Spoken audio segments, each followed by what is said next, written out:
All right. It's 5 after, so I'm going to call to order the Judiciary Committee meeting for Wednesday, March 12th, 2025. Good morning, everyone. Thanks for joining us. Let me review our ground rules for public hearing. We have a strict 3-minute clock. Doesn't mean you need to take all 3 minutes, but at 3 minutes the bell will sound, and if you've not concluded, we will cut you off at that point. Then members will have an opportunity to ask questions if they have any. I would again reiterate and reaffirm, please do not come up here and just read your written testimony, particularly if it's 3 pages long and you've already submitted it. We have that in front of us on our laptops. There's no need to come up here and read your written testimony into the record for us. It's already in the record. Feel free to summarize it. Feel free to address questions that have been previously asked, etc., but there's no need to read testimony to us. We don't allow sort of swapping. If for some reason you're not in the room when your name is called, we will get to you at the end. And with that, good morning. We'll get started. First name I have on my list is Barbara Patrick. Morning. Good morning. Distinguished members of the Judiciary Committee, good morning. My name is Barbara Patrick. I live in Newtown, Connecticut, and I'm a board member for Connecticut Against Gun Violence. I'm testifying in support of Bill HB 742, an act concerning implementation of the Firearm Industry Responsibility Act. First, I'd just briefly like to share with you why this is important to me. On December 14th, 2012, my 3 precious children, who are now thankfully young adults, attended 3 separate schools in Newtown, Connecticut, the high school, the middle school, and another elementary school that was not Sandy Hook. For an hour that morning, after receiving a call about a school shooting, there was no information about which school the crisis was occurring and in which school the crisis was occurring. And I and all of my peers aged a decade or 2 in that hour. It goes without saying there's no way to adequately describe the devastation of that day on our lives that continues to this day. When I read about Bill HB 742, it strikes me that the point is not to have more litigation against the gun industry. In general, I am not in favor of more litigation for litigation's sake. I do believe that the bill incentivizes gun manufacturers to act in the safest way possible to produce, market, and sell their products that happen to be extremely dangerous if misused. More dangerous than, for example, red dye number 3 might say, which was just banned from the use of food in the FDA. It strikes me as common sense to promote accountability in this industry as we do with other US industries, but actually also as we do culturally at the core of our American values and standards. You'll recall that George Washington couldn't tell a lie when he cut down the cherry tree. And while this might be a silly example of something that's only lore, it does represent a cornerstone tradition of American accountability. How about required product recalls? Just last week, I was at my car dealership for 90 minutes, getting 2 bolts in my trunk replaced that might be faulty, and the car manufacturer was legally required to inform me of so. I'm also thinking about corporate governance in the form of boards of directors whose purpose is to provide oversight of management and protect shareholder interests. And also, don't many companies also have anonymous whistleblower hotlines where employees can report ethical violations?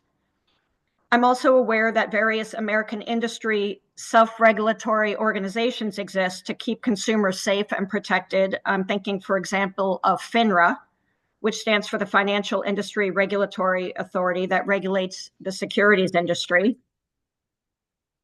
In summary, I believe that accountability is a valued, pervasive, and Thank you, ma'am. That's the 3 minutes. I know and I apologize to folks who are testifying remotely. I don't think the bell can really be heard. Oh, no, So I didn't hear the bell. yeah, no. Thank you.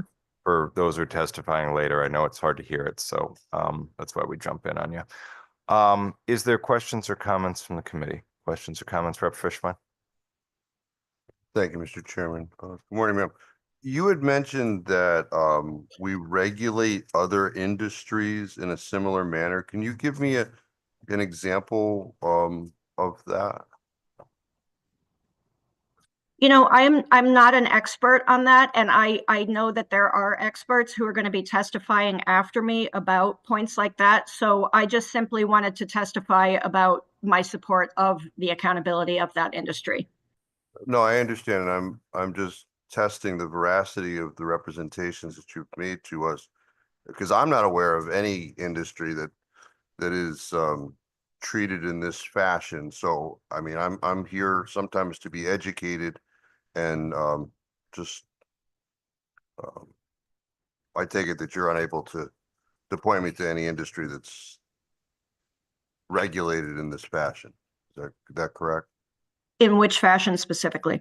The fashion that you've come here in support of 7042, you said that we should support it because we regulate other industries in this fashion, and I'm just trying to It does seem like other industries and products have consumer protections in place.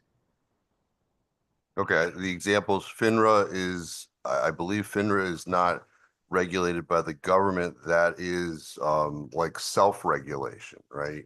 The legislation that's before us takes it away from that.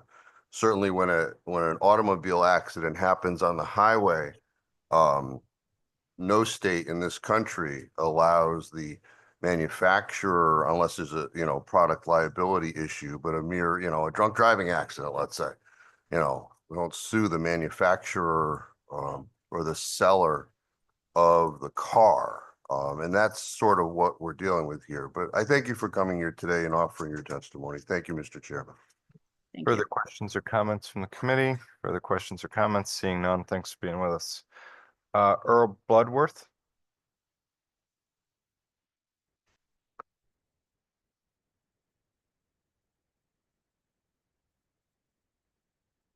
Start after I say good morning to you guys, or does it? I don't know. I guess so. Yeah. That's when it's just checking. Okay, so good morning, honorable members of the Judiciary Committee.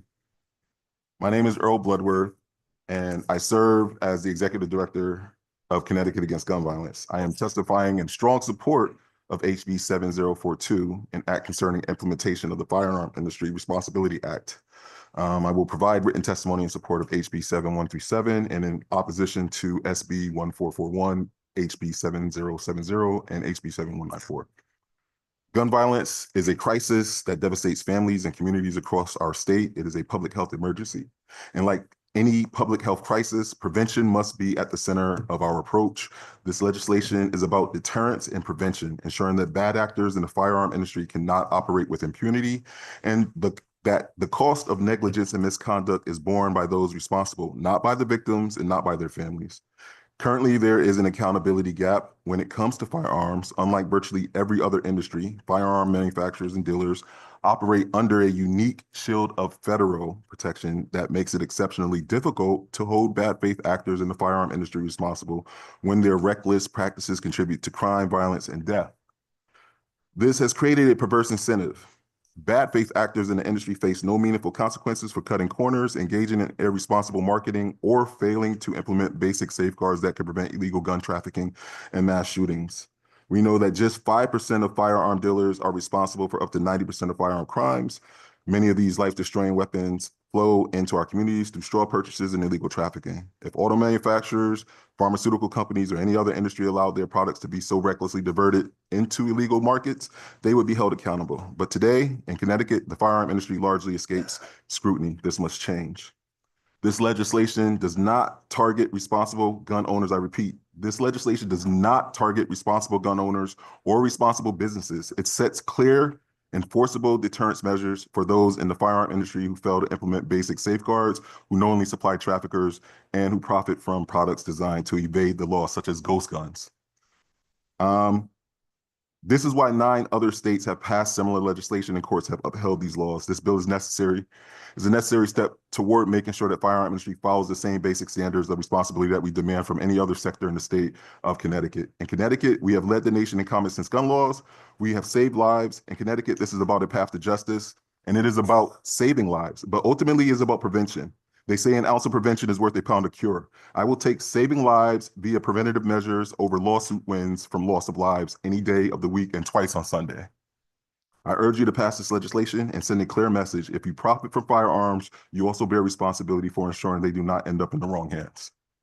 Thank you. I am happy to take on any questions. Questions from the committee, Rep. Fishman. Thank you, Mr. Chairman. Good morning, sir. Good morning, sir. How are you? Good. I'm really good this morning. I'm well as well. Thank you. Good. What happens when government makes the mistake? I recently had a case where the government screwed up on the background check and they allowed a convicted felon to acquire a firearm. He didn't do anything bad with that, but certainly we don't want that to happen, right? Certainly.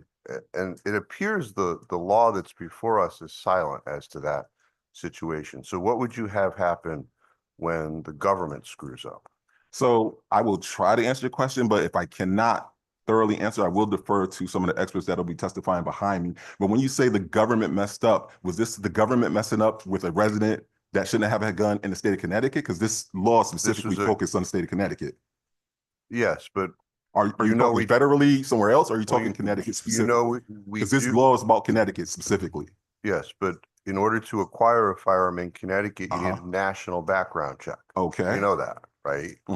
So that would come into play here. And in that particular case, the gentleman had a conviction out of Chicago in 1968. It was deemed to be a felony. Connecticut screwed up and they didn't pick it up. Connecticut screwed up or the feds screwed up? Connecticut screwed it up when they interpreted the Chicago criminal record. Okay. Okay. So what would you have happen in that situation? Well, I would ask a couple of questions. And again, this is me being a layman's terms, not a lawyer or attorney in any facet. One, I would say, was there a crime committed with the firearm that was produced for the person who should not have had it in the first place? And then secondly, whatever gap, which is what this law is trying to fill in some gaps where there's no accountability, then we should try to figure out where that gap was on the federal side or whoever side it was and fill that gap. Okay, that's the whole point, but is filling the gaps. Well, I don't see a gap, but if somebody got through the background checks and it wasn't checked properly, that's a gap.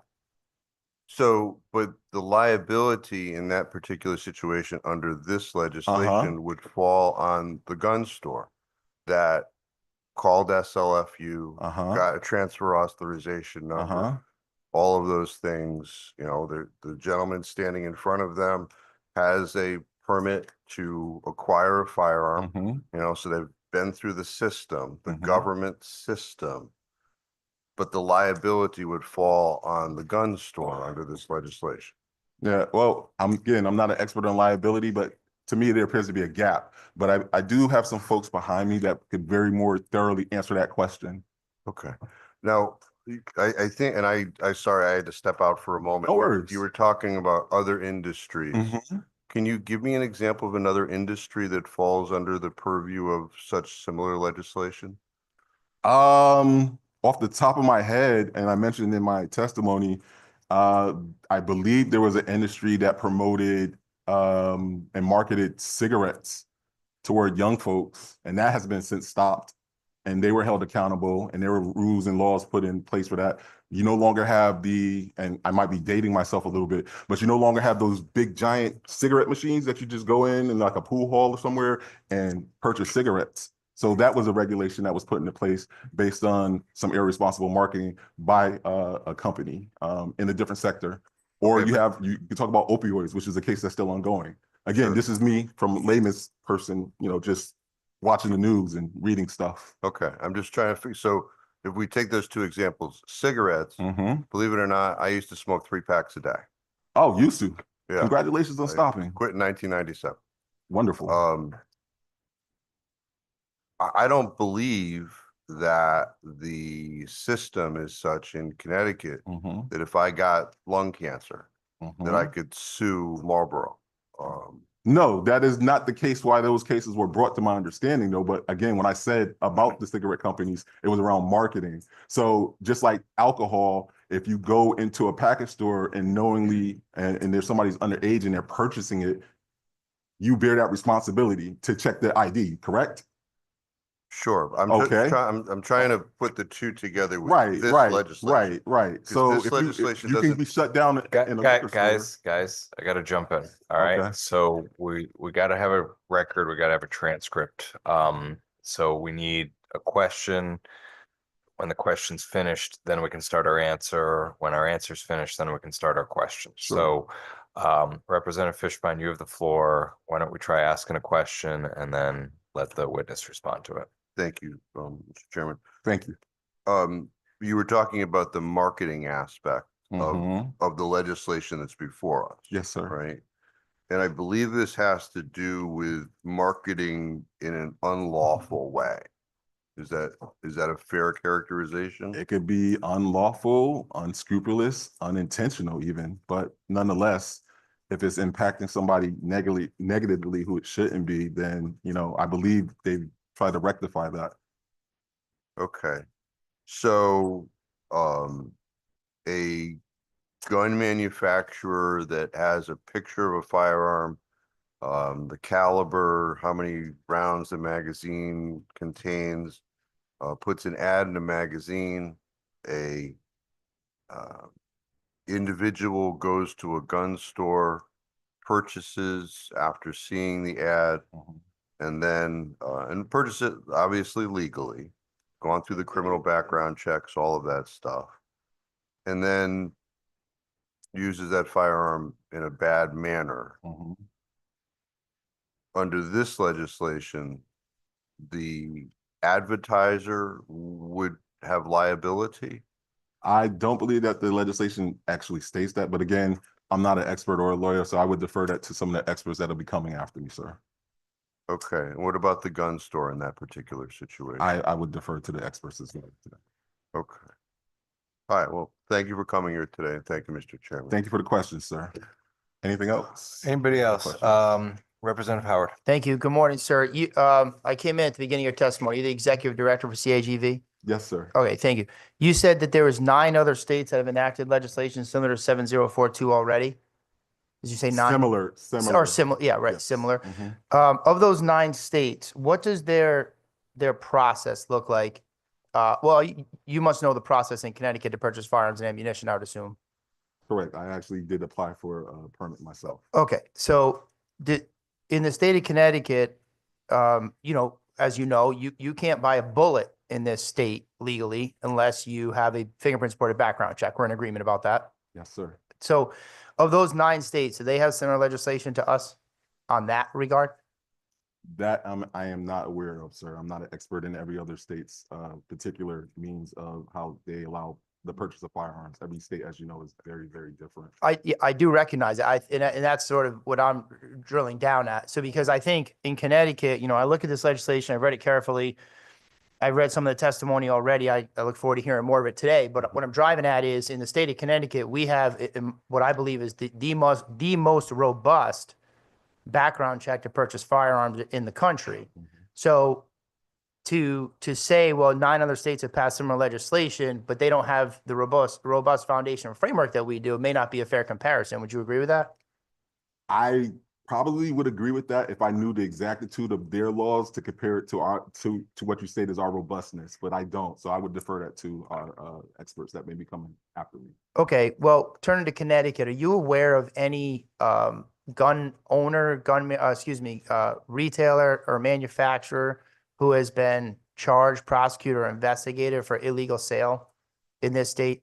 I can say that I do not, sir. Okay, because that's the next sort of point about this is, in your dialogue with Representative Fishbein, it seems to understand to me that what you're trying to do and your concept here, or what you're proposing or pushing for, is accountability, right? So that if I'm a gun owner and Representative Fishbein walks in and says, I want a gun, and I just sell it to him, without checking to see if he has a permit, without calling for an authorization number, that I should be held accountable. Is that basically what you're looking for?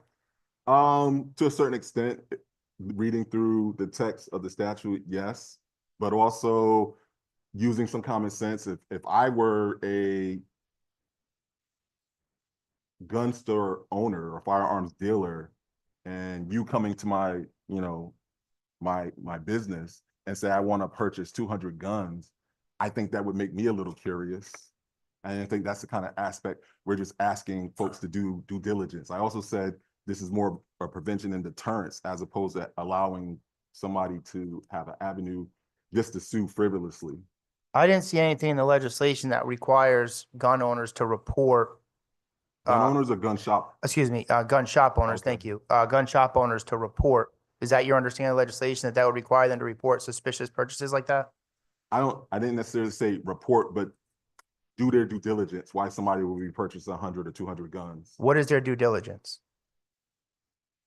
To do a background check. Why is this person purchasing 200 guns? So it's your position that if I'm a gun shop owner and you come in to purchase things, I should conduct my own investigation as to what and why you're doing that?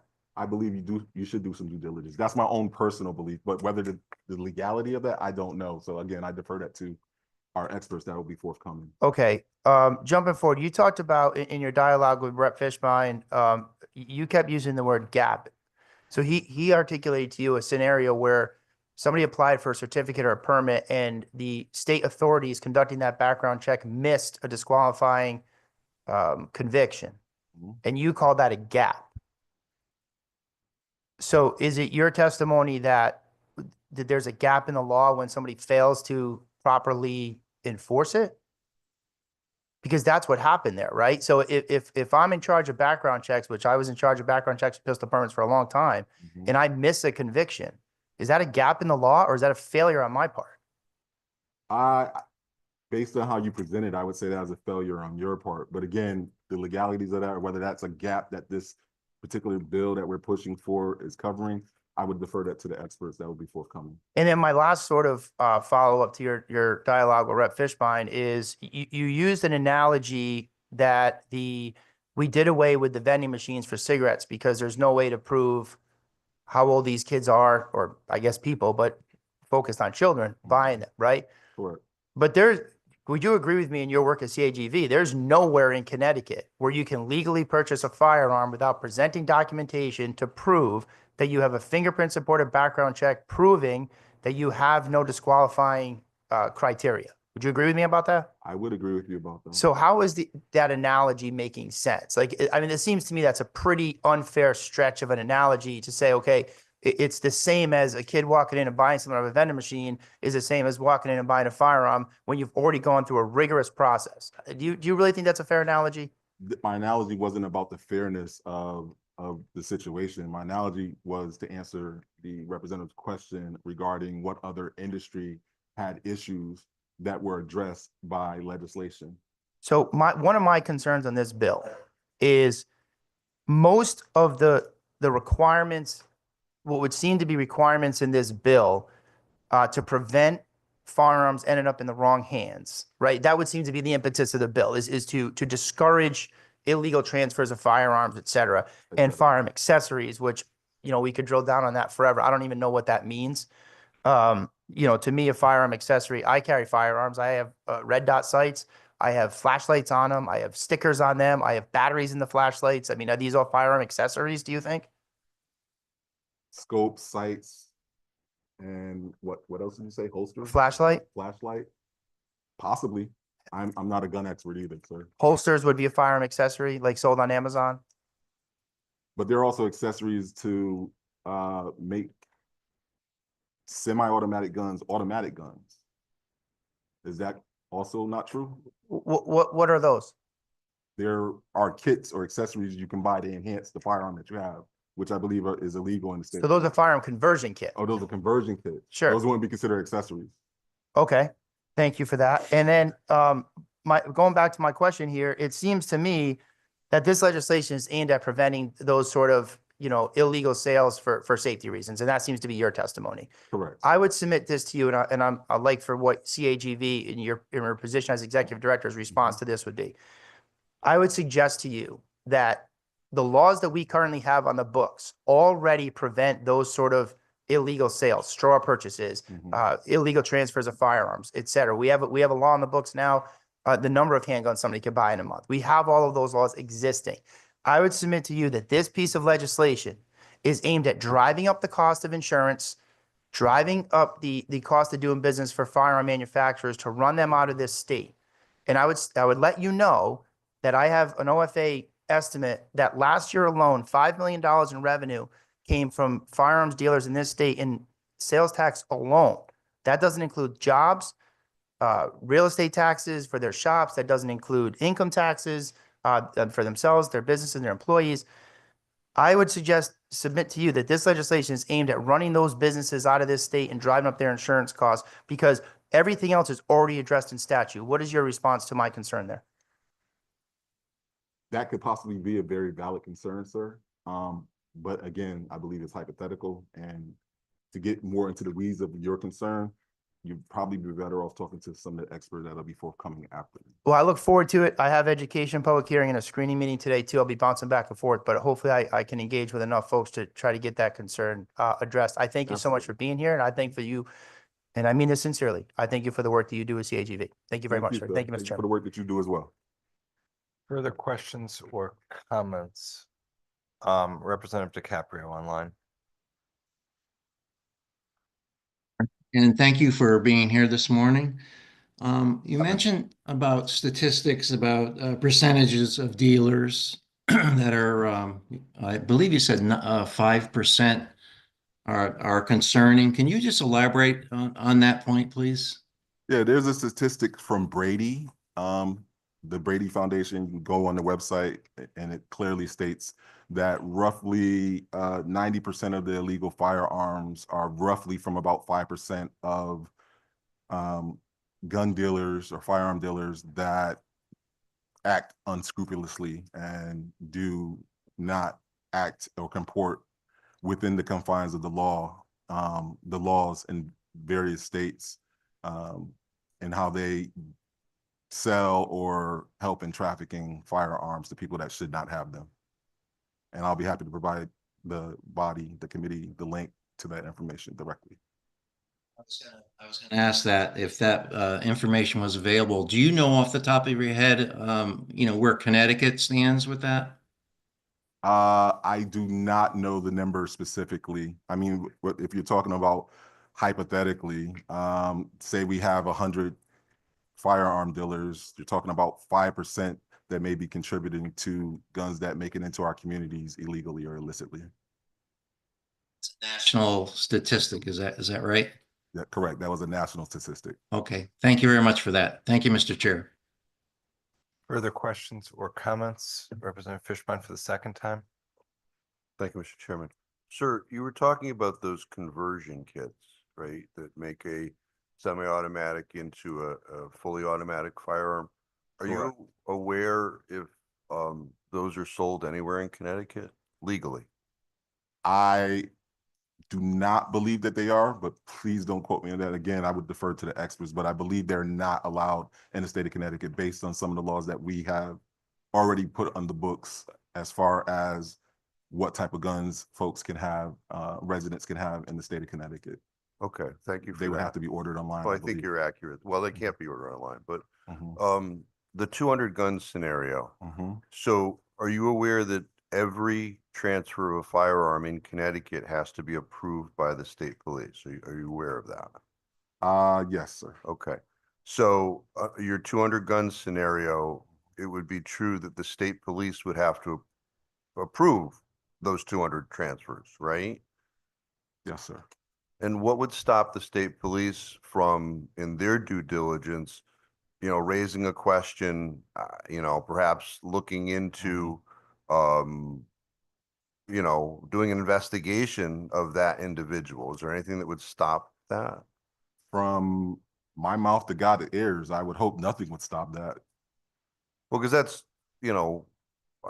I know that has happened, and we do read about what are known as straw purchases, and Correct. and sometimes that's a way that those are determined. But as Representative Howard did talk about, last year, I believe it was, we did put in a law about the number of handguns that one can purchase, and you can't purchase 200 handguns, even in a month. So I appreciate you coming here today and the exchange. So I appreciate the exchange as well, sir. Thank you for your Mr. Chairman. time. Further questions or comments? If not, good seeing you, Earl.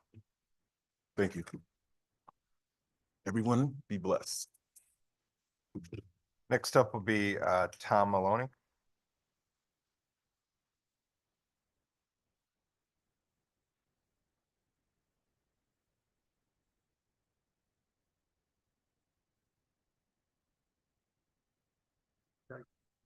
Bears Winfield, Staffstrom, esteemed members of the Judiciary Committee. I'm Tom Maloney. I'm from North Stonington. I'm with CCDL as the research coordinator. I'd like to state my support for HB 7070, duty to retreat. We've seen a number of examples like Stephen Williford in the Sutherland Springs church attack and Jack Wilson in the White Settlement church shooting. In both cases, they did the exact opposite of retreating. And in both cases, the killing of innocents ended when they engaged the attack.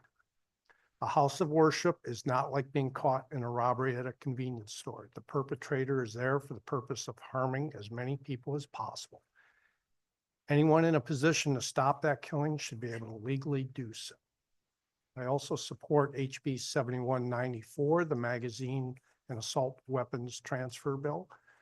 This is just common sense. It yields net zero to the possession of these items. It specifies both must be able to legally possess them. So having them transfer between them serves no public safety benefit. I oppose Section 4 of HB 7137. This is an anti-gun community trying to weaponize financial institutions and debank firearms retailers. This is a violation of gun owners' privacy, as these institutions would be forced to gather personal data on gun owners, as well as provide a potential financial chokehold on the retailers. And finally, big one for today, obviously, HB 7042. Despite the fear mongering of those that support this bill, the reality is that the firearms industry is probably the most regulated of any retail industry. As we've already heard testimony today, the background checks, et cetera, ATF inspections unannounced, et cetera. This bill really amounts to simply lawfare, plain and simple. It's an attempt to potentially financially ruin retailers, and Representative Howard, I think, made perfect point of that, and have the follow law as set forth by ATF as well as Connecticut law. Connecticut, I believe, is the only state that requires both a Connecticut and a NICS check. These retailers are already doing the best they can. They're following Connecticut and federal law. And the reality is they're also the front line of being able to alert potential straw buyers.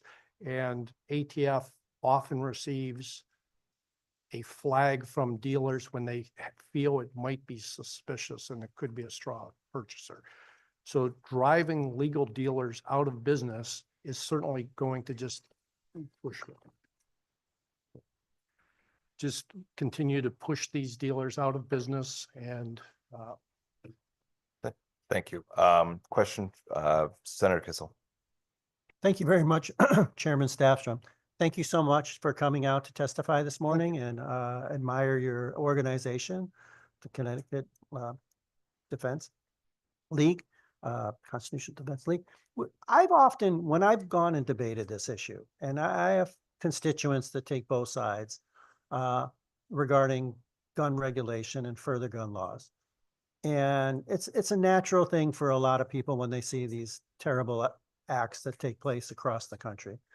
But certainly we have a Second Amendment right, and it's a right that has to be protected. I've often stated that I think that Connecticut is, if not the most heavily regulated state regarding gun control in the nation, that we're certainly in the top three with maybe Illinois and California. what would, given your expertise, what would be your assessment of where Connecticut stands as far as gun regulations and protections? Even though we have a Second Amendment right that sometimes I would people agree. forget. We're easily in the top three. We might be better in one area, worse in another. It's pretty robust. And as somebody who's been involved in CCDL and the advocacy for quite some time, I find it frustrating to see the amount of duress put on legal gun owners trying to stay legal, trying to follow. I've seen people melt down in arguments about how to obey the law. And that's not where the win in public safety is, going after the same group over and over. We keep piling on more and more of these laws on the people that are already trying to obey the law. I appreciate that because I certainly agree with you that we're definitely in the top three. And no one's going to say that California or Illinois are necessarily super right-wing states or anything like that. Certainly when it comes to gun control. And you look at Chicago, with all the gun control in Illinois, it doesn't do a heap of good for Chicago. That being said, we did pass a law. I think it was either last year or the year before. I think it was the year before. Embedded in that, and by the way, I voted no, because I think we have enough gun laws on the books already. But embedded in there was a provision where there would be a longer detainment for suspects arrested for a gun crime that had a history of gun violence. Because it seems to be a small coterie of bad actors are the ones that are the major generators of gun violence. And in speaking with, and I hope I'm not speaking out of turn, but Judge Gold, as to where we stood in the implementation of that law, he said it was making a major impact in gun violence in the urban areas. So I think that that small part of that bill, by targeting those bad actors who have a history of gun violence, is the direction to go, as opposed to layering and layering and layering all these proposals on the law-abiding citizens of the state of Connecticut. So thank you for coming and testifying this morning. Thank you, Chairman Staffstrom. Thank you. Further questions or comments? Just quickly, sir, I know you were running through these on 7137. Sections 1 through 3 of that bill talk about if someone is prohibited from purchasing a firearm in Connecticut because of a conviction in another state that's similar to Connecticut. So take the example of, somebody right now, if you're convicted of a domestic violence, certain domestic violence offenses in Connecticut, you're prohibited from purchasing a firearm. Of course. But under current law, if you're convicted of that same offense in California or Illinois, for example, and then you apply for a permit in Connecticut, you could get your permit. So we actually unfairly treat Connecticut residents more harshly than we do residents of other states. I didn't hear you mention those 3 sections of that bill necessarily. Are you opposed to those? Or are you okay? I am not opposed to those. Okay. That's my personal opinion. I'm not expressing an opinion on CCDL. I believe we did not take any position on sections 1 through 3. Our legislative coordinator is coming up later. He's best to codify that. I personally saw no problem with those. They seem to make sense. And in my testimony, I did specify it was section 4 that I had. I noticed that, and that's why I just wanted to highlight sections 1 through 3 and just make sure we were clear, because I mean, just to me, it seems, I know we can banter about the words common sense around here on gun day all the time, but it does seem like, why are we treating our own residents sort of more harshly than we are somebody out of state? That if you're convicted of a similar offense out of state that would prohibit you from purchasing a firearm and passing a background check in Connecticut, then same should apply. I would classify that as a legitimate gap. Okay, perfect. Appreciate it. Thank you very much for being with us today. Thank you. Next up will be Peter Estrada.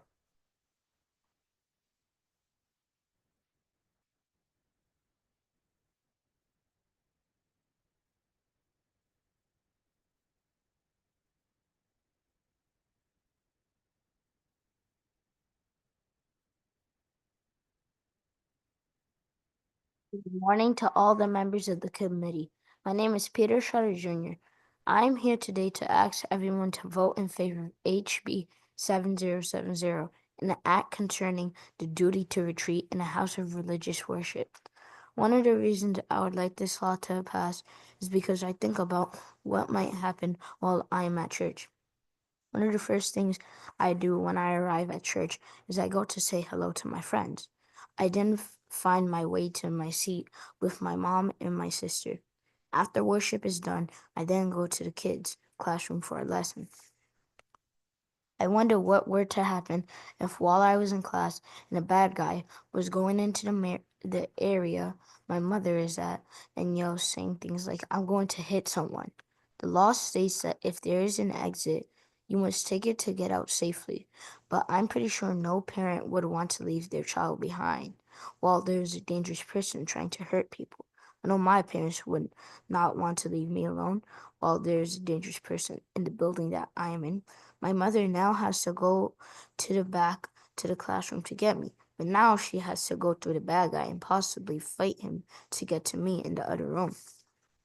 The main reason I would want this law to change is because I do not want my mom to get in trouble with the law for fighting the bad guy, because the law says she was supposed to run away while it was safe. So please vote yes to pass HB 7070. I want to thank everyone for your time and have a great day. Thank you. Great job. Senator Kissel. Thank you very much, Chairman Staffstrom. Peter, great job, man. You got right up there. You didn't hesitate. You pulled the mic down, made sure it was on. I mean, if we could just like give that tidbit of information to everybody else in the room, we'd be in great Thank you. shape. And also, I really appreciate your testimony because it raised an issue that I hadn't really thought of, right? So we have debates regarding the right to retreat in various areas. Sometimes, people don't want to retreat even from their home. It's like the castle doctrine. That's a whole different thing. But you said like a place of religious service is a unique area. And I was sort of wondering, like, why are we carving out religious places? And you raised a really good point. It's a place where families go. Doesn't matter whether you're Muslim, Jewish. I have people that I know that are from Vietnam, that Buddhists, but they go to temple or however you want to call their place of worship, and it's usually as a family. And it doesn't have to be like a nuclear family, but it could be like a parent and their child. It could be grandparents and the children. But you're saying it's that kind of environment. And in that kind of environment, especially if people aren't like always all together, maybe in different rooms, different parts of the building, if there is under our law a forcing people to retreat, I now, based on your testimony today, have for the first time thought no parent, because I'm a dad, I have two sons, they're much older now than you are, but no parent's going to want to take off out of that building without knowing if their child is safe. It's just programmed into probably over 90% of moms and dads' DNA. You're going to want to at least see them and make sure they're in a safe spot. And if you can do anything in your human power to make sure that they're safely out of that building, you're going to do that. And that means you're not going to run away. You're not going to leave. And so the law is compelling people to do something that they're not hardwired to do based upon nature. And I hadn't really thought of that. And I really appreciate your testimony this morning. And I want to say thank you. Thank you, Chairman Staffstrom. Thank you. Representative Fishman. Thank you, Mr. Chairman. Just briefly, thank you, Peter, for coming here today.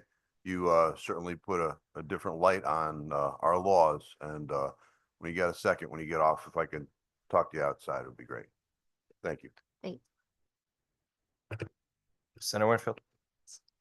Thank you, Mr. Chair. Yeah, I just want to add to the chorus of good jobs. I might have an opinion that differs from yours, but it's always a good thing to see young folks who come here. You really did do a good job. The first time I ever testified didn't go so smoothly, so good job. And I think I saw that Dad is on the list further down, so good job, Dad, in helping to make this happen. Thank you. Further questions or comments? If not, great job. Thanks for being with us. Thank Christina Quaranta.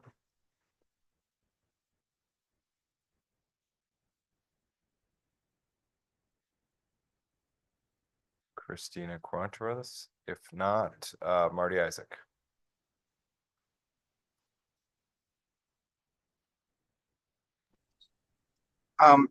This is Marty Isaac. I'm sorry, I'm driving right now.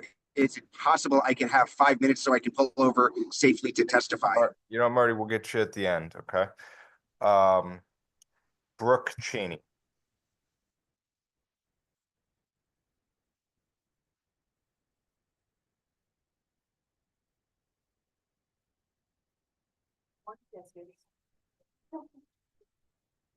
No worries, take your time. Can't carry anything either. Thank you. Oh my goodness. All right, is it on? It's on. Good morning, my brothers and sisters. And why do I say that? Because the first thing I want you all to realize that we are brothers and sisters. We all bleed red. I have the coolest job in the world. I work with people from all walks of life. I work with CEOs, CFOs, engineers, teachers, paramedics, doctors, nurses, carpenters, movie and TV series producers, authors, stay-at-home moms, grandmas. Imagine any kind of job, and chances are I've had them in my classroom. These people are your friends, your family, and neighbors. These are the people you continue to punish and malign with each and every new regulation around firearms. As a gun owner and instructor here in Connecticut, each year I warn my students, it's near impossible to be a law-abiding gun owner. I then let them know that I'm a peace-loving, non-violent person who owns a gun. However, even with my involvement in these halls, I have a hard time keeping up with them all because they keep changing. Each law starts with good intentions. Let's save someone's life. Unfortunately, not one of them seems to actually pay attention to the decades of research that is out there on how to effectively do this. As a victim of rape in my 7th grade class, I know that they didn't care about any laws. No gun regulation would have stopped them. Violence is not an object. Violence was not created by the knife that was held to my throat. Violence was the boys who were doing the attacking. We need to stop blaming the inanimate object that people use while committing acts of violence. Instead, we should be talking about the human condition that leads people to do awful things. We can't stop it all, but we have to try harder to actually focus on the real problem. In 2012, when Sandy Hook occurred, my children were 5 and 6, 4 and 5 actually. I cried for weeks before I decided to figure out what actually helps prevent violence, because I know that's a reason why many of us are in this room, whether we are for or against these bills. I found oodles of information out there. The CDC simply states, first, we must define and monitor the problem. Then we identify the risk and protective factors, develop and test prevention strategies, and assure widespread adoption. Time and time again, we have more laws passed and no impact on violence. So I am absolutely here to say that I oppose 742 as making other people liable for the violence of bad people and the bad actors does nothing to help prevent violence. It is only punitive. As my friend Tom, I am opposing Section 4 of 7137 and in support of 7194. I wish that the people supporting this bill would stop being mad and angry and wishing punishment on others versus actually helping prevent violence long before someone has a gun in their hands. The public crisis that we have in America is a mental health crisis. 2 out of every 3 gun deaths are suicide. Thank you for your testimony. Questions from the committee? Senator Kissel. Thank you very much, Chairman Staffstrom. I just want to say that having suffered what you went through when you were in 7th grade, you're remarkably upbeat and cheerful as you come to testify today. And that takes a real lot because I've been doing this for a number of years and not everybody can shake that off. And I understand that. I mean, it's hugely traumatic. And yet somehow you've turned it into a positive. And I just want to thank you for your position that you've taken today, because that's the one that I generally share. I'm always open to new ideas. And then that's why I'm here listening intently with every speaker. But thank you so much for testifying. Thank you, Senator Further Kissel. questions or comments from the committee? Further questions or comments? If not, thanks for being with us. All right, thank Good you. Good luck with that knee recovery. Thank you. Where's Wa- my ballet? Hold on. it's okay. Walt Cupson. Yes, good morning. Can you hear me? Yep, go ahead, sir. Right. Feel better, Brooke. I love Brooke. She's amazing. So, good morning. My name is Dr. Walt Cupson. I'm the outreach coordinator for the Connecticut Citizens Defense League. 4 bills in 3 minutes. Okay, so I'd like to vehemently oppose HB 7042. When we talk about firearm accessories, we're talking about holsters. We're talking about rifle slings, scopes, perhaps a duck call, an ammo bag. These are things that anyone can walk into a gun store without a permit and purchase. My wife could go to a gun store and purchase any of these items from the FFL, and to insinuate or to suggest that FFLs are somehow responsible for quote unquote gun violence, I think is incredibly insulting. I know many FFLs, and they're some of the most precise, careful, calculated folks who want to absolutely make sure they don't run afoul of the law. And as I think about this bill, I can't help but draw. You'll hear a lot of comparisons with objects being used, and I can't help to think, I can go to a store and buy a kitchen knife, a carving knife. I can go to Harbor Freight and buy a machete, and yet, are we going to hold Harbor Freight or a kitchen store liable if I decide to harm someone with that machete? And there have been mass killings in other countries with machetes. So, and I'm so glad that Senator Kissel, he brought up something that I had already been thinking about saying, that I can't believe we haven't learned from previous bill testimonies. I believe it was HB 667 when chiefs of police basically said, you know what? We know who the bad actors are. We know who they are. Let's concentrate on them. And apparently, we haven't learned that lesson in this body. So. I also wish to stringently oppose 7137, Section 4. The other side will tell you that there are already 3 states that have merchant category codes. I will point out that there are 17 pro-Second Amendment states that have passed legislation making these MCCs illegal. That's so if we're keeping count, we've got 17 states who say it's illegal, you shouldn't have it, and only 3 states, now you're trying for a 4th, that want to push for it. And then finally, I wish to lodge my support for 7070 and for 7194.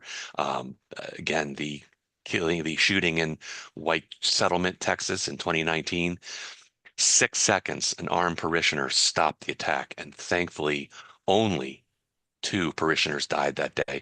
It could have been so much worse. So I think I covered it in 3 minutes. I thank you for your attention, and I would certainly entertain any possible questions. Thank you. Questions from the committee? Seeing none, thanks for being with us. Thank you. Michelle McBride.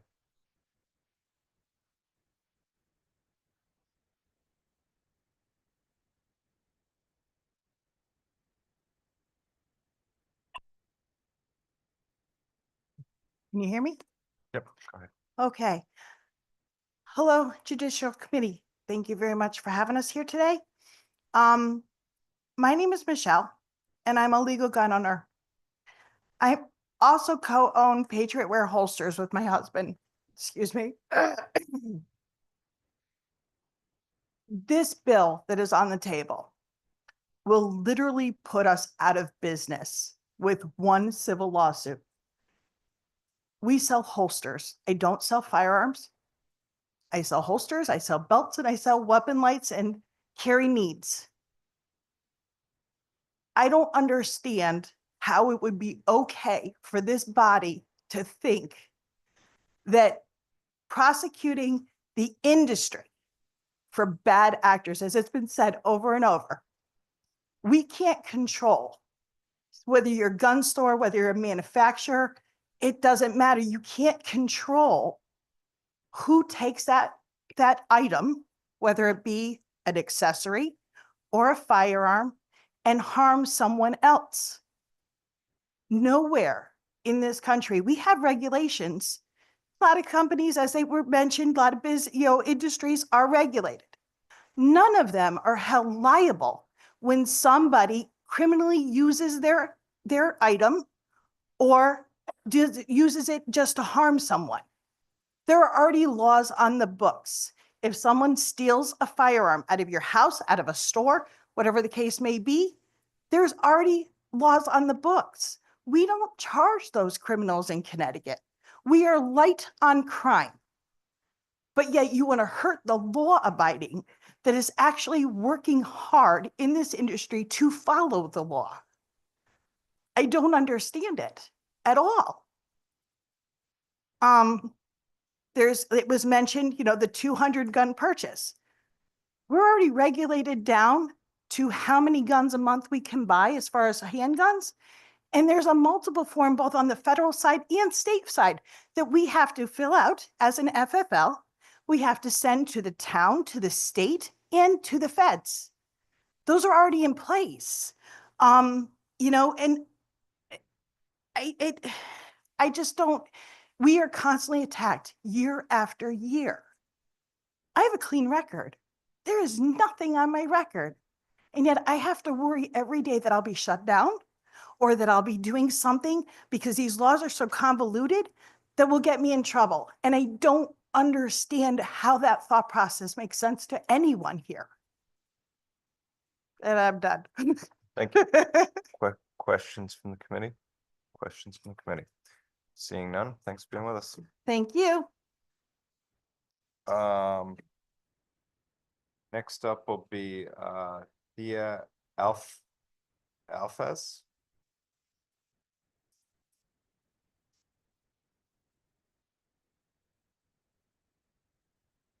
Thea Alfez with us. Okay, how about Jonathan Roy?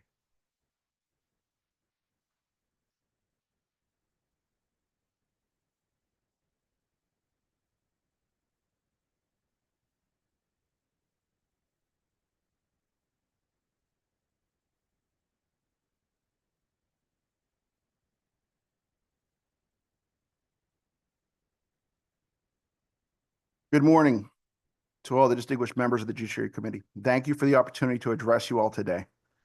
I am here to oppose HB 7042. I'm a former fire department captain and paramedic. I'm a firearms instructor. I work part-time at a local firearms shop, and I'm a resident of Hartford. There are many things that make up who I am, but I'm no stranger to the tragedies that our citizens face all too often at the hands of those who choose to commit immoral, violent acts. For my 22 years of in my public safety career, I have more horrific memories of tragic situations brought on by the evil actions of others than I care to admit. While working with my students, I have heard horror stories of individuals and families faced with one of the most unthinkable experiences in their lives, only to realize they had no way to defend themselves. As a resident of Hartford, I would love to tell you I always wake up to my alarm clock. But let's be honest, I wake up to gunfire more often than I'll ever admit to my parents. These experiences push me to educate my students. We spend a lot of time talking about situational awareness, avoiding potentially dangerous situations, de-escalation tactics, and escape. But the reality is some victims of violent crimes don't get the opportunity to run away from their attackers before their attackers make them their prey. I know personally how serious staff at firearm shops take their responsibilities. Additionally, in Connecticut, in order to purchase a firearm, we must already be approved by our local police department and the Connecticut State Police for a permit. And at the time of purchase, we must get further approval from the state police for that purchase. We also know criminals do not go to local firearm shops to obtain their weapons. Establishing a general statute that places a financial target on members of the firearms industry will not affect criminals that terrorize our communities. I'm concerned that passing this bill, that passage of this bill could have a chilling effect on many of the family-owned small businesses that make up our local firearm shops throughout the state of Connecticut. If this bill is passed, that potential chilling effect will decrease the resources our citizens have when it comes to defending themselves and their loved ones. Criminally violent acts in our communities are unacceptable, but the blame of these actions belongs solely at the feet of those who choose to harm other people. Evil people will do evil things if good people do not stand up to stop them. Rendering a flock of sheep defenseless to the attack of wolves is not a solution that brings about a good outcome. It makes the massacre easier for the wolves. In conclusion, I would like to quote John Locke. We are like chameleons. We take on the hue and color of our moral character from those who are around us. Said another way, we cannot legislate morality. We cannot make what is morally wrong so illegal that criminals will not choose to commit their horrible acts. This is a truth that humans have known for centuries. Thank you for your time, and I'm happy to answer your questions. Questions from the committee? Seeing none, thanks for being with us. Matthew McBride.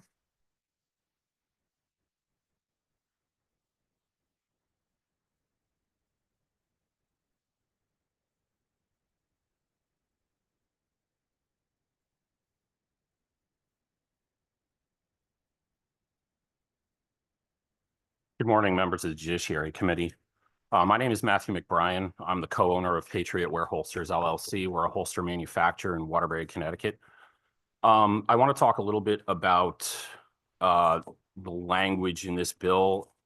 As a firearm industry member that retails and manufactures industry products, and we're also talking about accessories, how this would potentially affect my business as far as the misuse of a firearm, even if someone was using my product, whether it was unintentional or intentional, this could lead to frivolous lawsuits that could legitimately bankrupt my company overnight.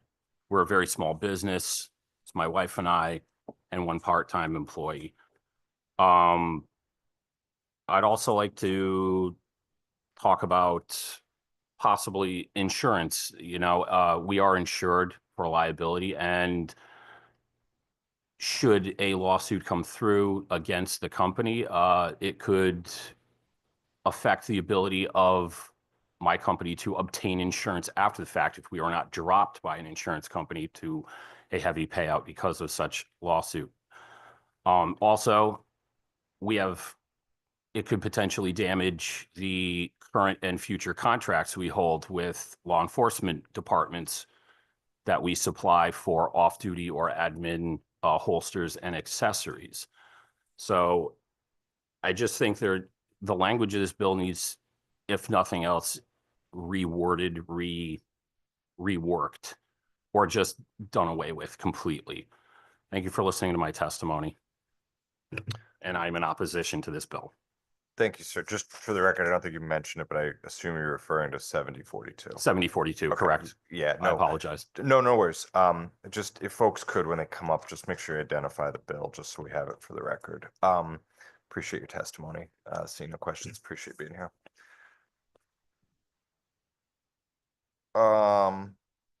Christopher DeBella.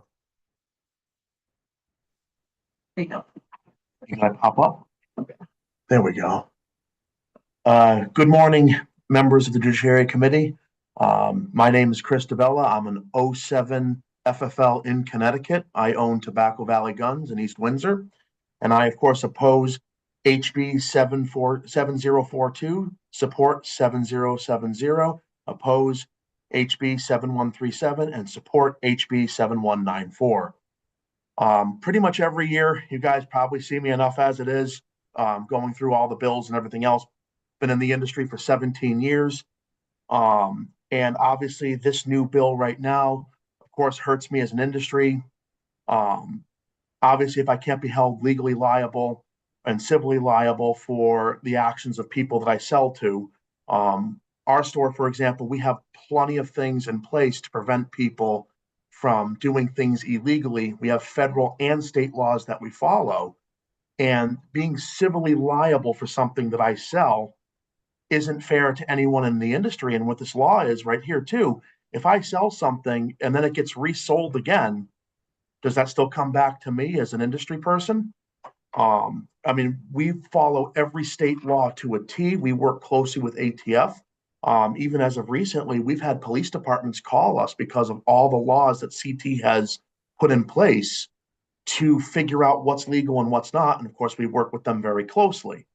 The other thing, to some of the senators and to some of the other members that were speaking earlier, ghost guns in Connecticut are already illegal. That law was passed several years ago. There's no FFLs that I know of in CT that are engaged in anything to do with ghost guns. One of the senators brought up earlier about domestic violence. The Form 4473, which is given to us by the ATF, every firearm sale we do has that form. And in question J, it says, have you ever been convicted in a court of a misdemeanor crime of domestic violence? Or have you ever been a member of the military and have been convicted of a crime that included as an element of the use of force against a person as identified in the instructions? If they answer yes to that, automatically we have to shut down the sale by law, and the NICS won't go through anyway. So even the state check would flag that. So we already have domestic violence as a thing that bars you from owning a firearm federally, and it passes right into the state as well. So, and also the other conversation earlier I heard too was on people buying and selling machine guns and stuff like that. You can't buy and alter guns to be full auto legally. Can people do it? Sure. But no gun store sells parts in Connecticut to make guns, machine guns. That does not happen. We are in such a regulated industry, and being in Connecticut, we follow those laws very, very, very scrupulously. And also on top of that, federally, we would be held liable too if we were manufacturing or allowing people to manufacture machine guns. Just to kind of go through some of the stuff with the anti-gun people, just to kind of give them a little bit of education what it's like in industry level. So that's the ballot. Questions from the committee? Questions from the committee? Seeing none. Thanks for being with us. Perfect. Matthew Fleischer.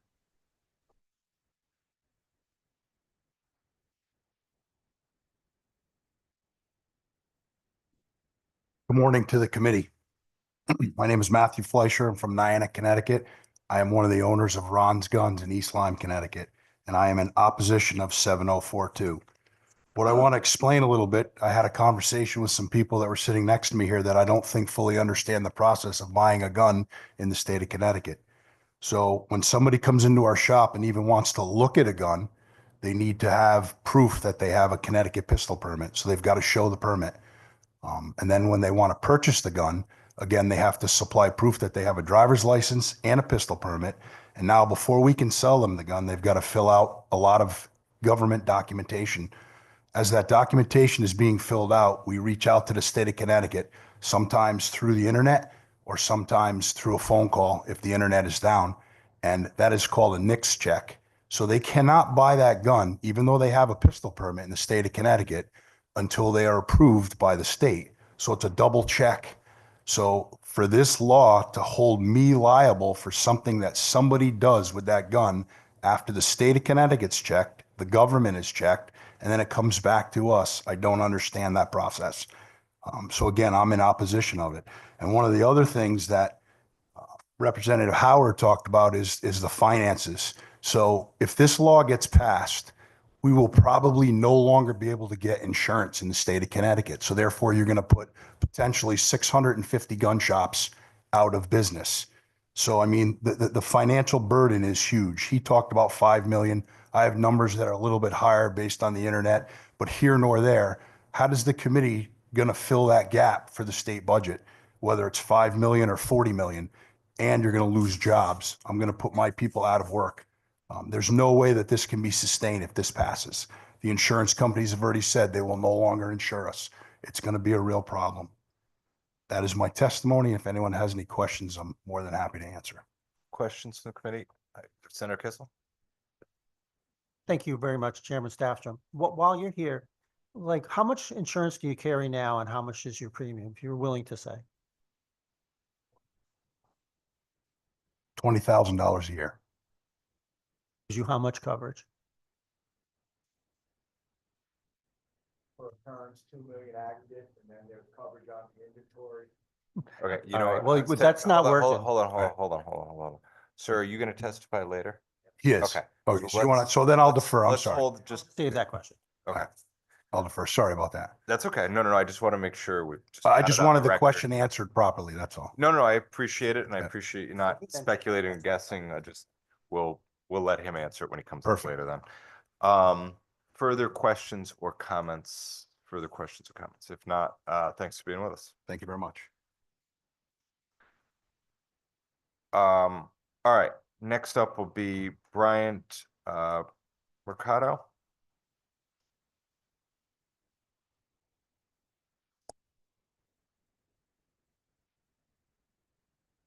Good afternoon, Mr. Chairman and honorable members of the committee.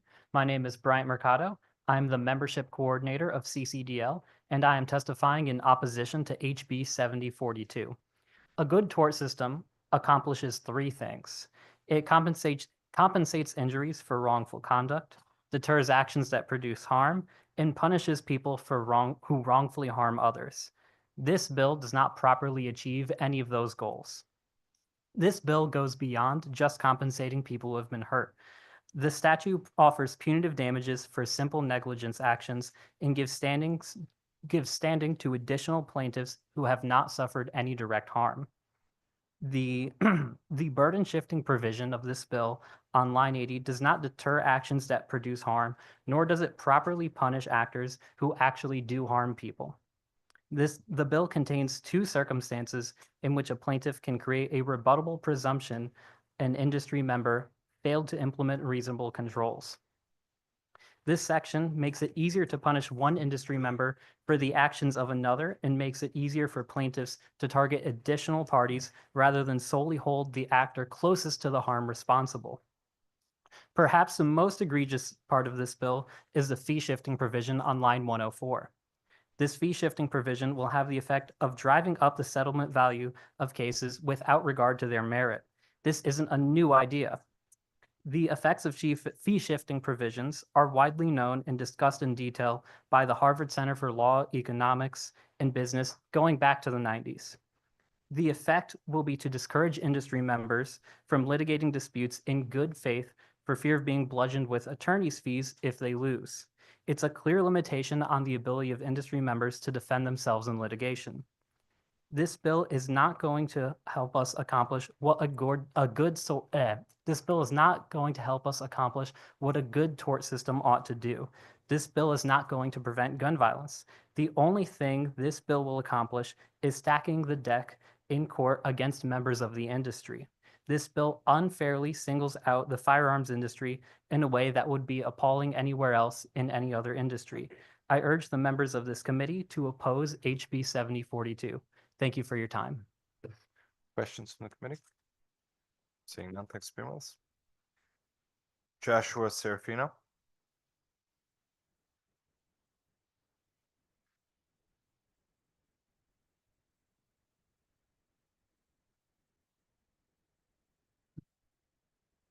Hi, my name is Joshua Serafino. I live in Southington, Connecticut, and I own Lock and Load Firearms. I am a firearms instructor. Chairpersons, members of the committee, thank you for the opportunity to speak today. I strongly oppose HB 7042, which unfairly targets the firearm industry and threatens lawful businesses such as mine while doing nothing to stop actual gun violence. This bill violates federal law, specifically the Protections of Lawful Commerce in Arms Act, which protects firearm manufacturers, distributors, and retailers from lawsuits based on crimes committed by third parties. No other industry is held responsible for unlawful misuse of its products, and this bill sets a dangerous precedence. It also places an unfair burden on lawful businesses by requiring them to implement vague, reasonable controls and exposing them to endless lawsuits. How can a business be expected to predict every possible misuse of an item? The real problem isn't legal gun sales, it's illegal gun trafficking, repeat offenders, and the lack of law enforcement action against violent criminals. This bill invites frivolous lawsuits by allowing individuals, municipalities, and the Attorney General to sue gun manufacturers and retailers. This will drive up costs, force small businesses to close, and limit access to firearms to law-abiding citizens. It would do nothing to reduce crime, but it will put people out of work and infringe on constitutional rights. If we truly want to reduce gun violence, we should focus on stricter enforcement of existing gun laws, cracking down on illegal firearms trafficking, and ensure violent offenders are held accountable. This bill does none of that. It just scapegoats the firearm industry. Lastly, I want to point out that we're a point of contact state, which means when I run a background through the NICS system, I have to contact the Special Licensing and Firearms Unit, which is part of the Connecticut State Police. So if this bill is going to hold me accountable, is this bill also going to hold them accountable for running background checks? For those reasons and more, I urge you to reject HB 7042 and instead pursue real solutions that target criminals and not lawful businesses. Thank you. Thank you. Questions from the committee? Seeing none, thanks for being with us. Jennifer Dinnan.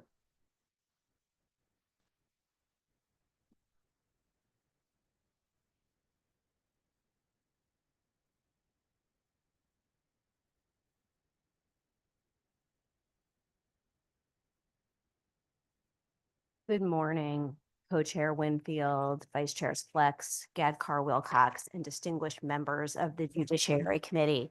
I'm Professor Jennifer Dineen. I'm Associate Director of UConn's Arms Center for Gun Injury Prevention and a member of the faculty at the University of Connecticut. I am here today in support of HB 7042 and HB 7137. HB 7042 is a crucial step in incentivizing responsible control over the use and transfer of firearms and related products. History has shown that industry liability is an effective tool for improving health and safety outcomes for products that through negligence, accidents, or misuse can cause harm. Even when manufacturers do not voluntarily enhance safety measures, evidence demonstrates that litigation can drive improvements. For example, lawsuits regarding fuel tank fires in the Ford Pinto led Ford to recall and modify the vehicle. Connecticut is not the first state to pursue this strategy to reduce gun-related injuries and crime. To date, 8 other states have similar laws. New York State Senate and their Office of Attorney General report that New York's gun industry accountability law, in just its first year, closed dozens of venues that contributed to illegal firearm sales and trafficking. This includes addressing straw purchasing. Research further indicates that stronger industry regulations significantly reduce straw purchases and illegal gun transfers. By passing HB 7042 and promoting responsible business practices, Connecticut will reaffirm its commitment to reducing firearm injuries and gun-related crimes. The bill encourages responsible firearm industry practices that enhance the safety of our state. Additionally, HB 7137 addresses a critical gap in the background check system. Research out of the University of Alabama, Birmingham links firearm laws of some states to firearm deaths in other states. In absence of a comprehensive federal firearm policy recognizing the impact of neighboring states' firearm laws and limiting firearm migration, these should be part of a broader strategy to reduce gun-related harms. Passing HB 7137 provides Connecticut, which as you all know has multiple state borders and is part of both a New England area and a tri-state area, with mechanisms to support both of those strategies. To end, the research is consistent. Stronger firearm regulations are associated with lower firearm homicide rates, even after we account for demographic and sociological factors. Laws that enhance background checks and purchase requirements, such as HB 7402 and HB 7137, are linked to reductions in firearm injury and death rates. Thank you for your time and consideration this morning. Thank you. Senator Kissel. Thank you, Chairman Staffstrom. Professor, thank you for coming and testifying. I believe that you work at my alma mater, but you had stated at the outset that you're also affiliated with some other organization, I think. It's part of UConn. So I'm not familiar with it. Sure. So the UConn Arms Center, ARMS stands for Advancing Research Methods and Scholarship. And what we do is take evidence-based research done by scholars all over the United States and just translate it. So we try to make research that can provide evidence on health and safety outcomes, specifically related to gun injuries of all type, to policymakers or practitioners or anyone who wants to make evidence-based decisions on either policies or program decisions. So the fact that its acronym is ARMS, is it just associated with weapons research or is it just anything? No. So who decided that? Is this your initiative or is this on behalf of that center? Are you testifying here as an individual or? No, as the associate director of ARMS.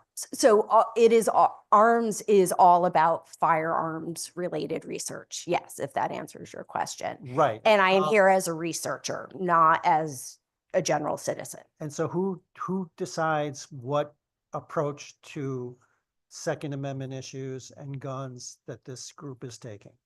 It is all evidence-based. So there is not an approach. I am not ever advocating for a particular direction. We don't talk about pro or anti, we talk about policies that are either permissive or restrictive, right? So policies that might make firearms more accessible or firearms less accessible. And the goal is always better health or safety outcomes, however that is done. Some policies we have good evidence that they are worth pursuing, and some policies we don't have good evidence. And that- you're one of the ones that came to this conclusion that the evidence comported this. So we have good evidence from scholars all over the country, for example, that a background check system reduces deaths. It reduces suicides, Right. right? Which we have. Right. So we have good evidence. And we also have good evidence that neighboring states' firearm laws can impact homicide and suicide rates in your own states. I think, Senator, you brought up the Illinois-Chicago sort of conundrum, right? And one thing, while Illinois may have very strong what we call restrictive firearm legislation, its neighbors do not, right? Indiana, Kentucky, Iowa are some of the most permissive. Missouri, right? Missouri may be the most permissive firearm context in the United States, which in my assessment means they have no laws that restrict who can carry or where you can carry or who can own. And in fact, they have laws that make it more permissible. And their view as a state is that the more places people can own and the more people who can own, the safer, right? They have a different philosophy on what improves their state's safety. So that's how we at Arms approach these things. It's a very academic view. And so I think Illinois provides an example for 7137. Yeah, I have the bill number right. For why it is important to include bordering states firearm laws when you're considering your own state's purchase and access decisions. Well, that's one way to look at it. Well, thank you very much, Professor. Thank you, Mr. Chair. Rep. Fishman? Thank you, Mr. Chairman. I want to focus on 7137. Sure.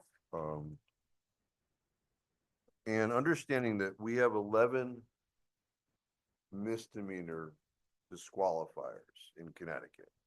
10 of them have to be a conviction in the last 20 years. And one of them, conviction post January 1, 2015, that being 21A279. And that's possession of illegal drugs. Are you aware of any other state that has some sort of similar scheme as far as what 7173 is proposing here?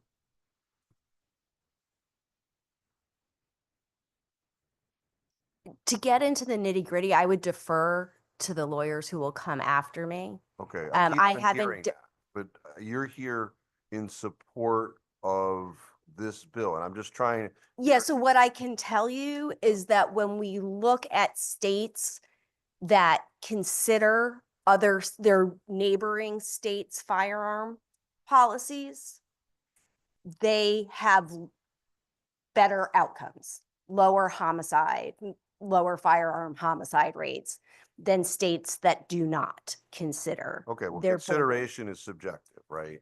So what consideration is can be various. I'm just trying to, you've come here today, we're the legislature, yes, right? You're an academic. I pay your salary, right? I pay my taxes. Some of it, yeah. Well, so I'm concerned, my salary is going, so sure. For my tax dollars. Representative Fishman, let's focus on the language of the bills. Oh, I know, but I appreciate that, but I heard support for the bill, and then I'm asking about the content. Consider means acknowledge. Okay, factor into. Hold on, ma'am. Hold on. Yes. Hold on. Representative Fishman, let's frame a question. Let's start this afresh. Why don't you frame a question related to the bill and we'll go from there. Okay, I'll go back to my original question. Are you aware of any other state that has adopted a law that's similar to 7173?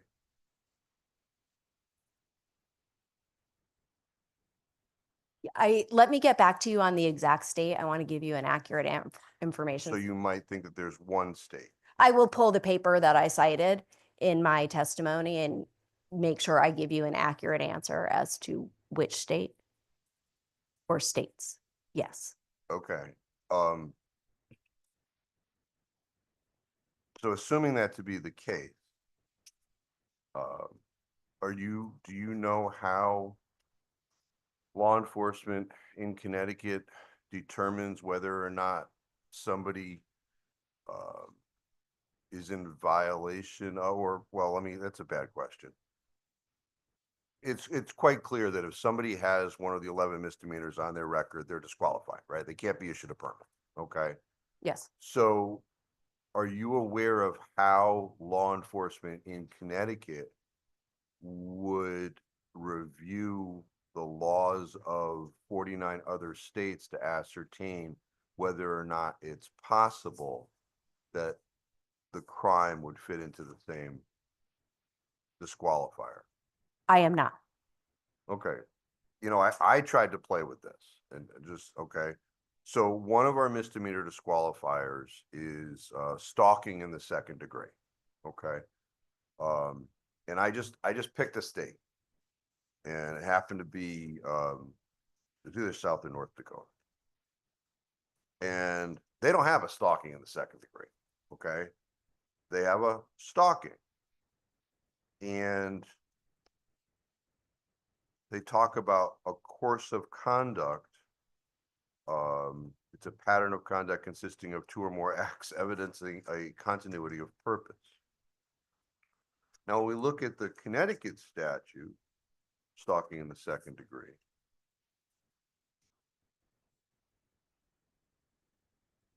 says 2 or more acts, including but not limited to acts in which a person directly or indirectly through a third party by any action, method, device, or means, including electronic or social media, follows, lies in waits for, monitors, observes, surveils. So Connecticut deals with third parties in the context of stalking in the second degree. North Dakota, South Dakota doesn't.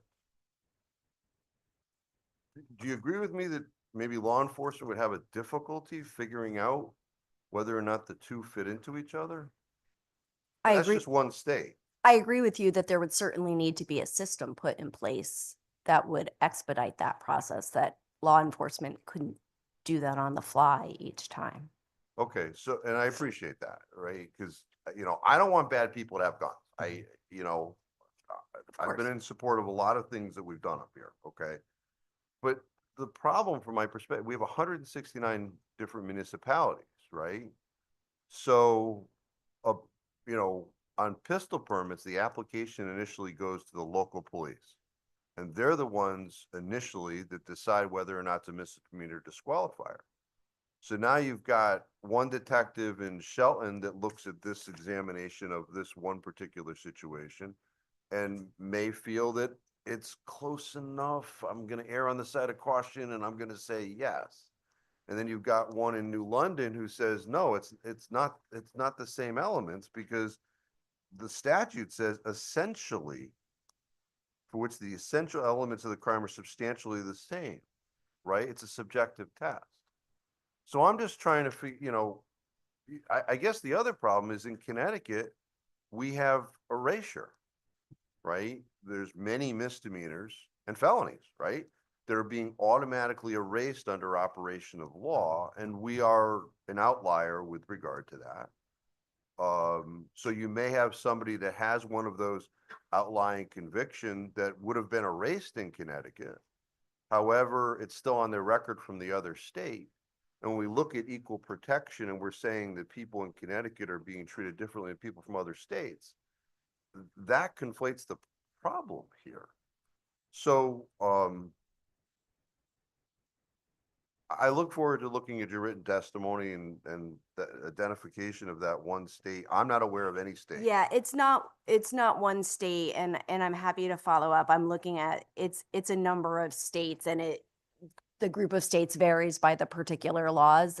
So I'm happy to follow up with you after this. The paper is cited, but I'm happy to have a conversation with you if you have additional questions. Yeah, I know, I'm aware of other states that have their own misdemeanor disqualifiers, because by public policy, they say, you know, and maybe there's a way to work this out where you just say, you know, if you are convicted of a crime involving force against another human being within a certain period of time, you know, then it would cover everything, right? Sure. Maybe that's a way to perhaps get there, so that we don't have to get into whether or not stalking in the second is stalking in the second here in Connecticut, right? So, I mean, I'm not aware of any state that, I'm aware of states that have their own misdemeanor disqualifiers, okay? But I'm not aware of any state that says, or another state that is, you know, similar with essential elements. So that's the test that I'm looking for, you know, with regard to the language before us. So thank you for coming here today, and thank you, Mr. Chairman. Let me just follow up on that disqualifier point. So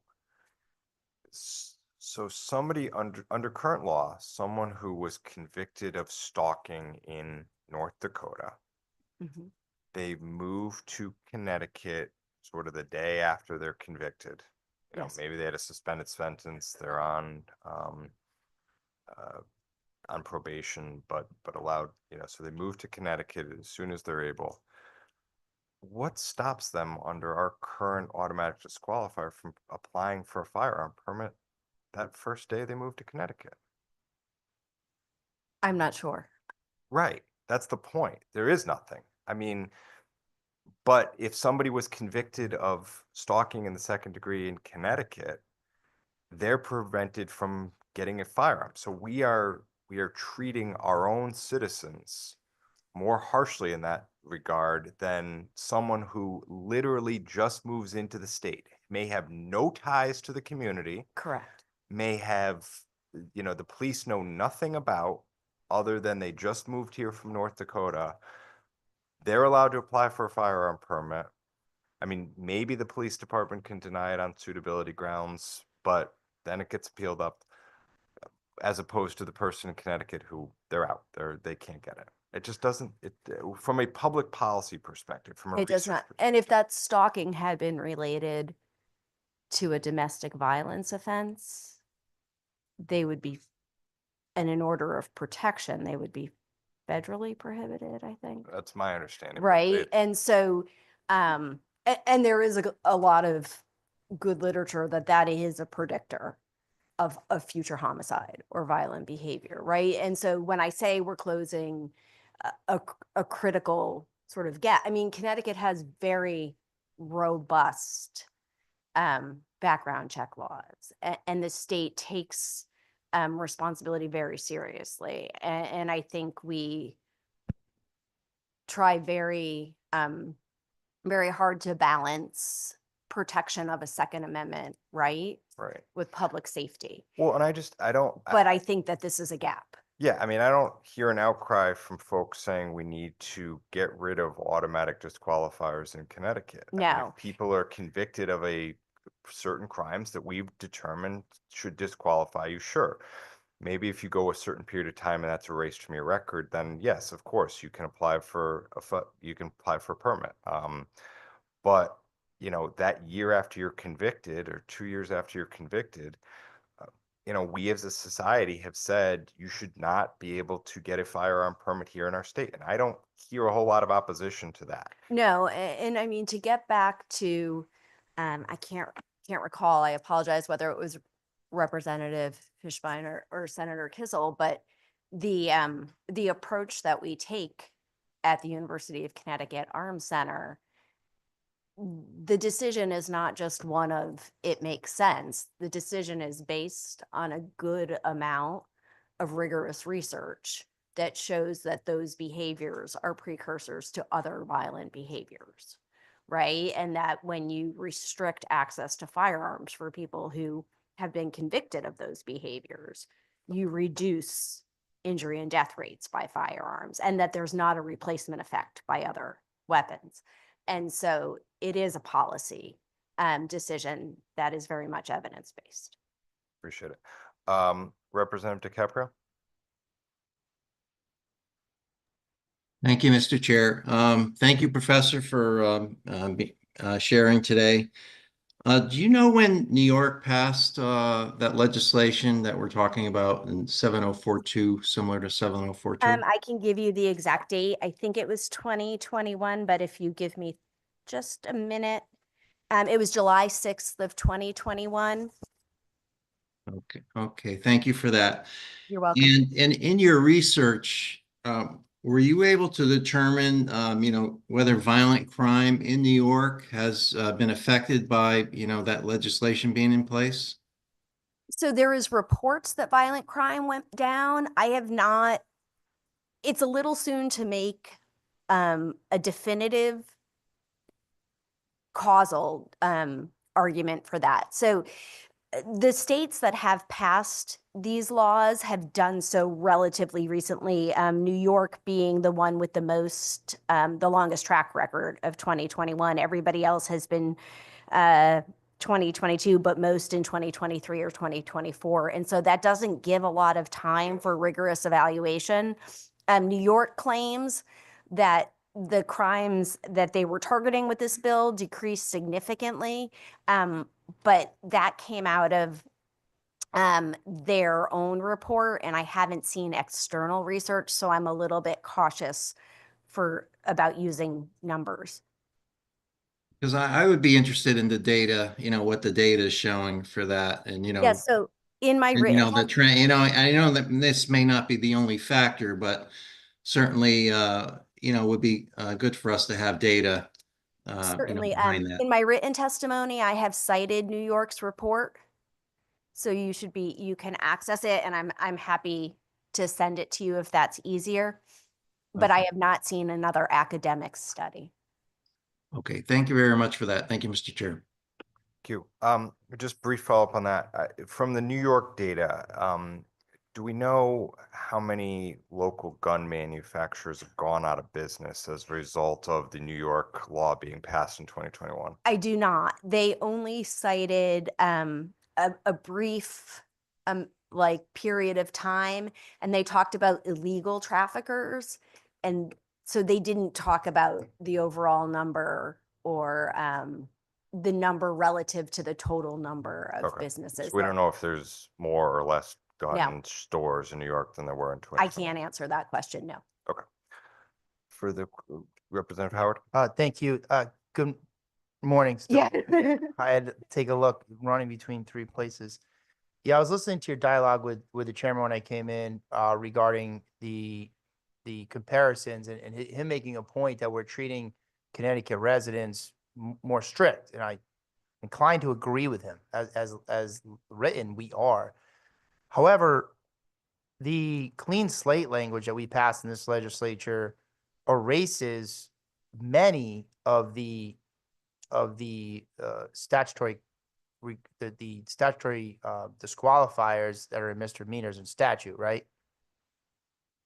Are you familiar with this? Oh, a little bit. Yeah, I Okay. don't want to get, I'm not an attorney. I guess so what I I'm don't wanna driving get at is your point, and I too, as a legislator, try to my entire background's in public safety, right? So I try to weigh, gun rights against public safety the best that I can. And your statement of that the data, I think you said the data, I think you said literature, that these crimes are indicators of future violence. You were talking about those 11 particular misdemeanors in statute? Some of them, yes. Right. So is there a time frame at which point in that, and I haven't looked at the research, maybe you don't know, is there a time frame, because it's clean slate erases them after 7 years for misdemeanors, right? So is there a time frame in the research? So if I commit one of these misdemeanors and I commit no other crime for 7 months, am I significantly less likely to be violent with a firearm? I think I can't answer that blanket. So I think in some ways, for some things, it depends on the particular misdemeanor. I wouldn't be comfortable giving you a flat out answer. I think for some things, definitely.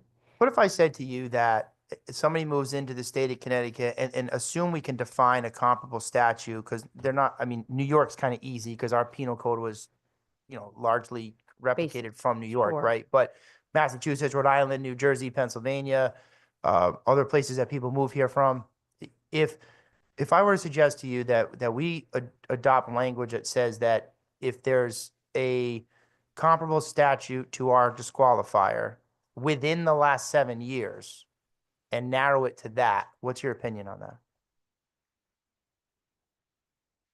I think if I gave you an opinion, it's really just an opinion and it wouldn't be, I mean, it wouldn't be based on my role here. I don't know that I'm qualified to answer that. Okay, well, I mean, just, and that's fine, but that's what public hearings are for, right? I mean, just for people to come here and offer opinions. But believe me, there's a lot of public hearing testimony that's not fact, trust me. But I'm not here as a citizen. I'm here in my professional Right, and capacity, I so I guess- want to stay within those realms. Sure, and I guess, and that's what I was sort of asking you, in your professional capacity, somebody who studies this, if you had an opinion on it, because the chairman's point, as I understood it, and accept it, is you're treating people, we need to treat people the same, right? That's one of the cornerstones of our Sure. government. So if we're telling people that if they got charged with one of these misdemeanors in Connecticut, they can't have a pistol permit, but if they get charged with the exact same crime in New York, they can. That seems inequitable. That seems unfair. That seems like you're treating people differently. However, the Connecticut conviction is subject to erasure after 7 years on a clean slate. So that would bring things into alignment. Would you agree with that? Would bring things into alignment as far as how we If treat it's people? the same with with the state that they're coming from, Right. then yes, it would bring things into alignment. All right, thank you. Thank you, Mr. Chairman. Further questions or comments from the committee? Further questions, comments? If not, appreciate being with us. Thank you. Thank you, Mr. Chair. Next we'll hear from Ramaya Swami. Hello, can you all hear me? We can hear you. You may proceed. Thank you. Good morning, everyone. My name is Ramya Swami, and I am Policy Counsel at the Brady Campaign to Prevent Gun Violence. Thank you for the opportunity to speak today in support of HB 7042. In 2005, at the urging of the gun lobby, the Protection of Lawful Commerce in Arms Act, or PLACA, was passed and signed into law. Right now, gun manufacturers, dealers, and distributors play by a different set of rules than every other industry in this state. And this bill before you simply enables the public or the Attorney General to hold the gun industry actors accountable for their own misconduct. To be clear, PLACA is not a total immunity law, but some courts have wrongfully interpreted it that way.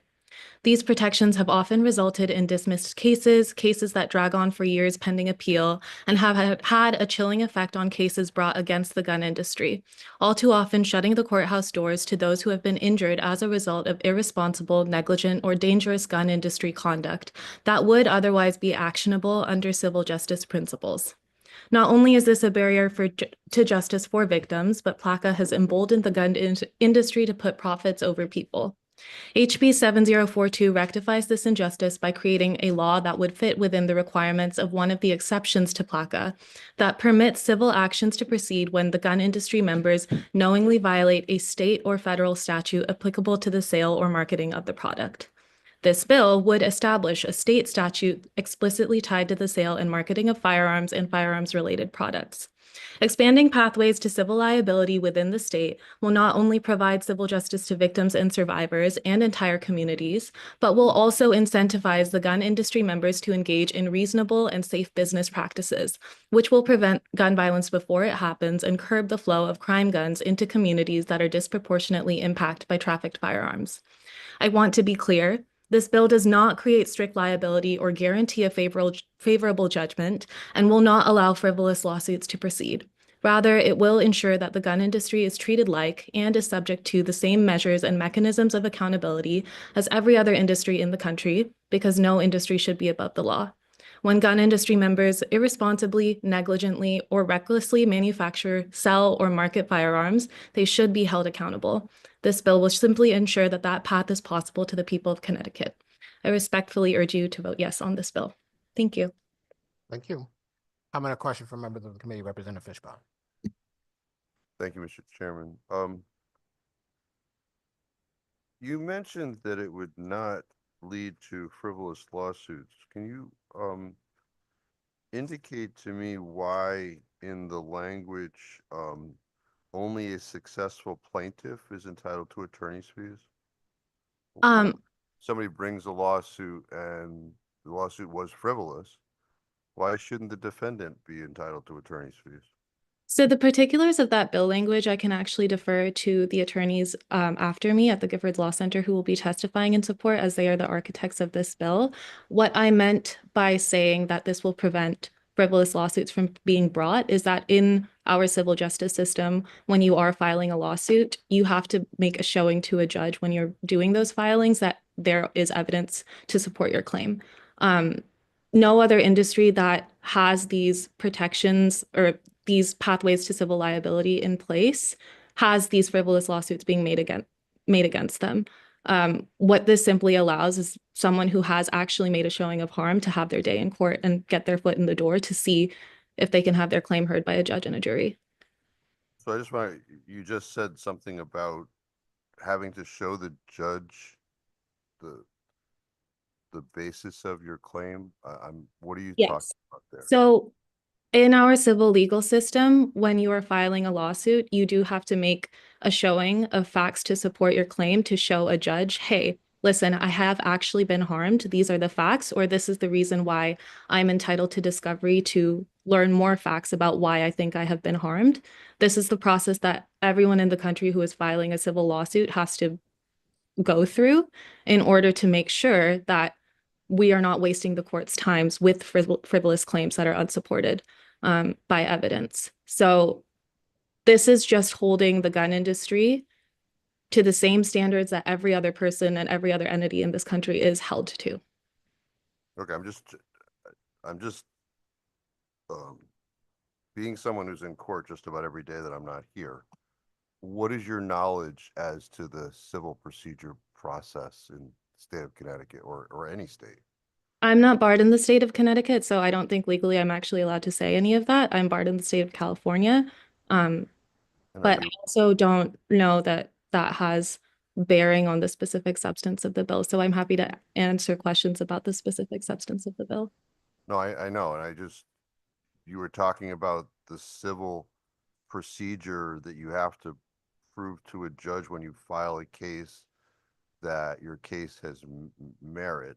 Do you practice in court? I don't currently practice in court. I'm a policy attorney for the Brady campaign. Okay. Have you ever practiced in court? No. Okay. I just, I have a client who got a lawsuit served yesterday, and there's no basis to it, and it's going to get litigated, and at the end of the day we'll win at trial, but it's going to cost a lot of money. So that's the process. But thank you for coming here today. You're welcome. Thank you, Representative. Comment or question from other members of the committee? Comment or question? Seeing none, thank you very much for joining us. Thank you. David Puccino?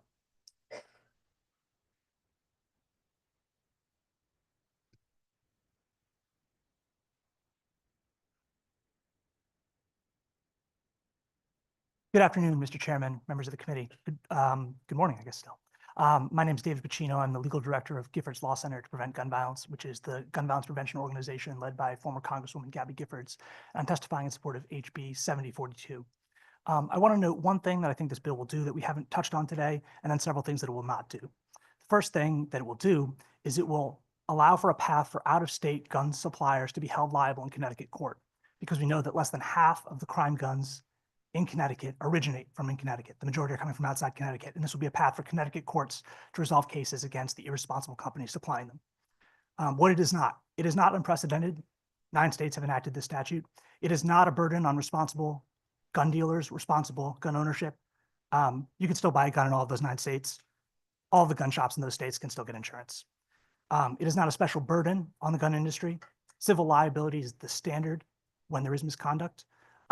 Even after this law even if this law was enacted, the gun industry would still enjoy more rather than less protections from lawsuits than other industries. And there are many industry-specific rights of action. This bill will also not hold sellers responsible for misconduct by third parties unless the seller created the risk. I want to give a quick example of that. New York State, like Connecticut, bans assault weapons.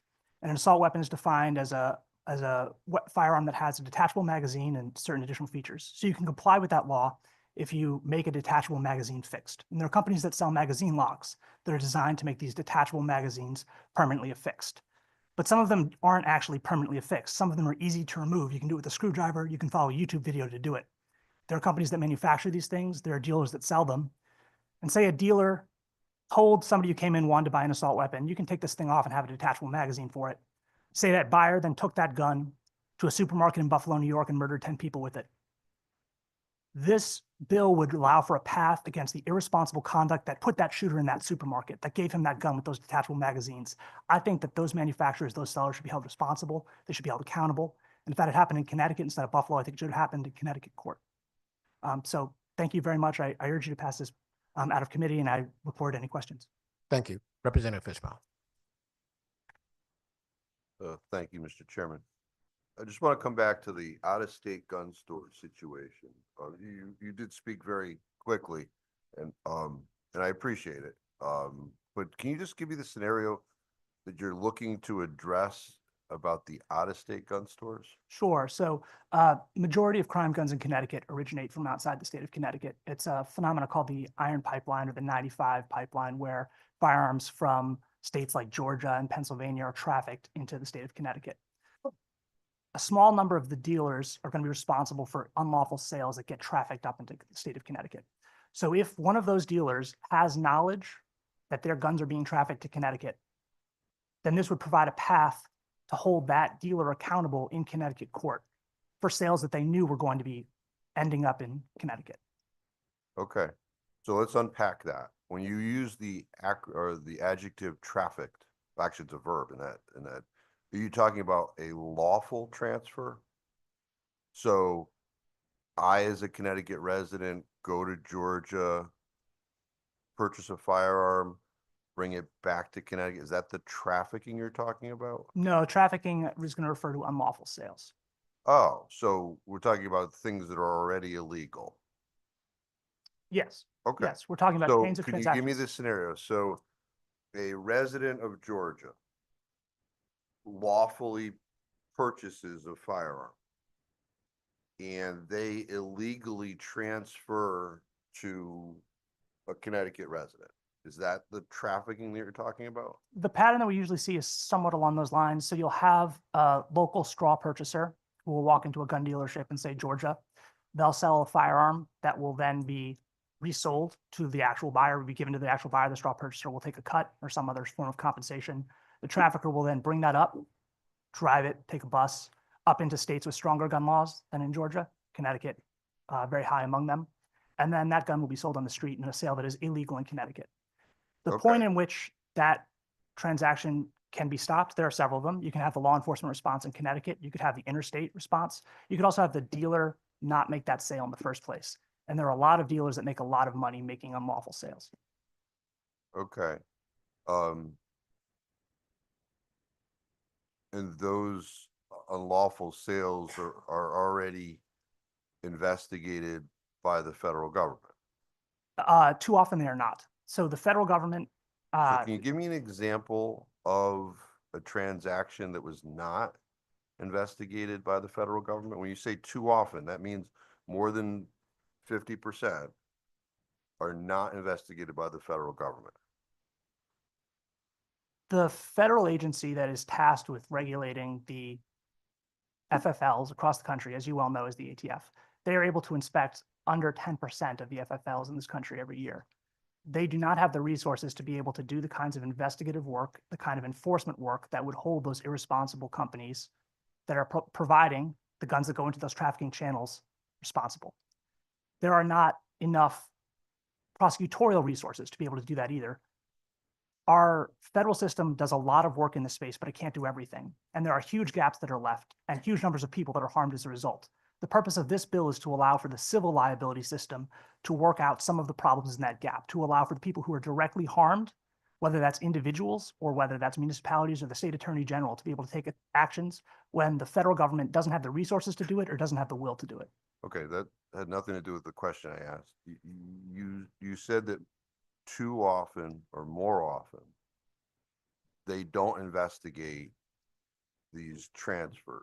And I'm just trying to figure out, where does that come from? Because you would have to have a firearm in Connecticut that is found in the possession of somebody who didn't legally possess it. and then trace it back to perhaps the point of origin, which it could have been transferred like 5 different times along the way. And then you're saying that those were not investigated. And I'm just trying to, Gifford Center has access to those cases, those uninvestigated cases? Of course, we don't have access to that kind of information. I think that the point you're making there is, let me ask, is the point that you're making that that there aren't instances where there are guns that are trafficked where dealers are not investigated? You're saying that any instance where there are guns that are trafficked, the dealer will be investigated? I'm telling you that I've been involved in situations where there have been investigations of dealers where a firearm has been traced through the process. But your representation was that many times these are not investigated. And that's what I'm trying to figure out. What is the basis of that representation? Because certainly under our law currently, there are remedies, right? That FFL can be put out of business presently under our law, right? In fact, I believe we had one in the center of this state that was put out of business allegedly under that whole scheme. I believe there was an agreement to close. You said that the purpose of this is to go against these out-of-state gun stores, and I'm just trying to find that need. So I appreciate that. The permanently affixed magazine situation. So I believe that under Connecticut law, if you need a tool to remove the magazine, that is considered to be permanently affixed. Is that fair? Yes. So to be clear, the problem that I'm identifying with this device is not that in the moment of shooting, an individual is able to uninstall that device and then attach new magazines. What I'm saying is that the weapon that is sold in the state, or that was sold in the state of New York, is affixed with the device that purports to make it such that that magazine is now fixed. It's not detachable. That device itself can be easily defeated, easily removed, such that you have a firearm that could not have lawfully been sold in the first place because it had been converted to be an assault weapon. Okay, but in Connecticut, right? Anybody who sells a firearm under the auspices of it being permanently affixed, they have to be approved by the Special Licensing and Firearms Unit to be able to sell that firearm in Connecticut. They test it, they look at, is this really permanently affixed? Is it just a doohickey? I mean, there's been a lot of trying workarounds in this area, and I'm just trying to address the representation to us here today as far as how this would help Connecticut law.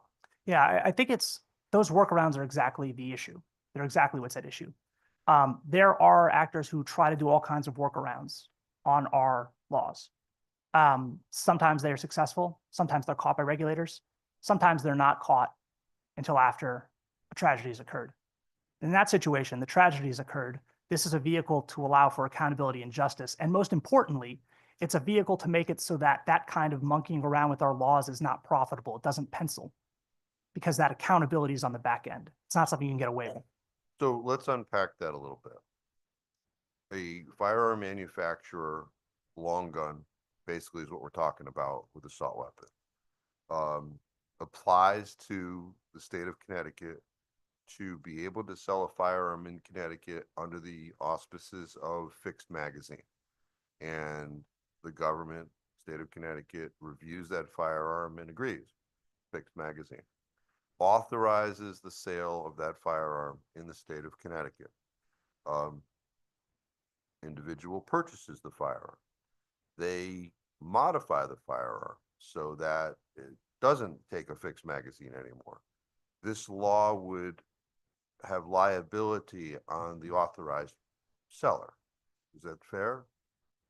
I think it would if you add a couple of other facts to your hypothetical.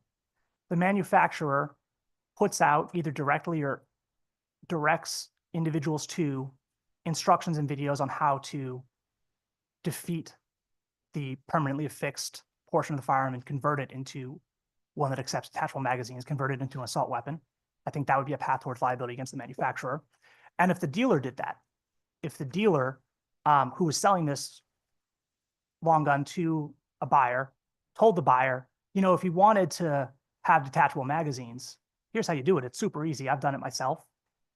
You go to this website, you do this, and then all of a sudden you have a weapon that I couldn't sell you because it would violate the law, but you know, nink, wink, and nod, you can do it yourself. Okay, so someone unaffiliated with the manufacturer posts a YouTube video. There's no liability for the manufacturer of the firearm? I think it would depend on the manufacturer's awareness of it and any actions by the manufacturer to make others aware of it. But I think it would be a fact-specific inquiry, exactly the kind of thing that you would want a court to be able to adjudicate. Well, fact-specific inquiries usually end up in court.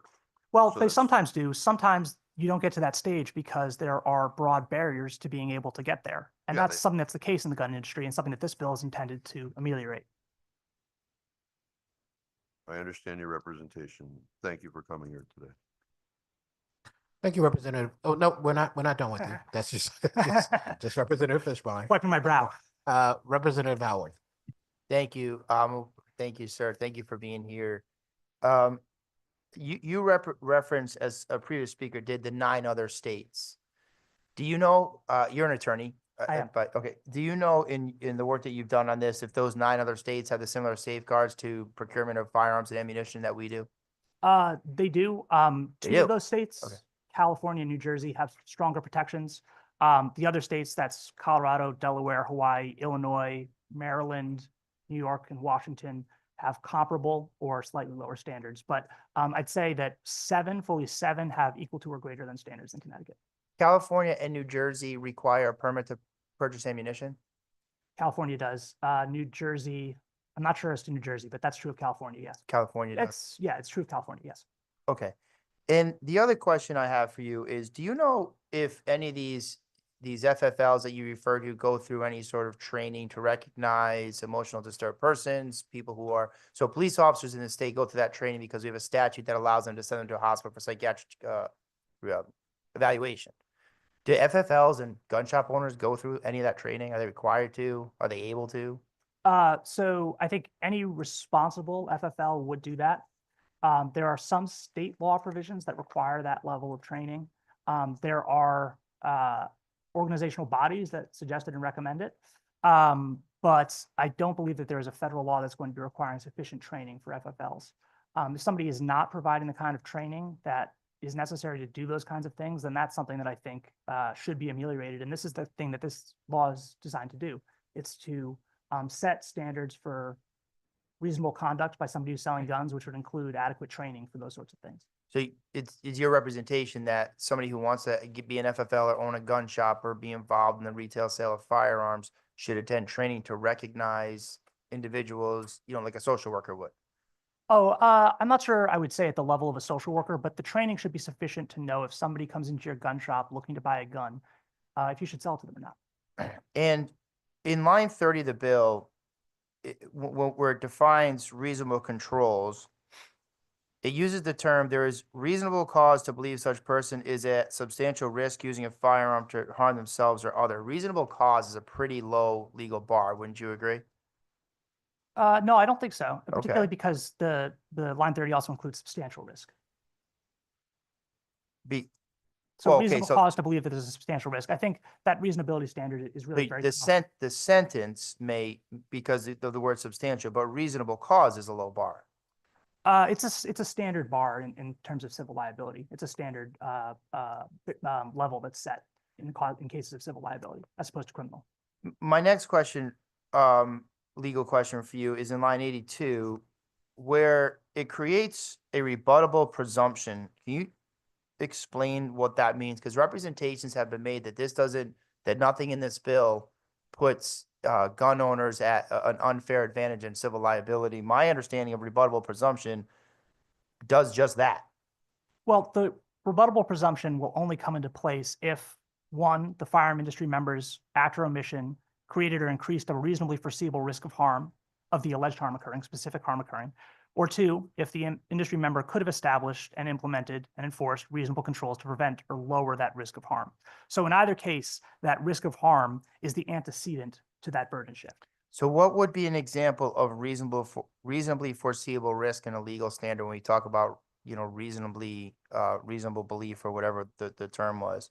If somebody at a retail dealer told a buyer, this is how you modify this gun so it can accept detachable magazines, that would increase the risk that the buyer is going to do just that. Understood. So let me give you another scenario. There's a tragic accident in a town. Wife, 2 kids get killed in the accident. 3 days later, the husband comes in, puts his permit on the table, acting perfectly normal. The firearms owner sells him the gun. The guy walks out and shoots himself. Could you make an argument as a lawyer that, hey, you live in this town, you knew this accident happened, you should have reasonably foreseen this? In this scenario, I assume that it's the case that the identity of the slain family members is known? Right. So, whether or not it was known to the gun owner is an unknown, but could you, as an attorney, file a civil suit, looking to get an insurance payout? Not that you would do that, but attorneys do. I'm outnumbered in this room. I understand that. And you do that, could you make a good argument that, hey, this was in the paper, he should have seen this, he should have known that? Could you bring that civil suit?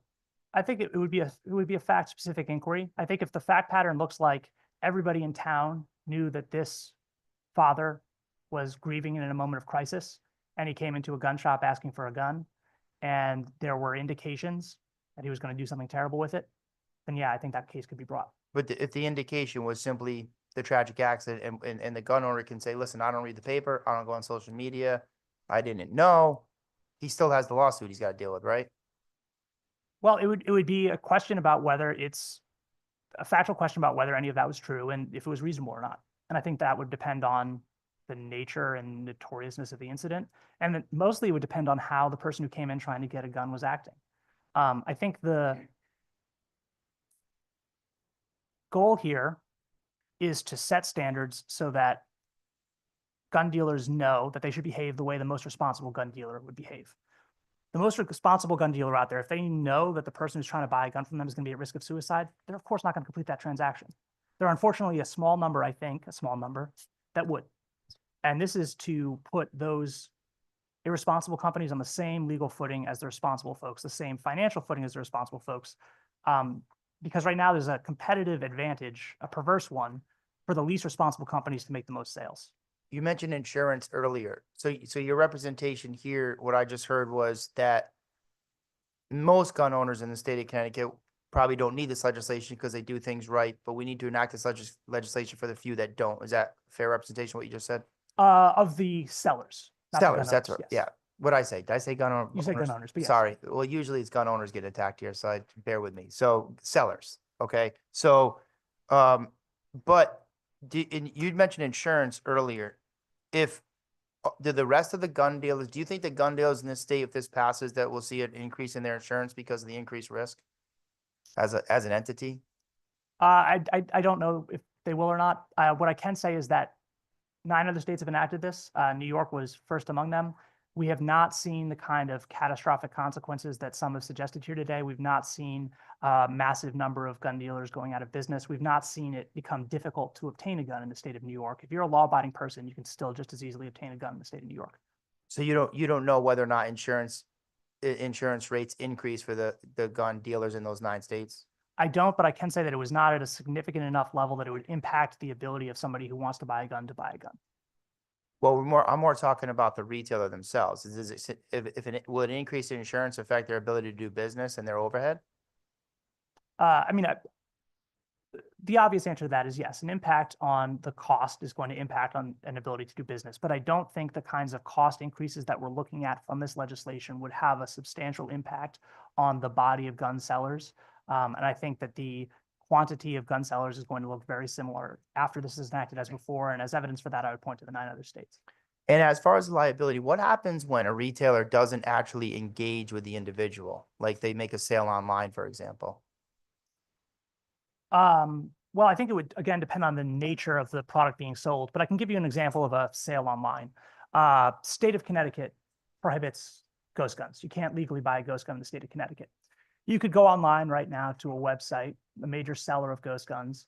You could put in your information and attempt to purchase a ghost gun. One of the major ghost gun sellers, I logged onto their website this morning, said, get your ghost guns while you can. We encourage you to pay with crypto. If a company like that made online sales to a buyer in Connecticut where ghost guns are illegal, where that kind of sale would be illegal, and not only did that, not only made the sale, not only know where they were shipping it, shipped it to Connecticut, knowing all of that, but also encouraging ways to conceal it. Yeah, I absolutely think that that online seller should be held responsible.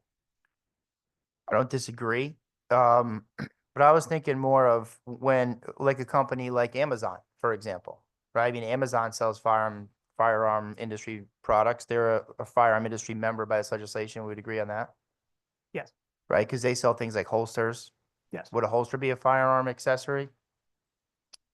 I believe it would, but I don't think that it is going to be something that is likely to be actionable under the statute because I don't think the circumstances under which holsters are sold or used would lend themselves to the kinds of harm contemplated by the statute. We've outlawed guns here because of what they look like, you know? So, I mean, I wouldn't put it past it. And maybe you heard me say to somebody earlier, there's a lot of things that are firearm accessories, right? Would you agree? A flashlight designed to go on a firearm is a firearm accessory? I would. A red dot sight is a firearm accessory? I would, and I don't think either of those things would be actionable unless they were sold, for example, with irresponsible language suggesting, and this is an actual example of firearms that were marketed as being urban sniper rifles. I think if you said this is the urban sight, use it against protesters to keep your business safe. Things like that, I think, could venture into the realm where accountability and liability could attach. But the mere sale of a accessory like the kinds you're describing, I think, if done responsibly, is not actionable under the statute. I appreciate this because unlike some of the others here, I'm not a lawyer, so this information is helpful to me. But if I'm an 18-year-old person and I buy an aim point red dot sight for a rifle off of Amazon, and then I commit some heinous act like we've already heard about today, and I use that red dot sight because representations have been made in this committee on numerous occasions, and I don't disagree. A red dot sight makes you a much quicker shooter. There's no doubt about that. And something tragic happened, and we have no idea where the rifles came from, but we're able to determine that the red dot sight came from a company with deep pockets like Amazon. Could you file action and say, hey, they should have known that a red dot rifle should not be going to an 18-year-old buyer? I think without more facts, no, you couldn't. You couldn't. All right. Thank you. Thank you, Mr. Chairman. Thank you, Representative. And if it helps, I'm not an attorney either, so it just shows how far you can go on this committee.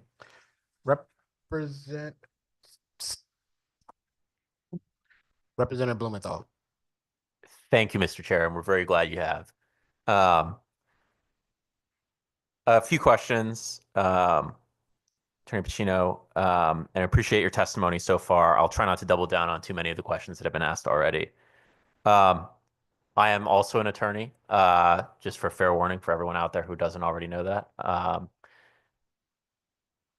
Who can file a lawsuit? Generally or under the bill before us today? Just generally. Generally, any harmed individual or government body, anyone harmed. Yeah. So you don't even have to be a lawyer. You can file one on your own behalf. It's called pro se. It's just a fancy word for yourself. And often we hear in this committee and some others the danger of allowing people to file lawsuits. But ultimately, I think it's important to remember that literally anyone can file a lawsuit for any reason. It's ultimately up to a court and, if appropriate, a jury or other fact finder to decide if that lawsuit has merit. So I wanted to drill down on a couple other issues. With regard to insurance, we've heard from several witnesses today concerns that FFLs, excuse me, or other firearms industry members will not be able to obtain insurance if a measure like this passes in Connecticut. have you seen any evidence in any of the other states that have passed similar measures that such individuals or businesses have not been able to obtain insurance? No. And obviously insurers, they defend against lawsuits, or liability insurers defend against lawsuits. They also can pay judgments or settlements as appropriate. Do you have any knowledge about what else insurers can do for their insureds? Insurers can have a great ability to determine the business practices of an insured entity. It's a primary mechanism in which industry safety standards and other standards are improved, because industries will react to the insurers, because at the end of the day, the insurance companies have a lot of information to know the kinds of bottom line actions, what kinds of behavior to incentivize, what kinds of behavior to disincentivize, and that as a whole raises public safety. I think that's really important information. Insurers play a vital role in maintaining safety in various industries, helping individuals and businesses do the right things, not only for their own bottom line, but for the safety of everyone around them. And also, if they do the right things, probably reducing their insurance rates. So I think that's very important to keep in mind. I was curious also, another concern I've heard is that this industry is being singled out on its own or unduly. Are there any other industries that are subject to similar measures? Oh, absolutely. Private rights of action are typical, including ones that are industry specific. Telecom industry, the financial services industry, the media industry, the credit reporting industry. I mean, the list goes on, but this is not an uncommon thing. Okay, thank you. That's good to know as well. And one issue that came to mind, again, as a lawyer, about the parts and accessories issue is the issue of causation in a potential lawsuit. Not to put you on the spot, but what is causation? So causation is going to be a standard that says that the harm that was suffered can be attributed to the individual who's been accused. Okay, so in other words, in a lawsuit that was brought for a firearms part or accessory under this law, a plaintiff would have to prove that the alleged wrongdoing under this measure, so the sale of the holster or the part or the site, actually was a proximate cause, meaning a substantial factor in the injuries. Is that fair to say? Yes, it is. So it seems to me that for a lot of firearms parts and accessories, that would simply be inapplicable. I don't know how you would prove that a holster, or the wrongful sale of a holster, which I'm not sure if there's a circumstance where that would be unreasonable to sell a holster, for instance, directly caused someone to be harmed. Is that a fair characterization? Yes, I agree. Okay. Yeah, to me that seems a pretty significant protection for the sellers or industry members who might be marketing parts and accessories. There are certainly parts and accessories that I think I could call to mind. For instance, bump stocks or certain braces or other things that I would be particularly worried about being used in an incident that might be applicable under this law. But there's a lot of parts and accessories that seem to me that just wouldn't I can't imagine being involved in any lawsuit. Would you disagree with that? No, I agree. Yeah, that seems a significant protection that is an essential part of our tort system, causation, both but for causation and proximate cause, meaning that the wrongdoing has to be a substantial factor in the harm. Those are significant protections and essential elements built into our tort system that I think would ameliorate a lot of the concerns that we're hearing today. So I appreciate your answers and all the information you've contributed. And thank you for being here today. Thank you, Mr. Chair. Thank you, Representative. Senator Kissel. Thank you very much, Mr. Chairman. Just a couple quick inquiries. Earlier, a nice gentleman from the Connecticut Citizens Defense League opined with me that we agree that we think that Connecticut, in totality, when you look at all our gun laws, is probably one of the top 3 states as far as strict regulations. Where would you, in your opinion, since you have a lot of knowledge regarding this area of law, Where would you put Connecticut? I would put it actually exactly at number 3 behind California and New Jersey. Okay, great. But you say New Jersey instead of Illinois. I I had would, thought yes. Illinois was in the top 3, but you're saying New Jersey. I am, yes. Okay, well, still number 3, which means, I think we're doing plenty. The other thing though, in line with our good colleague, Representative Howard, who's all about public safety since he's entered the workforce and probably even beyond that, earlier than that. He had actually opened or opined upon an example that caused some things to, if we go down this path, we're going to have more litigation rather than less, because there's going to be more possibilities for lawsuits. Would that be a fair statement? Yes. Okay, and the example that he used was a distraught individual, and I don't know if the individual was responsible for the family dying or just felt remorse because his family got killed in a car accident. I don't know what it is. But we had also heard, I believe it was the lady with the torn meniscus, that guns are used for suicides far more than in violent crimes.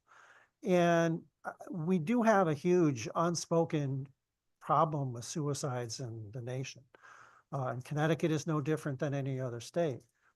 Are you aware of any lawsuits against gun manufacturers and gun sellers because of a suicide? I am, yes. And do you think that if we went down this path, there would be more litigation regarding that?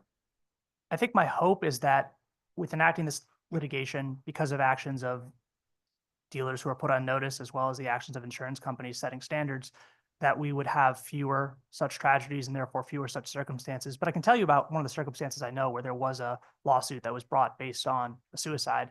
Yeah, that would be helpful. There was a mother who had a daughter who was in a suicidal crisis.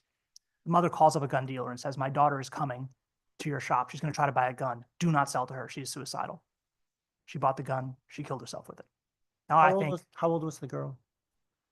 She couldn't have been a minor, right? No, she was an adult. Okay. But the point is that the dealer knew they'd gotten this phone call, "Don't sell to this woman." And they still made the sale anyway. And that's a situation where, yes, I think the family that lost that child should have a path to justice. I could almost come up, and once upon a time, I was in private practice. I work for a corporation now, and I haven't been in private practice probably for 22 years. But back in the day, I would bring lawsuits, appeared in court, and would come up with creative ideas if I thought a wrong had been done. So one time, someone was maligned through a bad credit report. I actually brought a products liability action in federal court against Dun & Bradstreet. And believe me, it was a Hail Mary pass, but we got offered a substantial amount of money that my client turned down, and then we had a decision against us. But it was novel, and we took it all the way to a decision by the court. Jose Cabranes was the judge. I will always remember that, down in New Haven Federal Court. So creative attorneys can come up with creative ideas. I guess the concern, you showed an example where someone had actual knowledge. That's one thing. And we have a list of individuals that if they commit certain crimes, we go too close to actual physical assaults on human beings, whether it's stalking, whether it's assault, that we say they're not really worthy of having the ability to own a firearm, even though we have Second Amendment rights. But we've determined that the link between their past bad behavior, convicted behavior, whether it was a plea bargain or a conviction after trial, is too close to let them have this dangerous instrumentality. And that's been upheld. So there's certain, so it's not like crying fire in a crowded theater. Like your right to free speech is not unlimited, your right to own a gun is not unlimited, but it's a constitutional right. And therefore the scrutiny on government action must be much higher. And I think that it's really like the poor ugly stepchild of the other constitutional rights. It gets beat around. And only recently have we seen it become fleshed out a little bit. That's just my 2 cents, my humble opinion. My concern is once we get into this realm of suicide, now we're not talking about clear, bright line tests where did someone do the correct background check and does it meet these criteria? my friend and colleague, the good ranking member from the House, Representative Fishbein, said North Carolina, South Carolina, sort of not as clear on stalking. Ours seems much wider in its description. And are they in alignment? Do we want to go down that path? And I think that's a legitimate concern, right? I loved his sort of like offhand suggestion that, hey, if the crime has anything to do with hurting another human being, we'll just have a catch-all and we can sort of figure that out. And it's easier to figure that out. And I sort of agree, whether we want to go down that path or not. You're always going to bump up against where the line is. But do you have any concerns whatsoever that once we get into a really subjective area, that I can't do a background check on you, I can't look at you and feel like I know that you're depressed? We'd like to think, I mean, people like to say, oh, what's the bill about? Just read the title of the bill. With all due respect to my wonderful friends on the other side of the aisle, they are masters sometimes at putting great titles on bills that is very difficult for me to vote against. But when I read the language, it's a terrible bill, right? So you can't really judge a book by its cover. You can't judge a bill by its title. And I can't tell what you're going to do with a gun just by looking at you. So in your example, when the mother called and said, my daughter's distraught, all right, more than a red flag, that's a direct communication. But if you're going to start going down a realm where I'm going to have to start being a mind reader, if I'm selling a lawful item, to know what you're going to do with that, I don't see where the lawsuits end. Don't you have any concerns about that being a sort of a wide open-ended no barrier at all? I don't, and there's two reasons for that. The first reason is that there are already very, very significant and effective barriers to litigation against the gun industry, such that we see very few lawsuits against the gun industry. One of the very few cases that goes through to a large settlement is the Soto case following the Sandy Hook shooting. That's an exception, not the rule, because there are a lot of structural barriers that prevent those kinds of cases from being brought in this industry, as opposed to some of the other industries that you noted in your example. It is a lot easier to bring cases in other spaces, and the right number of cases is a balancing, the right amount of civil liability is a balancing, the right amount of accountability is going to be a balancing, and we are very far out of whack now. So that's point one. Point two is that I think this legislation as drafted is a good book once you get past the cover. And it has protections in place that are going to make it so those kinds of frivolous suits are not brought. And in a case where there's never-ending and frivolous lawsuits, there are other protections like the availability of sanctions. And so I think the concern, while not coming from nowhere, is misplaced as to the specific piece of legislation and this area of the law and of civil litigation. Thank you very much. I appreciate your testimony. Thank you, Mr. Chair. Thank you, Senator. Representative Fishbein for the second time. Thank you, Mr. Chairman. The other areas that you say are controlled in this fashion were what? The examples I gave were telecommunications, the media industry, financial services industry, credit reporting. Okay, so the telecommunications industry, how are they regulated that would be in line with this? So those examples I was giving were examples where there are private rights of action that are created by statute as to a specific industry. So in the telecom industry, I was thinking of the Telephone Consumer Protection Act, which is a statute that allows for a private right of action against companies that are using auto dialers and other mechanisms to mass reach consumers in an inappropriate way. Okay, the financial industry?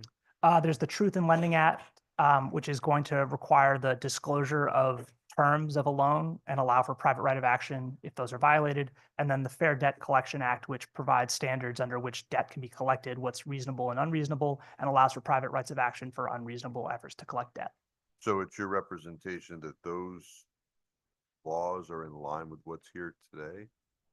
Yes, as well, what I offered these for was as being statutes that provide for a private right of action that is industry specific. And yes, both of those are, all three of those are.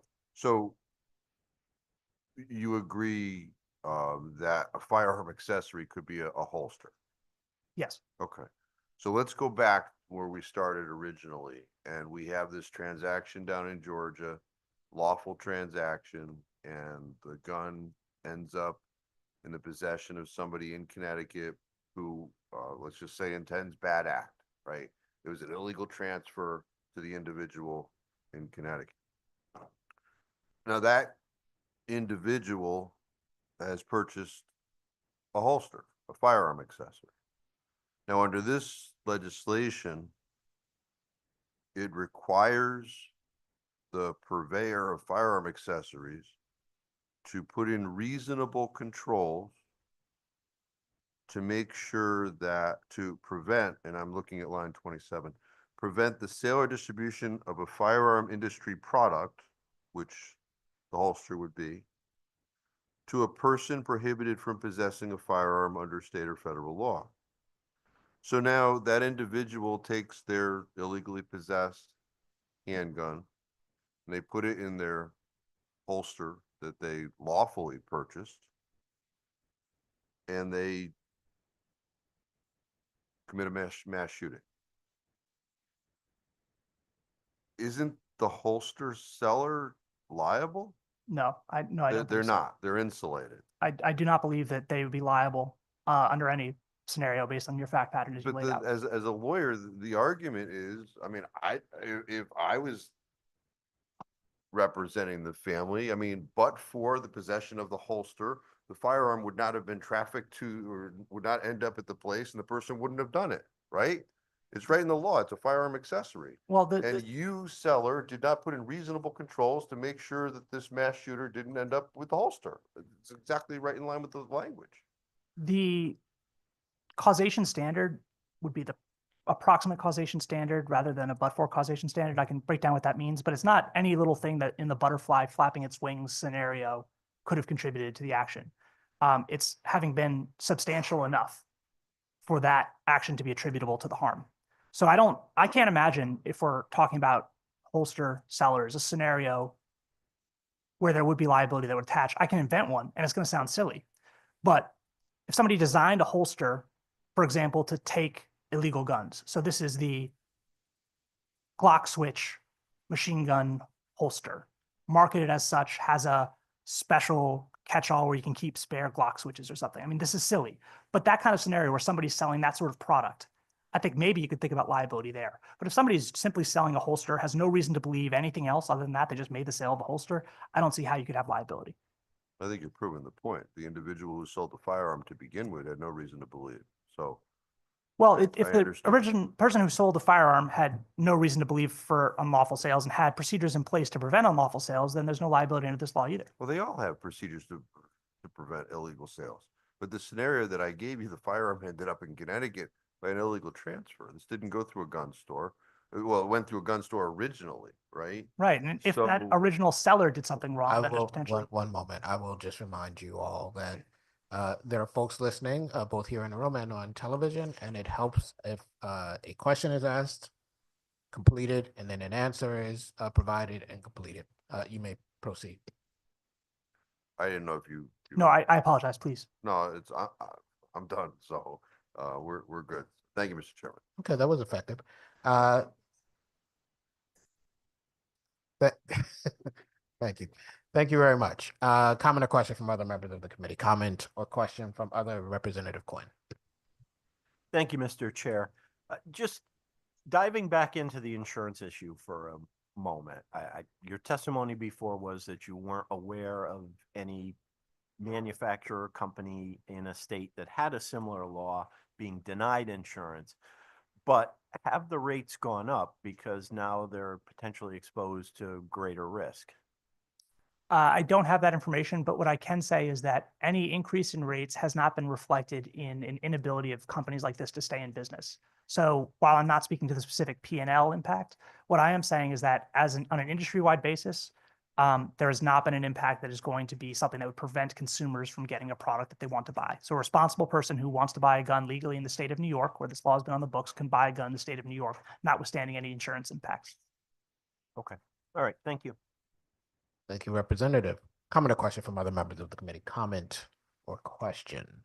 Seeing none, thank you very much for joining us this afternoon. Rachel Connor. Good afternoon, Senator Winfield, Representative Staffstrom, Senators Flexer and Godker-Wilcox, Representative Fazino, Senator Kissel, and Representative Fishbein, and distinguished members of the Judiciary Committee. My name is Rachel Khanna. I'm the former state representative for the 149th District, and I'm here today to testify in support of House Bill 7042, an act concerning implementation of the Firearm Industry Responsibility Act. We're fortunate here in Connecticut to have strong gun violence prevention laws, but we know that there's more that can be done to make sure that guns don't fall into the wrong hands. House Bill 7042 requires gun manufacturers, distributors, sellers, and others to establish and abide by reasonable controls to help ensure that firearms do not end up in the hands of straw purchasers, gun traffickers, and others who are prohibited from possessing firearms. This will help prevent gun crimes and make Connecticut residents safer. In addition, excuse me, current federal law provides unusual protections for and makes it very difficult to sue the gun industry. Consequently, many victims of gun violence don't get justice. Civil lawsuits against gun manufacturers and dealers with a history of irresponsible behavior provide accountability by allowing those harmed by misconduct to sue and potentially recover from those responsible. Roughly 90% of crime guns are sold by just 5% of firearms dealers, whose lax practices endanger our communities. Irresponsible marketing can put weapons of war in the hands of dangerous individuals without liability consequences for the manufacturers. Holding manufacturers and dealers accountable for their actions will reduce the number of firearms that are illegally flowing into our cities and towns, and will help to reduce the incidence of community gun violence across Connecticut. I thank you for your time and consideration. Thank you. Thank you for your time and your testimony. Are there questions or comments from members of the committee? Seeing none, thank you again for your testimony. Thank you. Next, we will hear from Edward Rando, who will be followed by Richard Souza. Edward, welcome. The floor is yours. Good afternoon. Thank you for the opportunity. My name is Ed Rando. I am a partner in Ron's Guns in East Lyme, Connecticut. My father opened Ron's Guns in 1974. The gun shop is still active in its 50th year. In 2023, November, my father passed away. Myself and another gentleman had purchased the shop from him prior to his passing. At that time, we had to reconcile his books for the last 50 years. And we determined that in that 50-year period, we had sold roughly 1 million plus guns. In that 50-year period, we've had 3 instances of, I guess, certain issues. One being a gentleman coming in the shop, looking at a handgun, whacking my grandfather with it, and out the door he went. Another, a troubled individual purchased a firearm and committed suicide. And the third, the same. My point there is that criminals do not come to our shop to buy firearms. We have stringent regulations in Connecticut that we have to abide by as FFL dealers, not only in the state of Connecticut, but through the ATF and the federal government. So again, this particular law that I'm opposed of, this 7042, will do nothing but eliminate the opportunity for Connecticut consumers to purchase firearms. And how will that happen? I've been an insurance representative for 40 years. I know that if this bill passes, we will not be able to purchase liability insurance, product liability insurance. I've been writing the insurance policy on Ron's Guns for 40 years. That policy, when I wrote it in year 1, was $5,000. Today, that policy is $20,000. Again, there's inflation in there. I understand that. But a lot of it is some of the regulation that has been implemented in the state of Connecticut over the course of the years, which require insurance companies to make changes and, again, charge accordingly. So I truly feel that if this bill passes, insurance will become unaffordable for most gun stores. It's getting to that point right now at $20,000 a year for, and again, we're not a large shop at all. So again, I oppose this bill and I think it will hurt the Connecticut consumer when it comes to purchasing firearms. Thank you for your time. Thank you. Thank you for your time and your testimony. Are there questions or comments from members of the committee? Representative Howard. Thank you, Senator. Hi, Ed. Thanks for being here. I just want to tell you, I knew your dad. My very first personal firearm came from him. My parents bought it for me in 2003 as a graduation gift from the academy. And I went to pick it up and he kept me in there for a little over an hour. And I remember it well. My dad used to say, hey, when an old man's talking, you just keep quiet and soak up the wisdom. So I took that opportunity to Dad. He was a great man. So I just want to thank you for being here and the job that you're doing.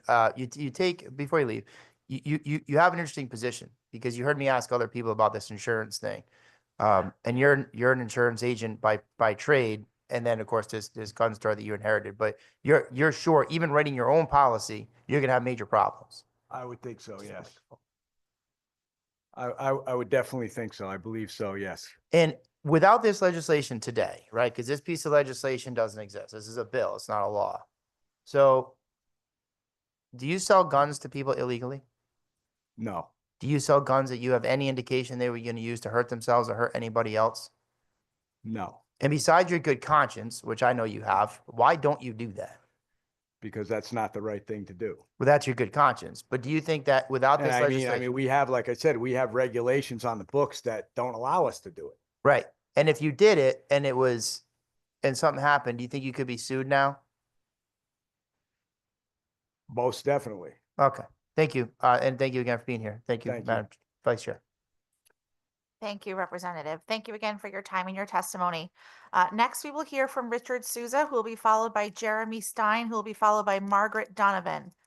Welcome, Edward. The floor is yours.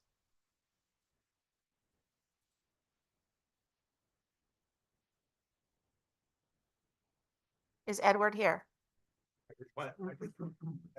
Oh, I'm so sorry. I'm sorry, Edward. Richard, it's your turn. I apologize. I'm so sorry, Edward. I got to use my pen to cross names off. I apologize. Richard, welcome. The floor is yours. I'm sorry for making you walk back and forth.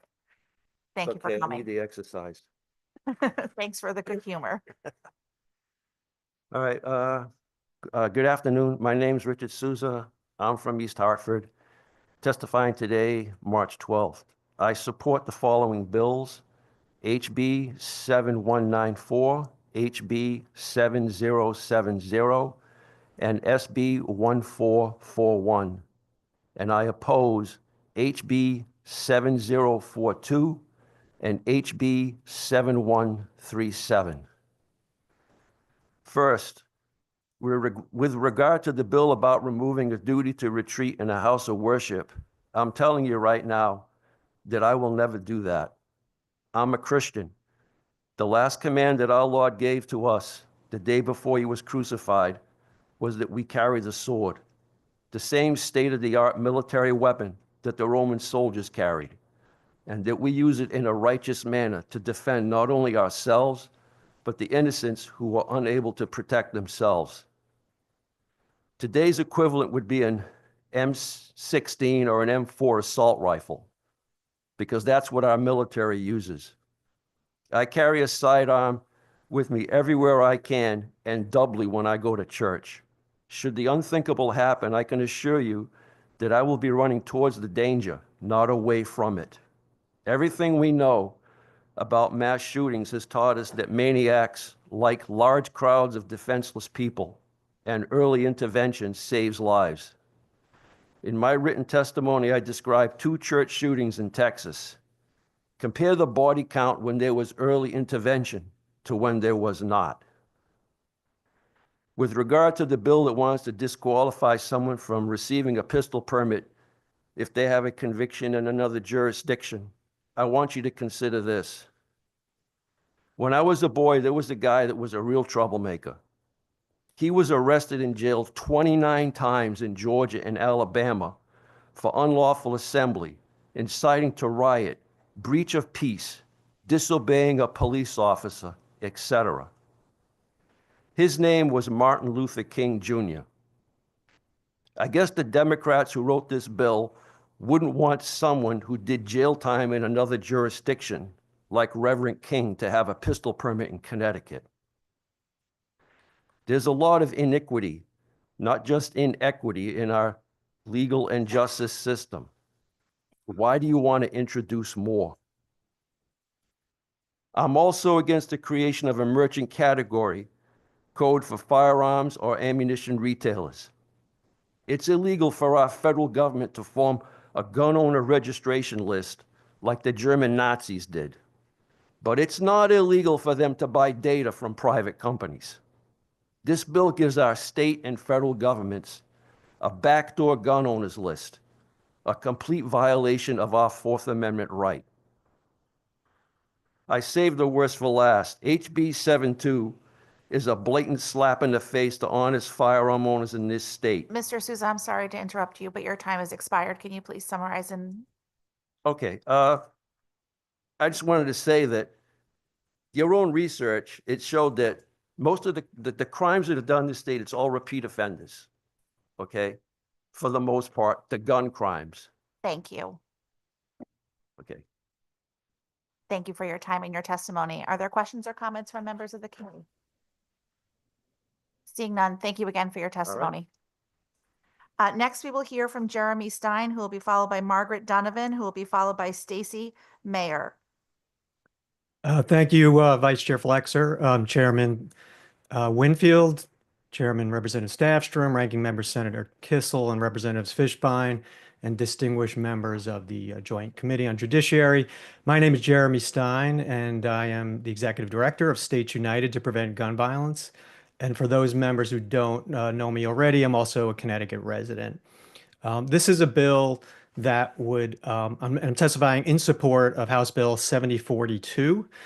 This is a bill that would permit the filing of a civil action against a firearm industry member who fails to exercise reasonable control over the firearm industry products. And it clarifies decades of law and ambiguity that the courts have struggled with due to the Federal Protection of Lawful Commerce in Arms Act, also known as PLACA.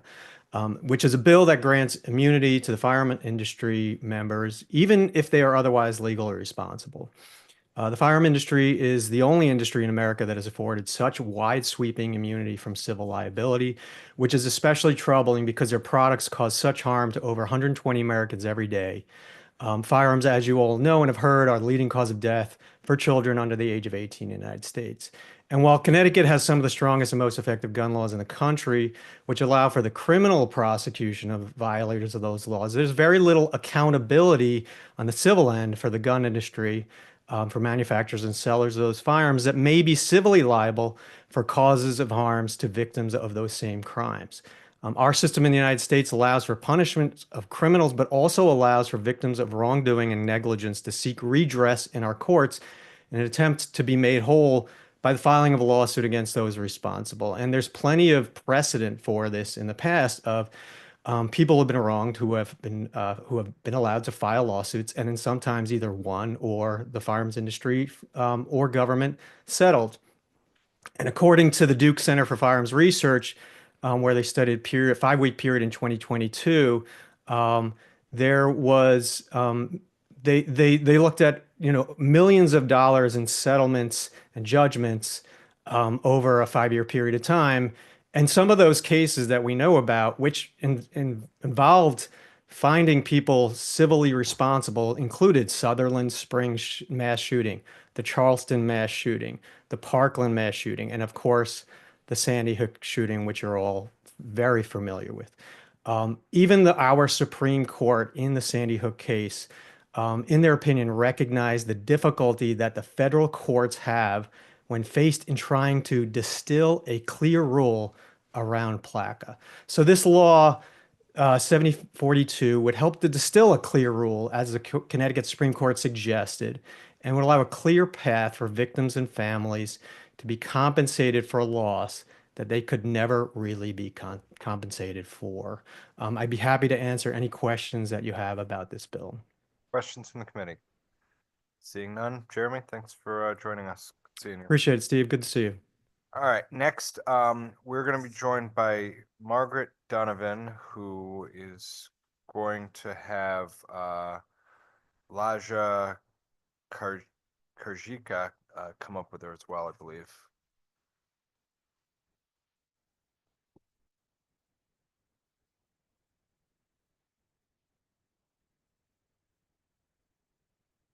Hello? Okay.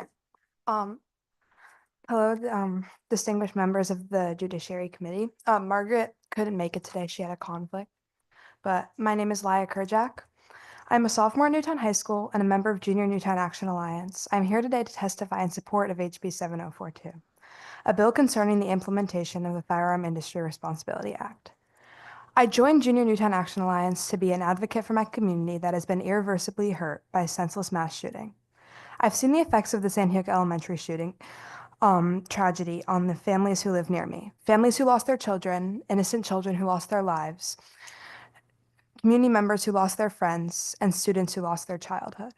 No one in our nation, especially children, should live in fear of getting shot and killed on a daily basis, yet countless Americans have been killed or injured in the streets, homes, schools, malls, concerts, businesses, hospitals, highways, places of worship, grocery stores, parades, and nightclubs.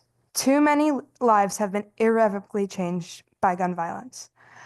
I'm angry and disappointed that so many members of Congress have blocked common sense legislation that would ensure that guns are no longer the leading cause of death for children and teens. I want to live in a nation that loves its children more than guns. As a daughter and older sister to 3 younger siblings, a friend, and a Connecticut citizen, I am here to urge the Connecticut General Assembly to do more to protect members of my family and community, and you can do so by passing HB 7042, to hold the gun industry accountable for the violent gun crisis in our nation. Because Congress passed a bill in 2005 to give the gun industry a special civil liability shield, the gun industry is not incentivized to safely distribute firearms, as there are little to no repercussions if they don't.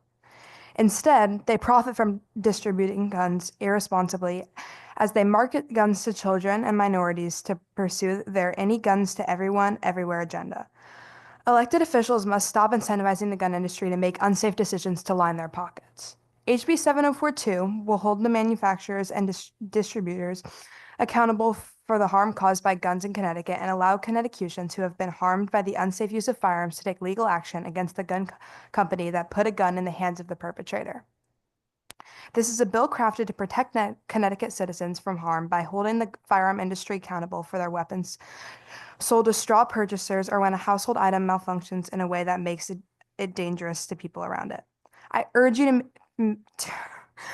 to make protecting Connecticut children the #1 priority by supporting HB 7042 to provide an opportunity for the families impacted by gun violence to pursue justice in the courts. Thank you for your time and considering my testimony. Thank you. First time testifying? Yeah, I'm nervous. Good. You did a great job. Thank you. Thanks for taking the time with us. And I know you missed today high school today to be here. So Yeah. appreciate you sticking with us. So Mhm. Thank you. Next up will be Stacy Mayer.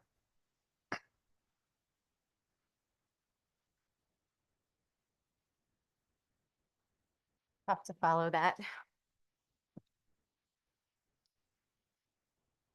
Distinguished members of the Judiciary Committee, my name is Stacy Mayer. I'm a resident of West Hartford, where I've lived with my family since 2006. I'm currently the Director of Advocacy, Policy, and Outreach for Connecticut Against Gun Violence and have been a volunteer in the gun violence prevention movement for many years. I'm testifying in strong support of HB 7042, an act concerning implementation of the Firearm Industry Responsibility Act. I'm also testifying in support of HB 7137 and in opposition to SB 1441, HB 7070, and HB 7194. My testimony on the latter 4 bills is included in my written submission, so today I want to focus on HB 7042. In this country, we often rely on external incentives to ensure that players in a variety of industries behave responsibly. One of these behavior-shaping forces is the threat of a lawsuit and the potential financial impact of an unfavorable verdict. Unfortunately, this is not an option when it comes to the firearms industry. Current federal law shields gun manufacturers and distributors from legal actions against them, robbing gun violence victims of a chance at justice and largely removing the incentives for gun industry members to exercise care. HB 7042 creates a standard of behavior to which gun industry members must adhere and allows for civil actions against them if they do not. Gun manufacturers, distributors, sellers, and others must establish and abide by reasonable controls to help ensure that firearms do not end up in the hands of straw purchasers, gun traffickers, and others who are prohibited from possessing firearms. When that is allowed to occur, these guns flood our communities and contribute to the devastating impact of gun violence on Connecticut's cities and towns. To be clear, HB 7042 does not touch the responsible gun owners in Connecticut, nor does it impact the many law-abiding gun manufacturers and dealers. As we've discussed already today, we know that the majority of crime guns comes from a very small number of manufacturers and dealers. This bill simply permits lawsuits to be filed against those irresponsible bad actors. Those who already take care in their manufacturing, distributing, marketing, and selling of firearms will remain beyond the reach of HB 7042. Preventing gun violence is a complex task that requires a multi-pronged approach. One prong is legislation, and I'm proud that Connecticut is a national leader for gun safety laws and a model for other states to follow. I think we've established we're at number 3. Our strong patchwork of common sense gun laws saves lives, but we can do better. HB 7042 is a missing piece of that patchwork. Similar laws that focus on liability for gun industry members are associated with decreased gun trafficking and other gun crimes in the cities and states that have implemented them. This bill will keep our communities safer, and when irresponsible practices lead to injury and harm, it will allow access to justice for the victims. I urge you to support HB 7042. Thanks for your consideration and for listening to my testimony. Thank you. Questions from the committee? Representative Fishbein. Thank you, Mr. Chairman. I appreciate your testimony. You did say in your opening remarks that you were against 1441. And I'm just, if I could inquire. Yes, your hang on. reason. Sorry, let me just flip my notes to make sure that I. Sure. You can read a little bit more in my written submission, but basically, this bill includes serious firearms offenses in the list of offenses eligible for discretionary transfer of a juvenile to the regular criminal docket. We oppose stiffer penalties for juveniles. The way that our current penal code is set up, this is not the reason why there is gun crime. This bill, we don't believe, is an effective way to reduce gun violence. We know that there are other evidence-based approaches that do make an impact on reducing gun violence. And so that's why we are in opposition to that bill. Just when you say we, you're speaking on behalf of your organization? CAGB, yes. Okay, so it's the position of the CAGV that a juvenile, under this law, someone over the age of 15 who is in possession of a firearm that the serial number has been erased from and that they have threatened someone with, that it's improper for there to be a discretionary transfer to adult court? I think that would be a fact-based inquiry for the court. Well, that's what this law asks for. This Right, law, discretion says that the judge, an application can be made. Correct. The judge is supposed to look at, it says the court shall consider any prior criminal or juvenile offenses committed by the child, the seriousness of the offenses, any evidence that the child has an intellectual disability or mental illness, the availability of services in the docket for juvenile matters to serve the child's needs. So I'm just trying to figure out the opposition, because my understanding is that CAGV is Connecticut Against Gun Violence, and here we have a juvenile, which, I mean, just possession of the firearm by someone under the age of 18 is illegal on its face, right?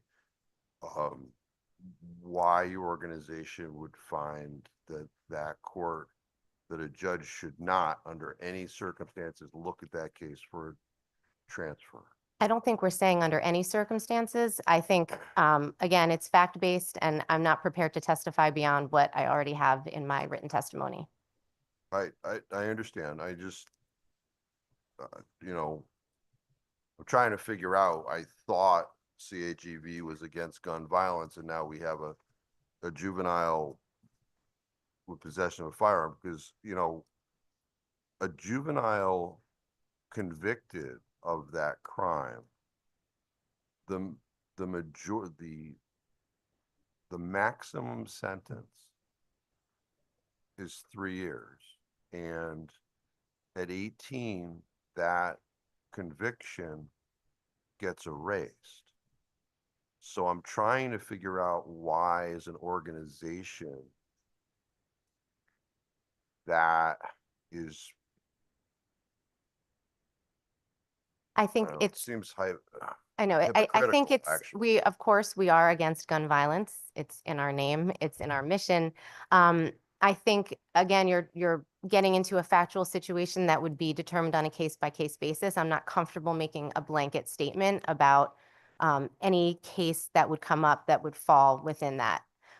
Like I said, I'd like to just leave my testimony that we oppose. And if you have any other questions, I'm sure we can discuss it later, but I'd like to stick to that today, please. No, I understand. I'd like to take representations to the committee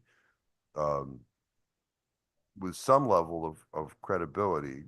I mean, you do acknowledge that this only has to do with, it says in line 26, serious firearm offenses. So I don't know, the hypocrisy, anyway. Well, thank you, Mr. Chairman.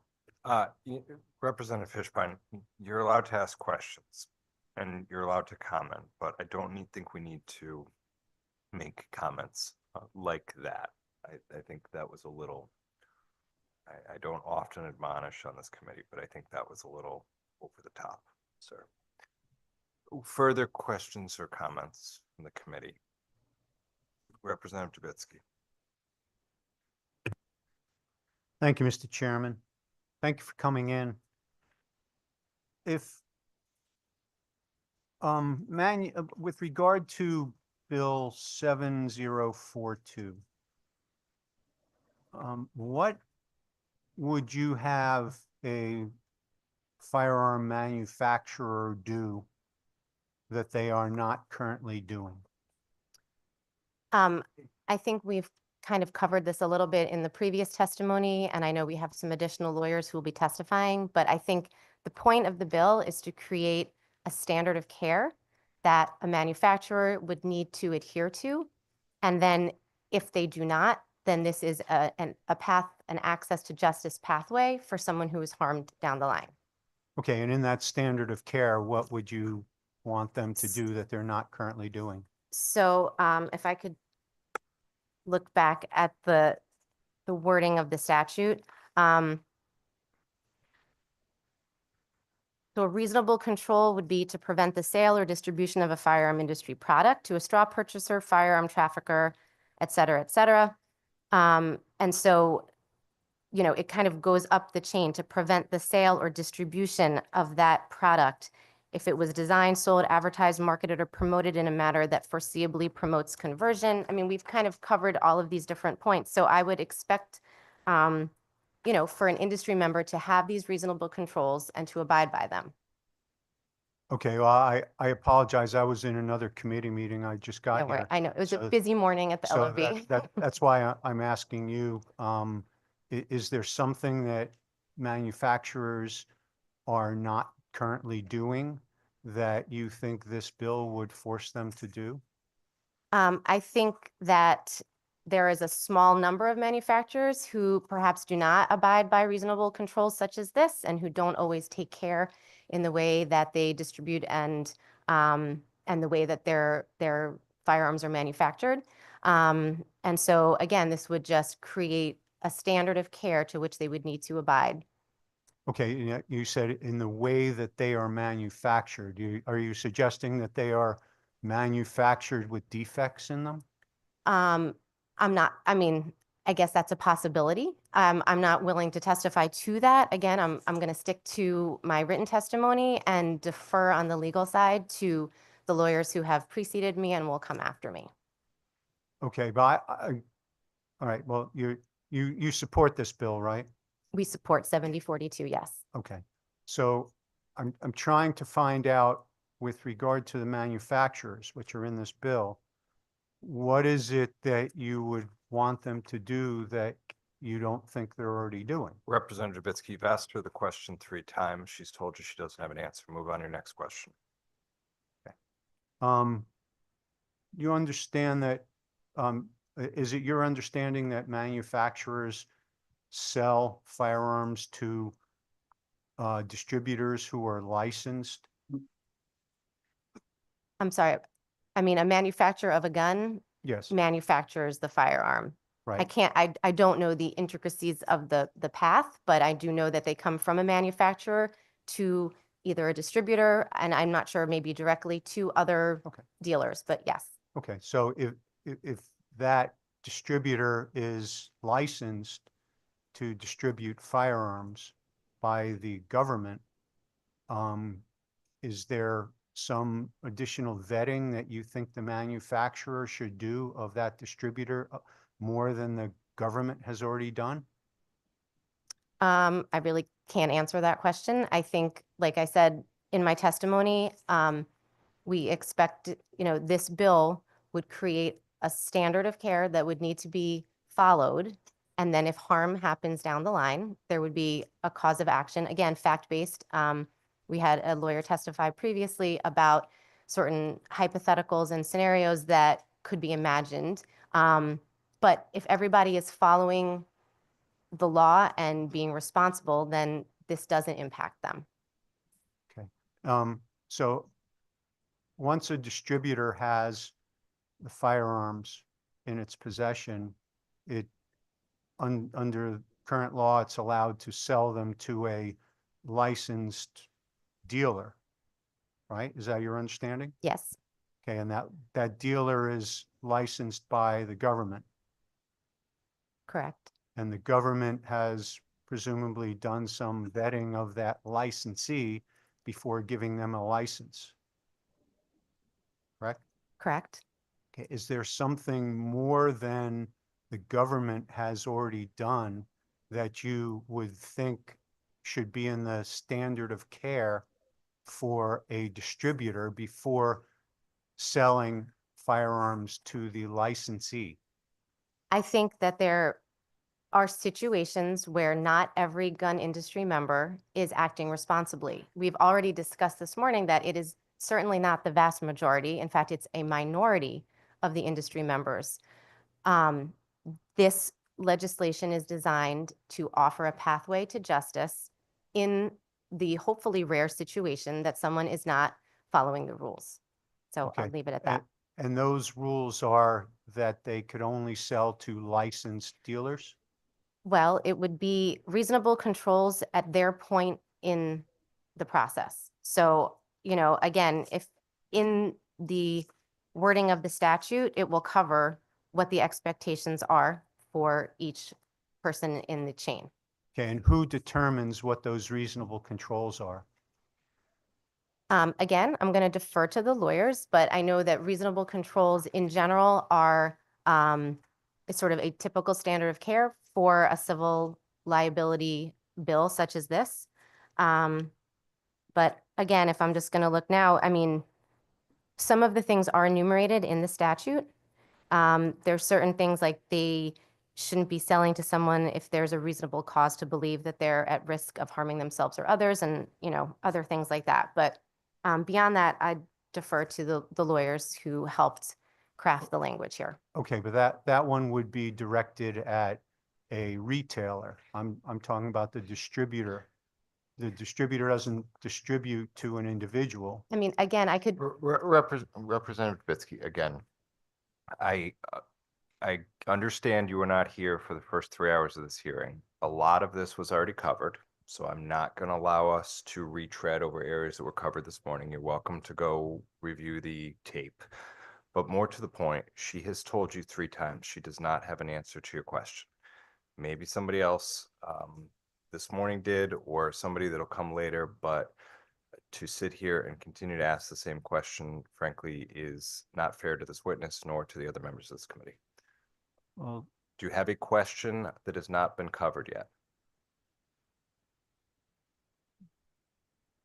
If not, ma'am, thank you very much for being with us today. We'll move on to the next person on our list. Thanks so much. Jordan Levine will be next. Mr. Chairman? Jordan Levine is next. My questions were not covered by this witness, and I was trying to delve into the support of this legislation by this witness. Jordan Levine is next to That's testify. perfectly legitimate. And I'm well within my right as chair to tell you that's enough questions to this witness, and we're moving on to the next person. So Jordan Levine will be next. Good afternoon, members of the committee. Can you hear me okay? Yes, sir. Go ahead. Thank you. My name is Jordan Levine, and I'm the founder of A Better Way 2A. We're an organization dedicated to promoting responsible gun ownership and inclusivity within the firearms community. And I'm here to express my unequivocal opposition to House Bill 7042, a bill that's not only unconstitutional, but also completely irrational in its attempt to scapegoat an entire industry for the actions of criminals. I was going to read my written testimony, but after listening to some of the testimonies here, I've just been taking notes and would love to address a few things because it's incredibly frustrating that we keep ending up in this position where well-intentioned people end up wasting time proposing bills like this when we could spend the time developing strategies to actually address the root causes of violence that we're trying to prevent.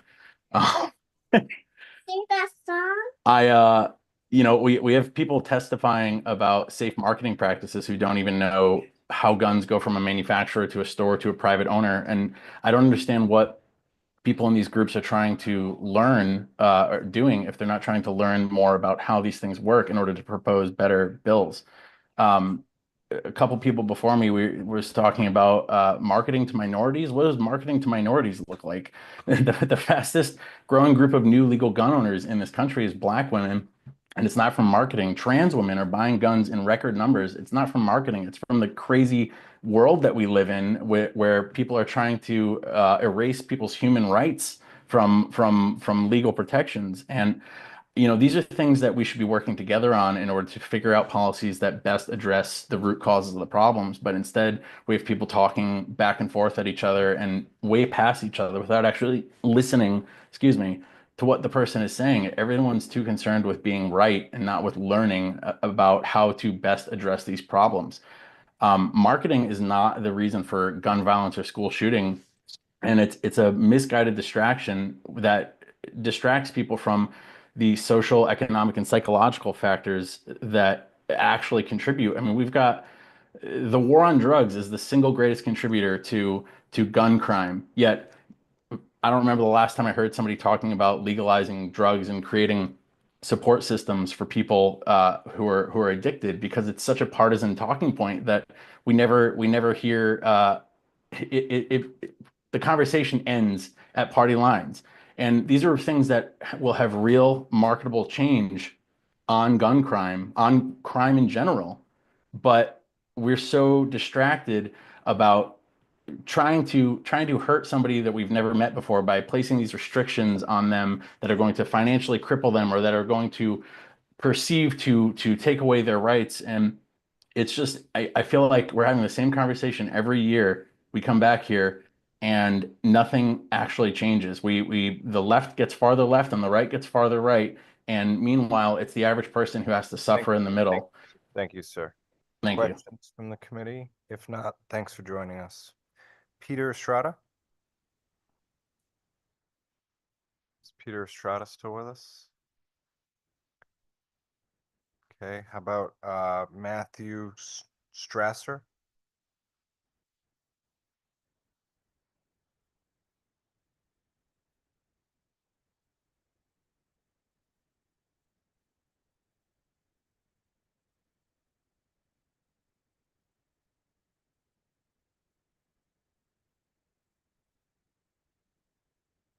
I have to change this testimony to afternoon now, so bear with me if my tenses are correct. Trying to keep it moving as best we can. You got it, sir. Good afternoon, distinguished members of the Judiciary Committee. I'm here today to express my strong opposition to House Bill 7042. Through reading this bill, it is readily apparent that what the goal of this proposed legislation is.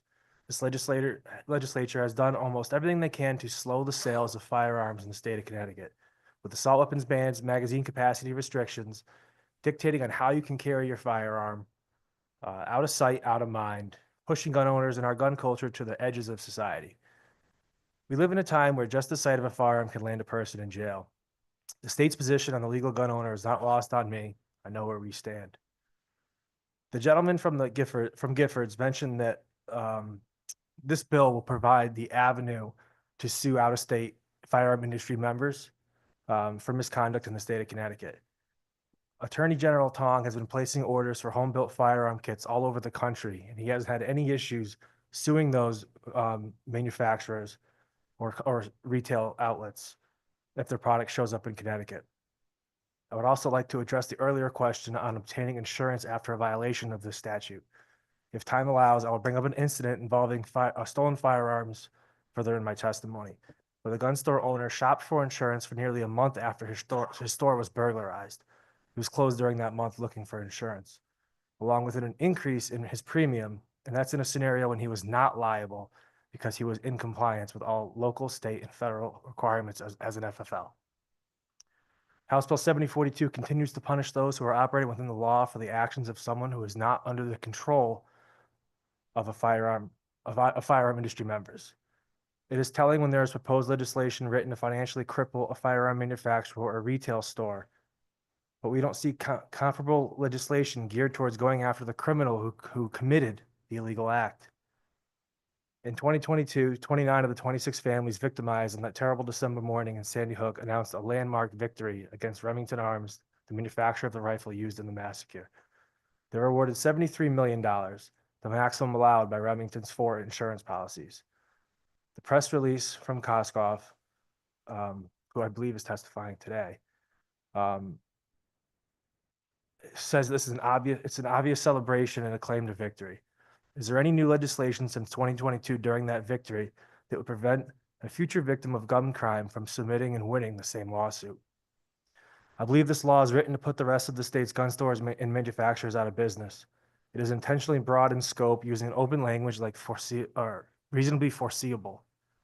I've spoken with a handful of Connecticut FFLs who are all worried that a single civil lawsuit settlement could close their doors.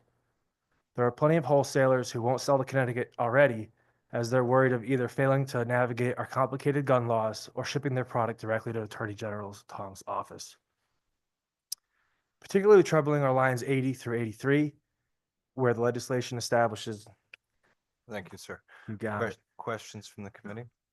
Representative Trubisky? Thank you, Mr. Chairman. Thank you for coming in. So I assume you've read 7042? Correct. Okay. Having read the bill, are you able to discern what a manufacturer is supposed to do in order to prevent the harms that are outlined in this bill? It's not immediately clear, no. Are you able to discern what a distributor is supposed to do under this bill in order to prevent those harms? No.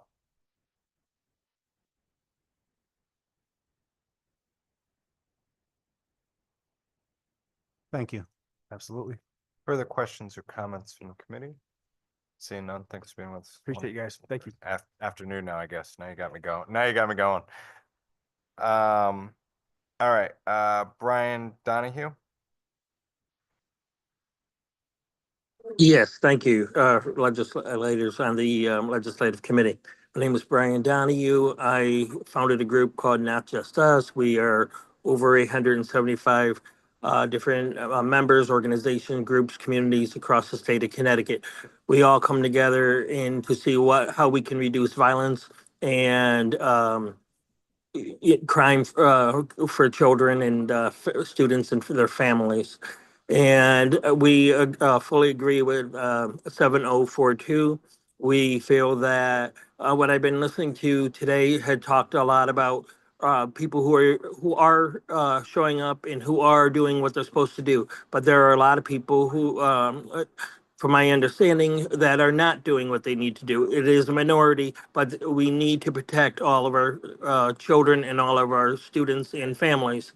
So we're not looking to say all the people who are following the laws, they wouldn't really be impacted by this legislation because of the fact that they're doing what they need to do. We're looking at for people who are not doing what they're supposed to do.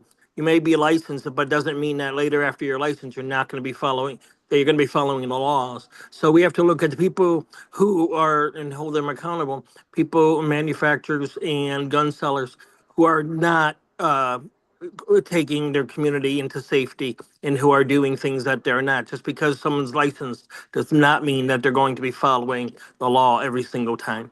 And I thank you. Thank you, sir. Questions from the committee, Representative Trubetsky. Thank you, Mr. Chairman.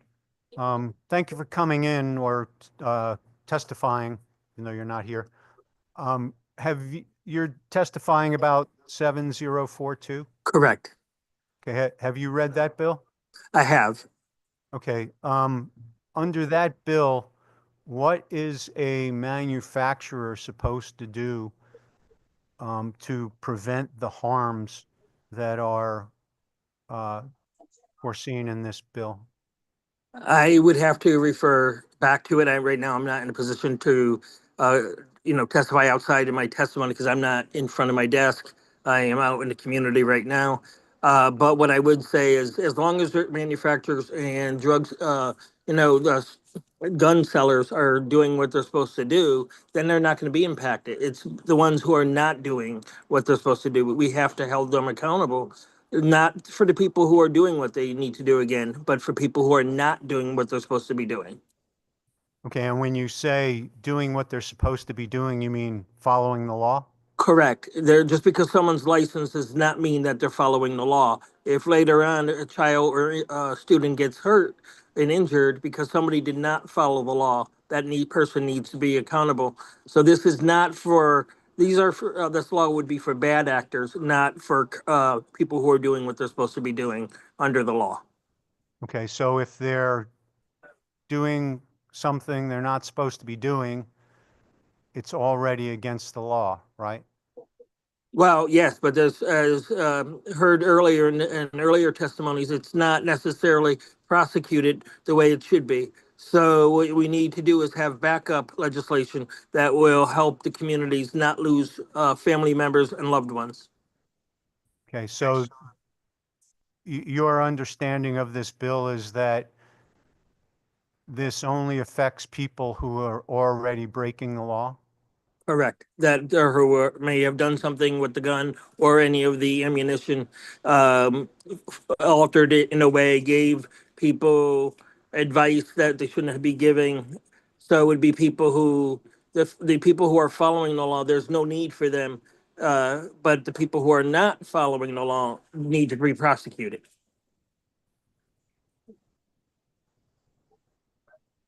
Okay, so a manufacturer, for example, who follows the law and only sells firearms to a distributor who is licensed by the government, that person has not broken the law, right?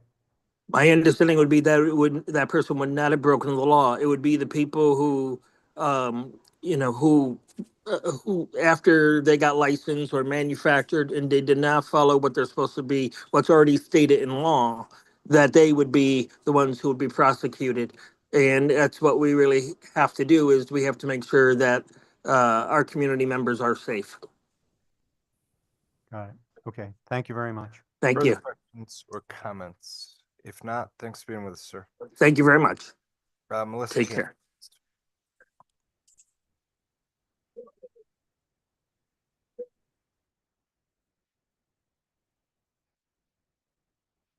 Good afternoon, distinguished members of the Judiciary Committee. My name is Melissa Kane, and I'm the Board Chair of Connecticut Against Gun Violence. I'm testifying today in support of HB 7042, an act concerning implementation of the Firearm Industry Responsibility Act.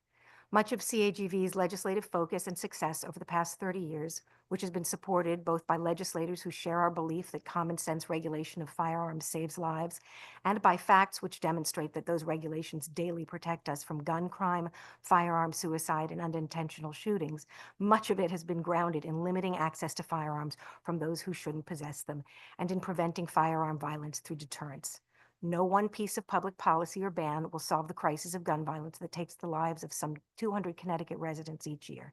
It's a multifaceted approach, and a key missing piece to reducing that violence is firearm industry accountability. You've heard numerous times today, and it's been carefully documented, that a very small number of gun dealers supply the vast majority of guns used in crimes. However, because the firearms industry operates under unique immunity, it is extraordinarily difficult to hold them accountable for irresponsible business practice. A state statute which codifies required gun industry responsibility through reasonable controls is designed to operate within the established exceptions of PLACA. The L in PLACA is for lawful, and it leaves the states the power to decide what is lawful and unlawful. This bill will incentivize the industry to consider the risk to the public in their conduct and help ensure that firearms don't end up in the hands of straw purchasers, gun traffickers, and others who are prohibited from possessing firearms. Throughout U.S. history, our legal system has allowed the public to hold companies accountable when their irresponsible misconduct leads to harm. Accountability drives change and saves lives. The firearm industry should not be an exception. But to be clear, this bill does not punish law-abiding members of the gun industry. Responsible members of the firearm industry, people who sell accessories, holsters, people who sell guns responsibly, are not exposed to liability under this bill. In addition, the legislation in no way restricts the sale of firearms to legal purchasers and in no way affects lawful firearm owners. It is at its heart about deterrence, prevention, and consumer protection. It's about ensuring that bad actors in the firearm industry who act irresponsibly or prioritize profit over public safety adopt safer practices or face consequences, and it provides a clear path for legal resource. It is a common sense measure to help keep our communities safe from gun violence. I urge you to vote HB 7042 out of committee, and I urge you to work to pass this critical piece of legislation into law, joining the 9 other states that have enacted similar laws, all of which have similar gun purchasing processes and all of which have been repeatedly upheld in court. Thank you. Thank you. Questions from the committee? Representative Fishbein? Thank you, Mr. Chairman. Good afternoon, ma'am. Good afternoon. I was listening very intently. You talked about a liability for a holster seller. You say, No liability. I'm saying. yeah, you said that there was be no liability. I am saying what has already been testified to today, that the concern that if you are you're selling holsters, it would seem almost certainly unlikely that this would in any way affect you. Unless, I believe Attorney Pacino came up with a sort of rare, funny, he tried to come up with a situation in which someone was selling a holster that had been outfitted for an illegal gun, that perhaps could be the only time anything like that would affect someone who was selling that. Sure. So, that was a scenario where a holster was created for the purpose of carrying a firearm as well as what are known as a sear, an implement. It's a little piece of metal that goes into a semi-automatic to make it a fully automatic, which are generally legal in Connecticut. Right. But certainly under this language, right, a firearm accessory could be a holster. I believe that's the case. And I believe Okay. that anybody who was responsibly selling those is not in any harm or danger from this legislation. Okay. So a mass shooting happens and the firearm was transported to the mass shooting in a holster. You're saying that there can be no liability under this law for that seller of the firearm accessory? I am not an attorney, so I will definitely, I know Attorney Koskoff is going to be speaking soon. I would allow him to answer that, but as a layperson, I don't think that the holster has anything to do with it, but I'm not an attorney. No, I understand. I mean, just so that you know, I used to be a very anti-gun person. So I know those various ways that people try and get guns out of the populace. Sure. And I appreciate you, but when you make a legal representation to this committee that there would be no liability for the holster seller, well, that is a legal statement, right? Sure. So, under this language, when you look at reasonable controls, it talks about that the seller must employ reasonable controls to prevent the sale or distribution of a firearm industry product to a person prohibited from possessing a firearm under state or federal law. So, I guess because holsters are sold, slings for long guns are sold in various ways, right? And Mm. those implements Again, could be used sorry. in one of these tragedies. And I'm just, Sure. Mm. Again, I'm not an attorney, and I would defer to the attorney who is coming after me, and I would have you look back at the testimony of Attorney Pacino, who dealt specifically with this instance, with this question, right? no, I appreciate that. And this is an open testifying process. A lot of times I've learned some stuff Yeah. sitting here, right? And I appreciate that. The one of the areas of liability in here, it says that, one could allege in a civil lawsuit that the firearm industry member could have established, implemented, and enforced reasonable controls to prevent or lower the risk of harm alleged occurring, but failed to do so. So I guess, you could say, we had some people testify this morning, and all they do is sell is holsters, right? So I guess one could implement a procedure, a policy that they only sell to people, holsters, to people who have pistol permits, right? It's probably unreasonable. But what this says is that they could have established, implemented, and enforced reasonable controls to prevent or lower. And that's what I'm trying to put together. So I'm sorry, I just want to make sure I understand what you're asking. You're asking about the excuse me, the specificity of the language in the bill referring to specifically holsters? well, because I'm taking your representation Well, about no sure. liability for a holster seller, and I'm putting myself in that position, looking at this language. People who, my testimony was that people who responsibly sell holsters will not be exposed to liability under this bill.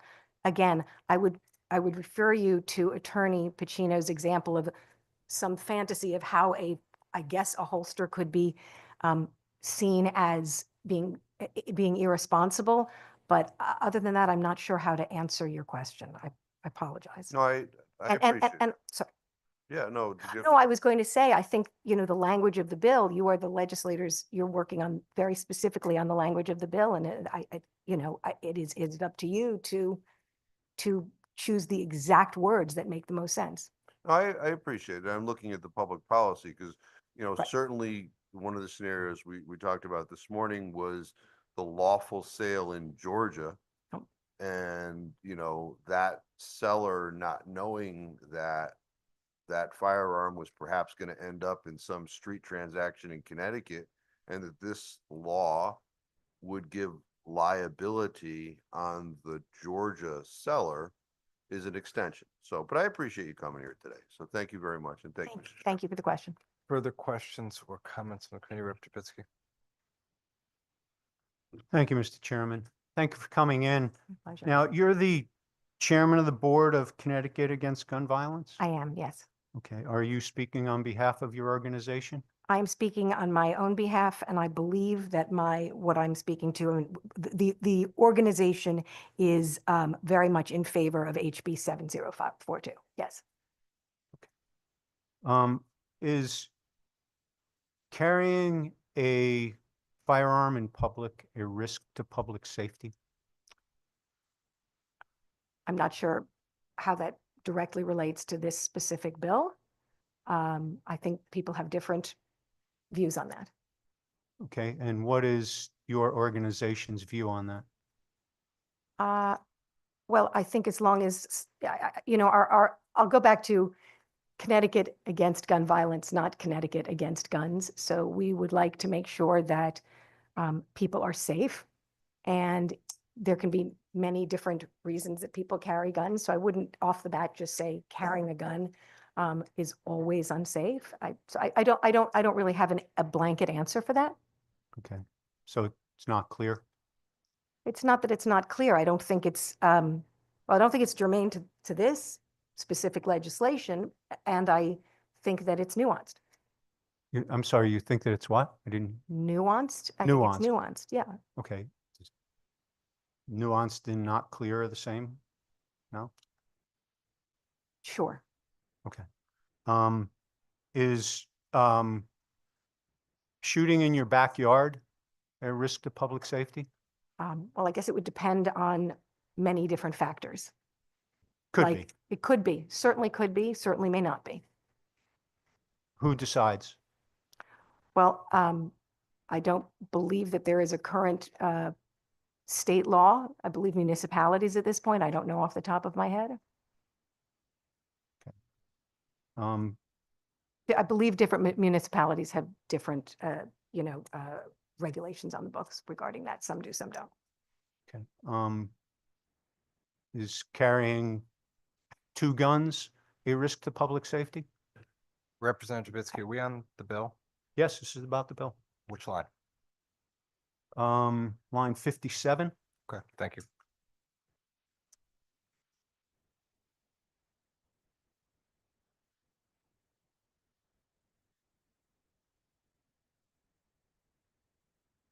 So I'm sorry, could you restate the question? Is Having to- somebody- that you're this is having to do with line 57 of the bill? Is somebody carrying 2 guns a risk to public safety? Again, I don't think I can answer that as a blanket yes or no. It depends on who the person is and what the reason is. Okay, if they have a Law enforcement. well, how about a Connecticut pistol permit holder? I don't, again, I don't think I can answer that question. I would assume, as this bill does, that most people are very responsible gun owners. So if you have a responsible gun owner and they are a legal gun owner, then no, it would not pose a risk. All right, thank you. Yeah. Further questions or comments from the committee? Seeing none, thanks for being with us. Thank you. Sarah Kettle.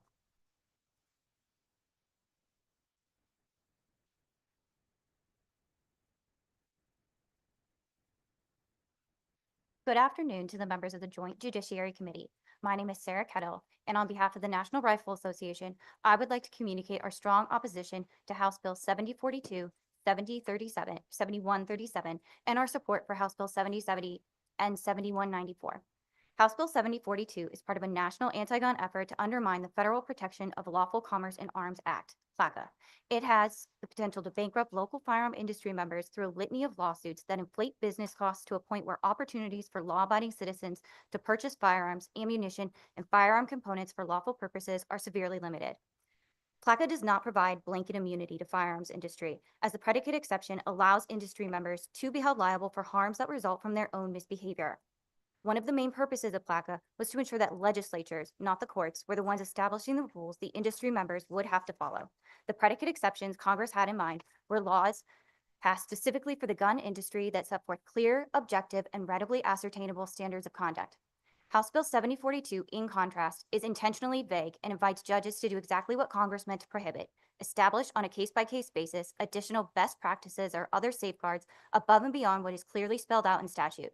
House Bill 7042 states that a firearm industry member shall establish, implement, and enforce reasonable controls. But what is reasonable? This bill uses very loose standard of reasonable foreseeability, and the only thing limiting an industry member's liability under House Bill 7042 is the imagination of gun control activists, trial lawyers, and activist judges about what additional steps could have, in retrospect, prevented a bad outcome. House Bill 7137 would include juvenile records and misdemeanors from other jurisdictions in firearms background checks, and this presents a number of complicated issues, including those related to due process. The juvenile justice system is typically more informal and less focused on procedural due process than the adult criminal justice system, and the same can be said for many misdemeanor convictions as well. Moving on to Section 4 of House Bill 7137, which deals with merchant category codes for firearms retailers. MCCs enable payment processors and banks to monitor and collect data on certain types of transactions. Collection of firearm retailer financial transaction data amounts to surveillance and registration of law-abiding gun owners. It should be assumed that the goal of this program is to share all collected firearm retailer MCC data with government authorities and potentially private third parties that may include gun control organizations and anti-gun researchers. This in turn has the potential to create a chilling effect on the exercise of a constitutionally protected right. Further, this scheme offers a means by which to restrict and survey those who exercise their First Amendment rights in a manner gun control advocates or the federal government disapproves. Lastly, implementation of this type of legislation has the potential to create federal preemption and interstate commerce issues. For example, 19 states have all passed legislation prohibiting the collection of this type of information. This could create serious dilemmas for card payment processors when dealing with interstate transactions or those operating in multiple states. House Bill 7070 is important legislation that removes the existing duty to retreat for a person in a house of religious worship. Victims should have the protection of the law, not criminals. Law-abiding citizens should not fear criminal prosecution. Thank you. I know it's a lot to squeeze in, but like I said at Yes. the beginning, we do have, if you've submitted written testimony, we've got understand. it all already. I understand. Questions from the committee, Representative Fishman. Thank you, Mr. Chairman. Good afternoon. Thank you for coming here. I wanted to ask you about one of these bills, 7137. And you talked about, and it's section 1, the due process issue. And I agree with you. However, you know, policy wise, I don't think that somebody who we have reason to believe may perpetrate a crime of violence involving a firearm against another human being should be able to acquire a firearm. Do you agree? I do agree, yes. Okay. So perhaps if we were to change this language and say if somebody in another state is convicted of, let's say within the last 7 years, because we have clean slate in Connecticut, which is automatically erasing many misdemeanors and felonies. So let's say 7 years. They've been convicted in another state of use of force against another person within the last 7 years. Would you be supportive of that? So you're saying in another state, if they've been convicted of a misdemeanor? Sure. You're saying in another state, they've been convicted of a misdemeanor for use of force against another individual? Sure, because if it was a felony in another state, they're The automatically felony, it would be barred, prohibited already. right? So, you know, that's generally my concern is dovetailing other states' laws into Connecticut. 'Cause we're saying by public policy that somebody who has committed certain misdemeanor crimes should be ineligible to get a firearm. And I'm trying to think, how are we going to mesh this with 50 other states and 169 different municipalities? But if, you know, somebody got convicted of, let's say, assault, and it's a misdemeanor in Utah within the last 7 years, you know, I think it would be inappropriate for them to be eligible here in Connecticut if it's a Utah conviction, but ineligible if it's a Connecticut conviction. So what is your position and what's your organization's position on that? We would be opposed to any misdemeanor being used as a disqualifying factor, seeing as a lot of times people will, with misdemeanors, typically just take a plea bargain in order to lessen their sentence, or they don't necessarily have the means and aren't willing to fight it as well as a felony conviction. So we are opposed to misdemeanors being used as a disqualifying factor all around. Any misdemeanor? Yes. Okay, thank you. Thank you for your testimony. Representative Trubisky. Thank you, Mr. Chairman. I know you were trying to get a lot in a very short period of time and had to go through it very quickly. Now, did you submit written testimony? We did not at this time. Okay, do you intend to? Yes, if the window to do so is still open, we will. Okay, because I'm seeing a lot of pieces of testimony on a lot of these bills, and I don't see any of yours. So I, certainly would appreciate it because, frankly, I wasn't able to catch all the words coming out of your mouth. Yes. So if you could maybe write them down, that would be great. Happy to do so. Thank you. I guess that's it. Thank you. So Thank you, let- Mr. Thank you, Representative. So let me just make sure I understand. So our current law in Connecticut, for example, that says if you're convicted of stalking in the second degree, and that should be an automatic disqualifier. You're opposed to that? Your organization's opposed to that law that we currently have on the books? Our organization is opposed to all misdemeanors that would be used as disqualifying factors. Let me ask you just quickly on 7042. You mentioned there's 9 other states that have similar legislation, Yes. correct? Okay. In those I'm 9 sorry. states, has there, I didn't mention that with 7042, actually. I mentioned that with 7137 with the MCC. There are 19 other states that prohibit it. okay, so how about, I thought you said something about on 7042 I that did. this is part of I think the term was sort of a wave of similar legislation around the country Mhm. that was being brought. What was that? There has been an effort to introduce similar legislation in other states to go after the Protection of Lawful Commerce and Firearms Act to undermine it, similar to this. Okay, and to your knowledge, has legislation been passed in other states that is similar to, in I believe effect, it to has. Yes. let me just finish my question, Oh, sorry, I'm before sorry. you answer. So, has there been legislation that's passed, been enacted into law in other states that is similar to 7042? I believe so, yes. Okay. In any of those states that have enacted similar legislation, are you aware of any lawsuit that's been brought that has, I think the term used, bankrupted a gun manufacturer or gun dealer? I believe right here in Connecticut, Remington was actually bankrupt by a lawsuit where the case itself was not actually determined on the merits of the law because Remington went bankrupt and the plaintiffs had to settle with Remington's insurers. Okay, was that brought under a statute similar to 7042? I would have to look at the specifics of that lawsuit. Okay, yeah, my question was sort of just specific to these other states that enacted similar legislation, and whether there's been a lawsuit brought in any of those states that has bankrupted any business under that law. Off the top of my head, I'm not aware, but I think the Remington example shows that it's entirely possible that these lawsuits just tie industry members up in costly litigation that has the potential to bankrupt them and cause them to move into other states and go out of business. Okay, all right, thank you. Representative Quinn. Thank you, Mr. Chairman. Just backing up to the misdemeanor stance for a second. There are plenty of circumstances where someone's charged with a felony and the plea bargain is to get them to a misdemeanor. So I guess I'm a little confused on why, all misdemeanors are an issue for your organization. We feel that the level of due process is just not as high as it is with felony convictions, and we don't think it should be a disqualifier. Okay, all right, thank you. Okay, Representative Howard. Thank you, ma'am. Do you represent your organization throughout the country or just more locally?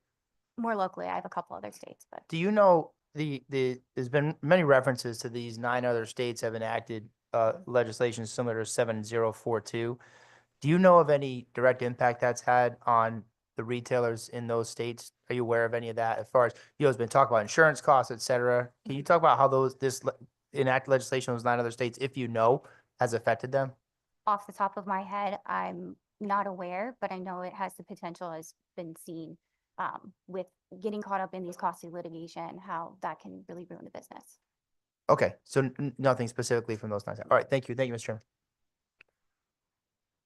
Seeing no further questions, thanks for being with us. Josh Koskoff will be next.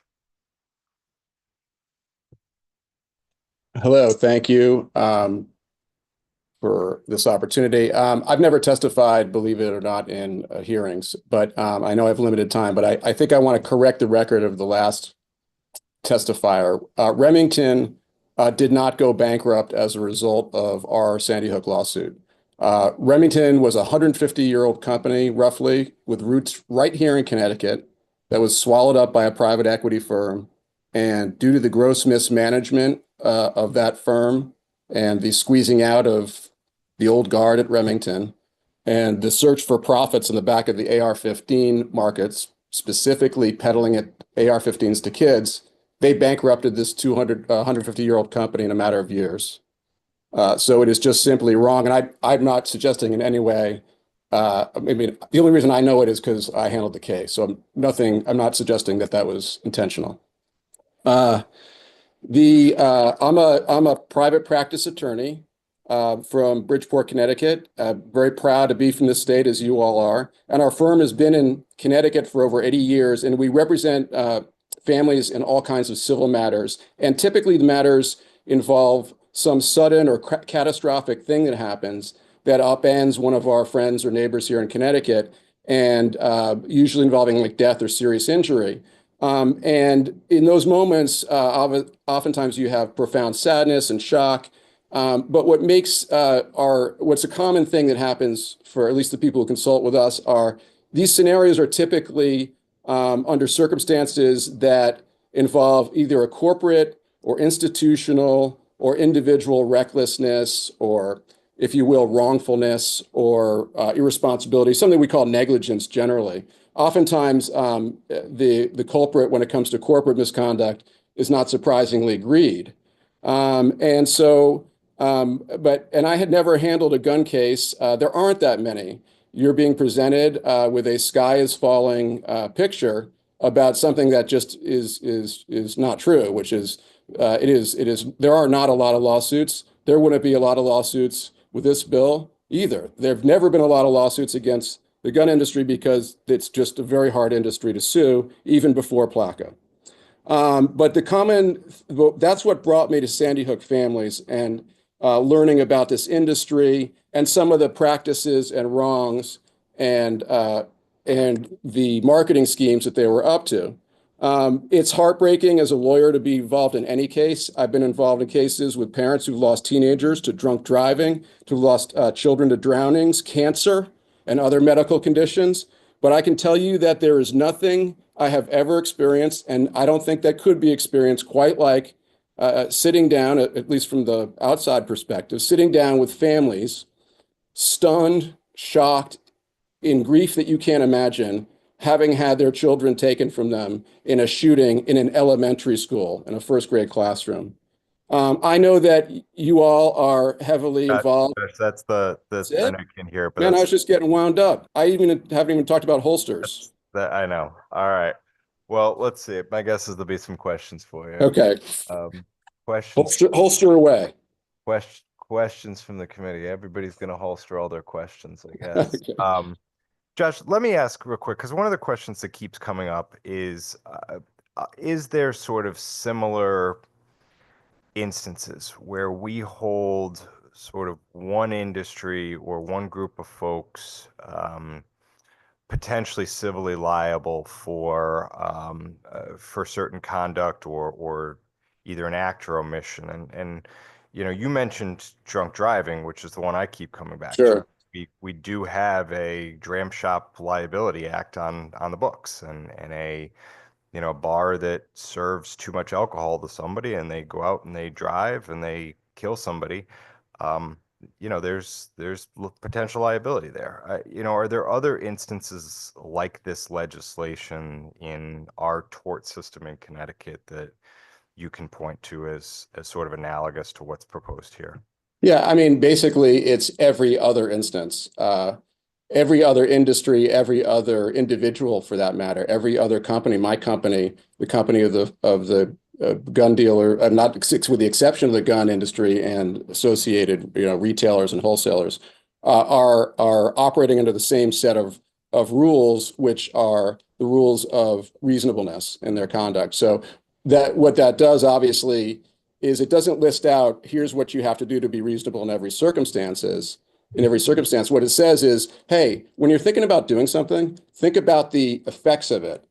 As a business owner, although a different type of business, we don't get into it that much, but most businesses and industries hate to be responsible for anything because it gets in their way of making money, and they don't want to think about this.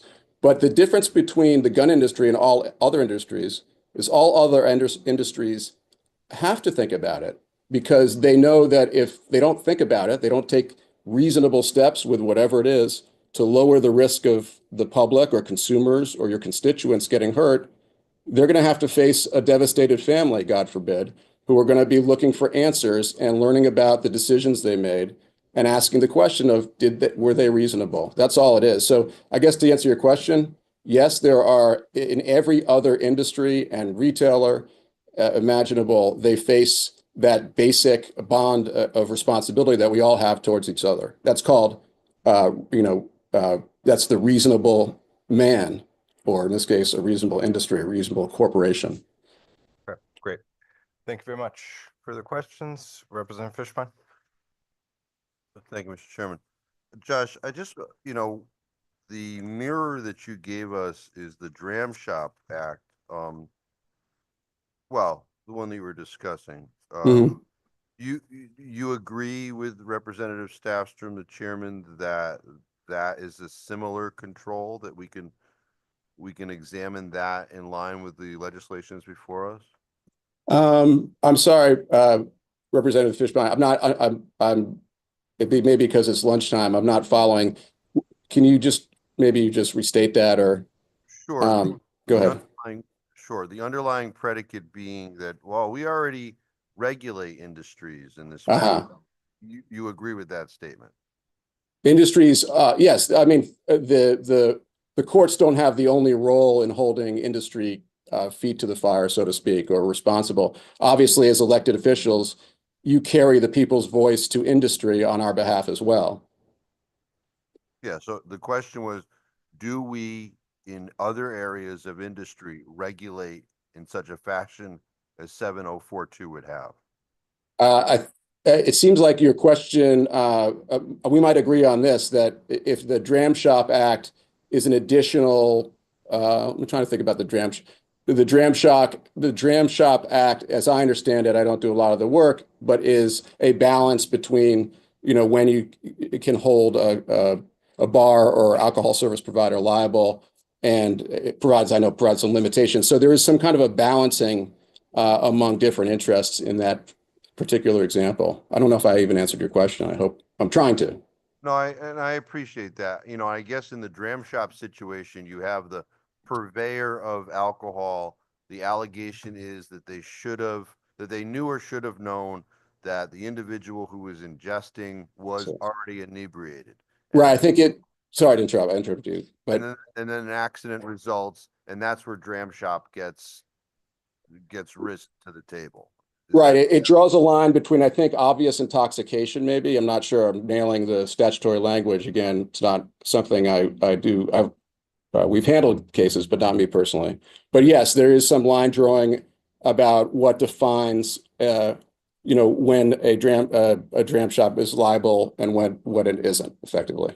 Yeah, I'm trying to find the industry that we can examine because, in that example, we don't hold the glass company, the manufacturer of the glass that the person drank out of and then had the accident. We don't hold them liable under Dram Shop. We don't hold the stool manufacturer that the person sat on when they were drinking the alcohol. We don't have liability there. Well, I actually did have a case where the stool just broke on somebody. We didn't take the case, but yes, I take the point. And I would even say you don't hold a car manufacturer liable simply because the car was involved in a collision that did serious harm or killed somebody, right? Yeah. So we don't hold industries liable. That wouldn't be fair either, right? We have to have industries. We have to be able to buy cars. People have to be able to get guns, if they choose to do so. And so that's not the question. The question is not whether a manufacturer makes and sells something. It's what conduct have they engaged in that is not responsible or that increases the risk of something happening that could injure or kill somebody in this instance right here in Connecticut. And so I think that there may be a misconception. And again, I know you guys have a lot of things to consider, but the Sandy Hook case was not premised on the fact that Remington made an AR-15. I'm not getting into that debate about AR-15s. It's premised. It was premised on the fact that they were actively promoting the AR-15s to kill. They were actively promoting minors and adolescents and trying to reach them. Scary thing as a parent when your kids are growing up that you have actors like Remington going right around you and trying to sell an AR-15 to an adolescent and encourage them to have a relationship with a weapon because of the power it connotes and to take out revenge on your aggressors, like in all these school shootings. That's what's happening. So that's what's wrong. To your example, if you had a glass company that promoted taking a glass and slamming it against somebody's head, or taking glass and saying, go out and sick of bullying, take this glass, crush it. It hurt, glass can cut, something like that. I'm just making it up. Of course you wouldn't. Then none of you, we wouldn't have this discussion. I mean, everybody would agree, of course, that manufacturer marketers should be liable. So it really is, I think that, both sides of these issues get pretty much in their corner, and I can see it here, although I have to say, I'm very appreciative of the civility because things are a little different in Washington. But it does get, people are not able to see, really the specifics. I think somebody used the term nuance, very good term here. And so, I think that this bill, what it does is it says, hey, you may not want, like all into other industries, gun industry, you may not want to think about it. You may want to have to think about the impact of your business and marketing and the potential to increase risk or decrease it. But you know what? You're going to have to if you want to do business in our state. And if you're a responsible gun company or responsible retailers, I mean, the retailers that came up who've testified here, I mean, I want to meet these people. They remind me of my family firm, the guy with the gun store. I mean, that guy's a responsible guy. That's not the person you worry about. And he has nothing to worry about. If you act responsibly. But presently under our law, the Remington case happened, right? Correct. So Connecticut was recognized as that lawsuit was appropriate. And that's the sort of activity that you were addressing, right? Right. Marketing, right? So that's already dealt with in our law, right?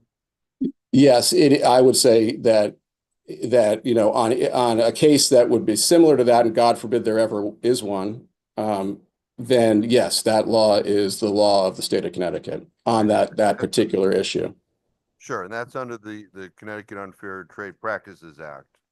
Was the right. I think what's good about this, if I don't mean to take up your time, but I think what's good about this, why I think that y'all should at least be in favor of this part of it, is that it really just it's eliminating any lack of clarity in what is required of what we expect of all businesses in Connecticut, but in particular, we're talking about the gun industry.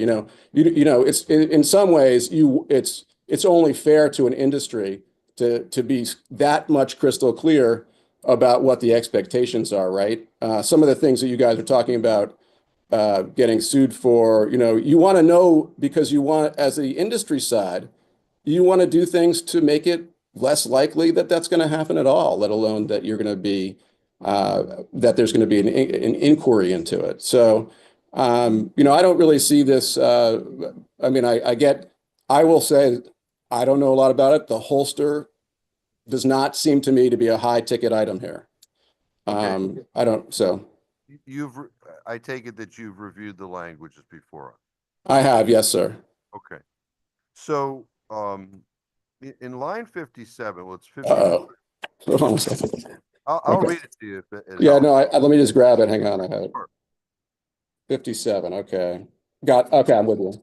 Yeah, I'll put it together with 55 through 57 so that it makes sense to everyone. Okay. It says that no firearm industry member shall advertise, market, or promote firearm industry products in this state in a manner that promotes unlawful sales, unlawful use, or use that promotes risk to public safety. Mm-hmm. And I'm just focusing on the last part. Yeah. What does that mean? Yeah, oh, great question. And, there's such a there's the marketing, the way things are marketed now, the options to any industry are just so vast. So, and any number of ways to reach audiences that were off limits to some of these industries, like the gun industry. I don't know about you. We grew up in different parts of Connecticut and different cultures. And I didn't know what an AR-15 was when I was growing up. Most of my friends didn't. But AR-15s were readily available to anyone who made it. This is really like the nub of what I think the problem is, that what the industry has done is that they've taken advantage and harnessed the power of social media and other technological advances to completely reimagine the marketing and the way they market these, what everybody agrees to are very lethal weapons.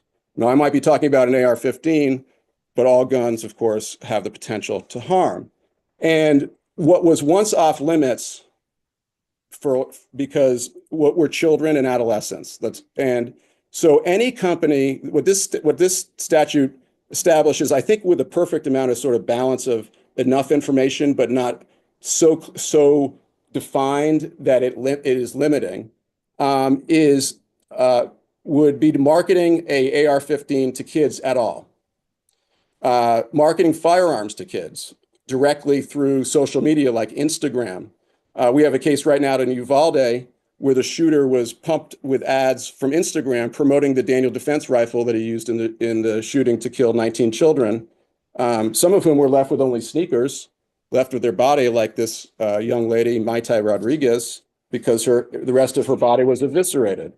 Daniel Defense in that case used Instagram to promote an AR-15 for revenge, to commit crime, to take out revenge against your aggrievements to children. That's the message that appeals to children.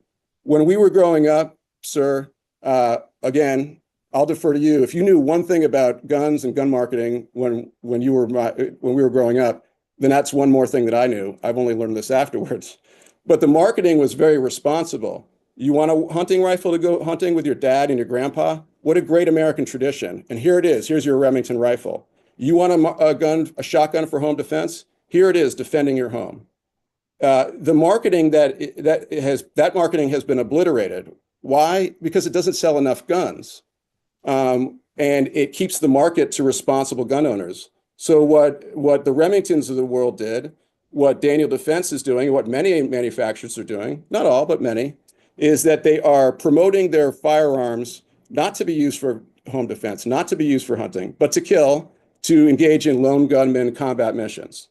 You shouldn't have to tell the gun industry that that is wrong and that is likely to increase the risk of their misuse and criminal behavior. But here we are. And so that is a great question to ask. I would ask me that question. I'm happy to go on for even longer and provide examples to you, sir, because I think that, I don't know if you're a parent, but I'll say that when you see the types of marketing that is going on behind all of our backs to our kids to try to capitalize and monetize their adolescent, issues that we all had, you would be sickened. And nobody would support that.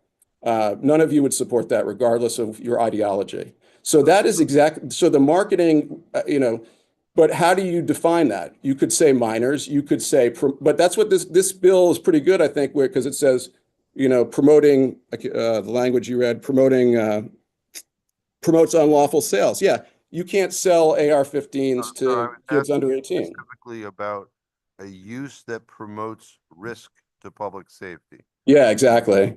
That's so the portion. Yeah. I assume that everybody agrees that a firearms manufacturer, any industry, any corporate, any for-profit industry should not promote illegal, dangerous, or unsafe use of their product. I think as a premise, I assume you'd agree with that. And I believe our law prevents, right in our statutes, it says if one believes that somebody is going to use a firearm for illegal activity, that transaction is not supposed to happen. But I'm trying. Oh yeah, yes, you're talking about a straw sale. You're not, but that's not the point I'm making. the clause, once again, that says that promotes risk to public safety. I mean, some people think that openly carrying a firearm is a risk to public safety, right? So, I mean, I Well- don't necessarily agree, but some people out there think that that is a risk to public safety. And I'm just trying to, what is your understanding as to this particular clause?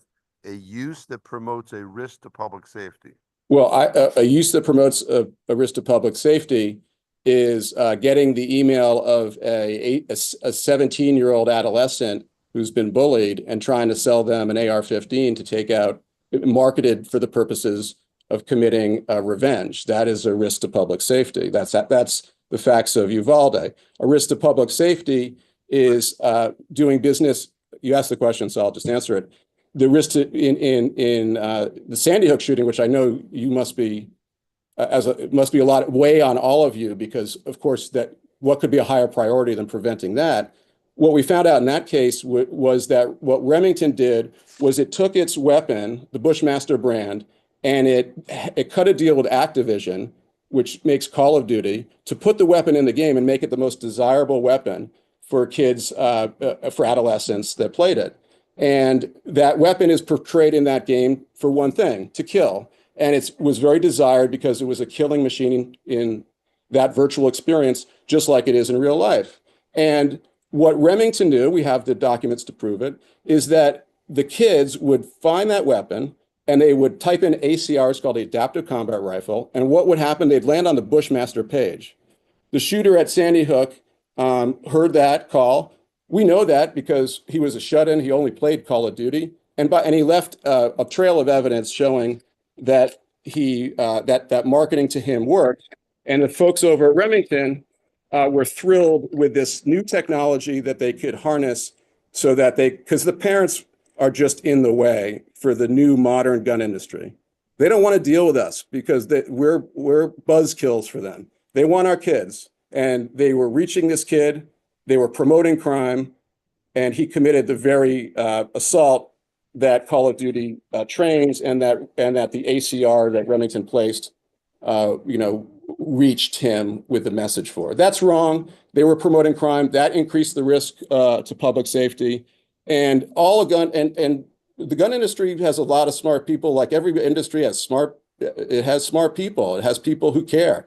And so, if I know, and I'm a gun industry, and I'm at the board meeting at Remington with this statute, I'm going to say, hey, hold on a second. Do you really think we should be branding this weapon in this game that promotes killing? Hold on a second.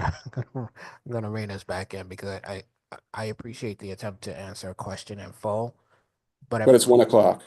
I feel like we're going a little. Okay. As you can see, I can answer that question for hours probably, and I don't mean to suggest you don't. That is not what we are hoping any of us do.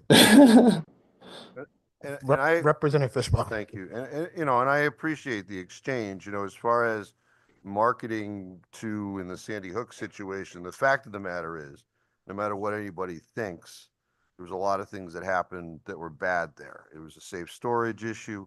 Oh yeah.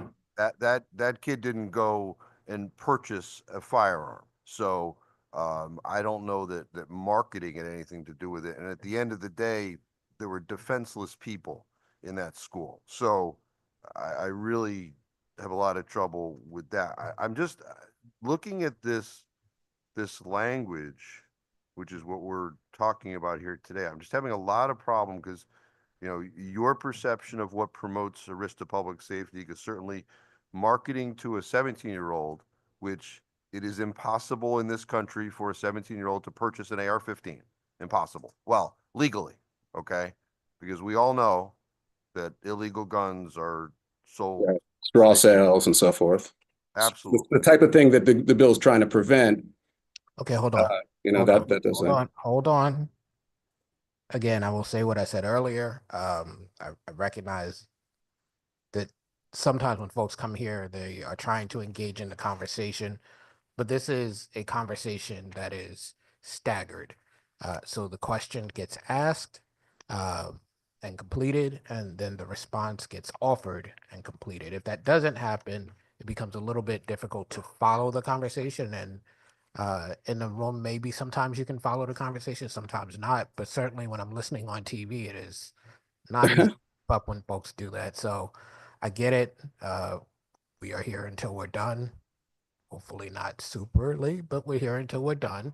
And one person at a time. Thank you. Thank you, Mr. Chairman. I'm almost done, Josh. I just, you started to talk about video games and is it your intent that this legislation, should it pass, would extend to video game manufacturers also? No, because video game manufacturers are already under the common law duty to act reasonably. So they don't, the reason why we're, as I understand, I mean, I think it's the reason why laws like this are relevant is because PLACA specifically wanted states to be able to create their own laws related to firearms and allow states to effectively police and protect their own people to the extent they felt, their constituents' interests were served. No, I appreciate it. I've always been interested in the dynamic that, the gun industry was denigrated through that process, yet you admit that there was significant activity with video games that, to a certain extent, maybe brainwashed in that. And we see other Good argument. I mean, it's nobody's very, going after that industry. Right? yeah. I mean, we make some good points, but an industry's conduct is measured in the world we live in, not the one we wish we lived in. So it kind of works both ways, right? Like, so yes, that if there were no, if there were no guns, then video games, to the people who believe, promoting killing wouldn't be a big deal.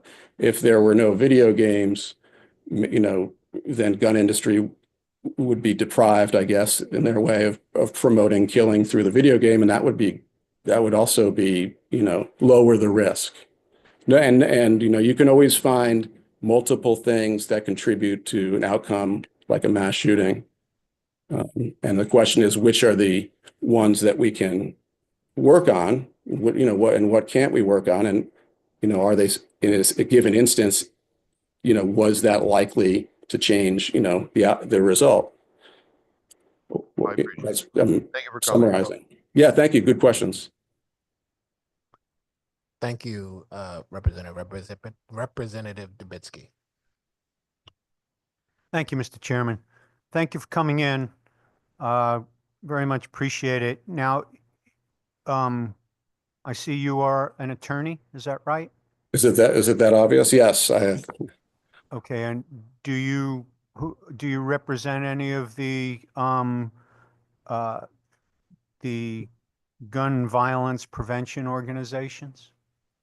No, no disrespect to the political side of this, but I very much with this, I'm only really here because of my relationship with the Connecticut case of SOTA. I don't have any affiliations. I mean, I've gotten to know some of the folks in the different organizations because some of these organizations have litigation, but to directly answer your question, wait, I want to make sure I have this right. What was the specific question again? I asked if you represented any of the gun violence prevention organizations. No, sir, absolutely not. Are you speaking on behalf of anybody other than yourself? I mean, I'd like to think I'm speaking on behalf of 20 constituents. They would be constituents this year. The children at Sandy Hook would be of voting age this year.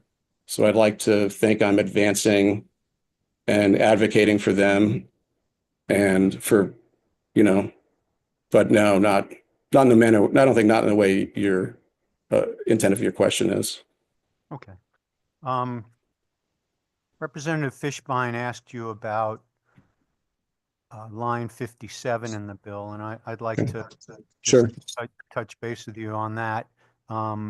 Given that you're a lawyer, I'd like to, obviously I'm not asking you for legal advice, but I would, because I probably can't afford you, but I would like to get your impression of the language used in this bill. Hmm. Um, in line 57, that paragraph 55 to 57 Right. um, prohibits firearms industry members from advertising in a manner that promotes unlawful sales. Right. Okay. Is it your understanding that it would prevent somebody from advertising in a manner that promotes sales that are unlawful in Connecticut? Promote sales. I don't know. You would have to give me the sale that you're contemplating that was unlawful, I think, to help me, fairly answer it.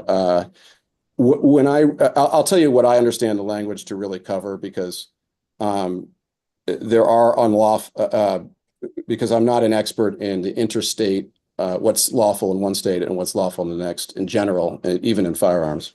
But what I would take that to cover is promoting sales to minors, for example. And you can promote a sale to a minor or engagement with a minor without actually, sort of by falling short of just saying, hey, come buy this or be interested in this firearm. It's in most states, it is unlawful to sell or offer to sell a firearm to a minor. So I think that, the way I would, but now understand, I'm really focused on the business side of the gun industry, but I think that what they try to do is be the first to brand or promote their weapons with children and adolescents, because it's a very competitive market. So that to me is an unlawful sale, right? Promote, whether it happens or not is a different story.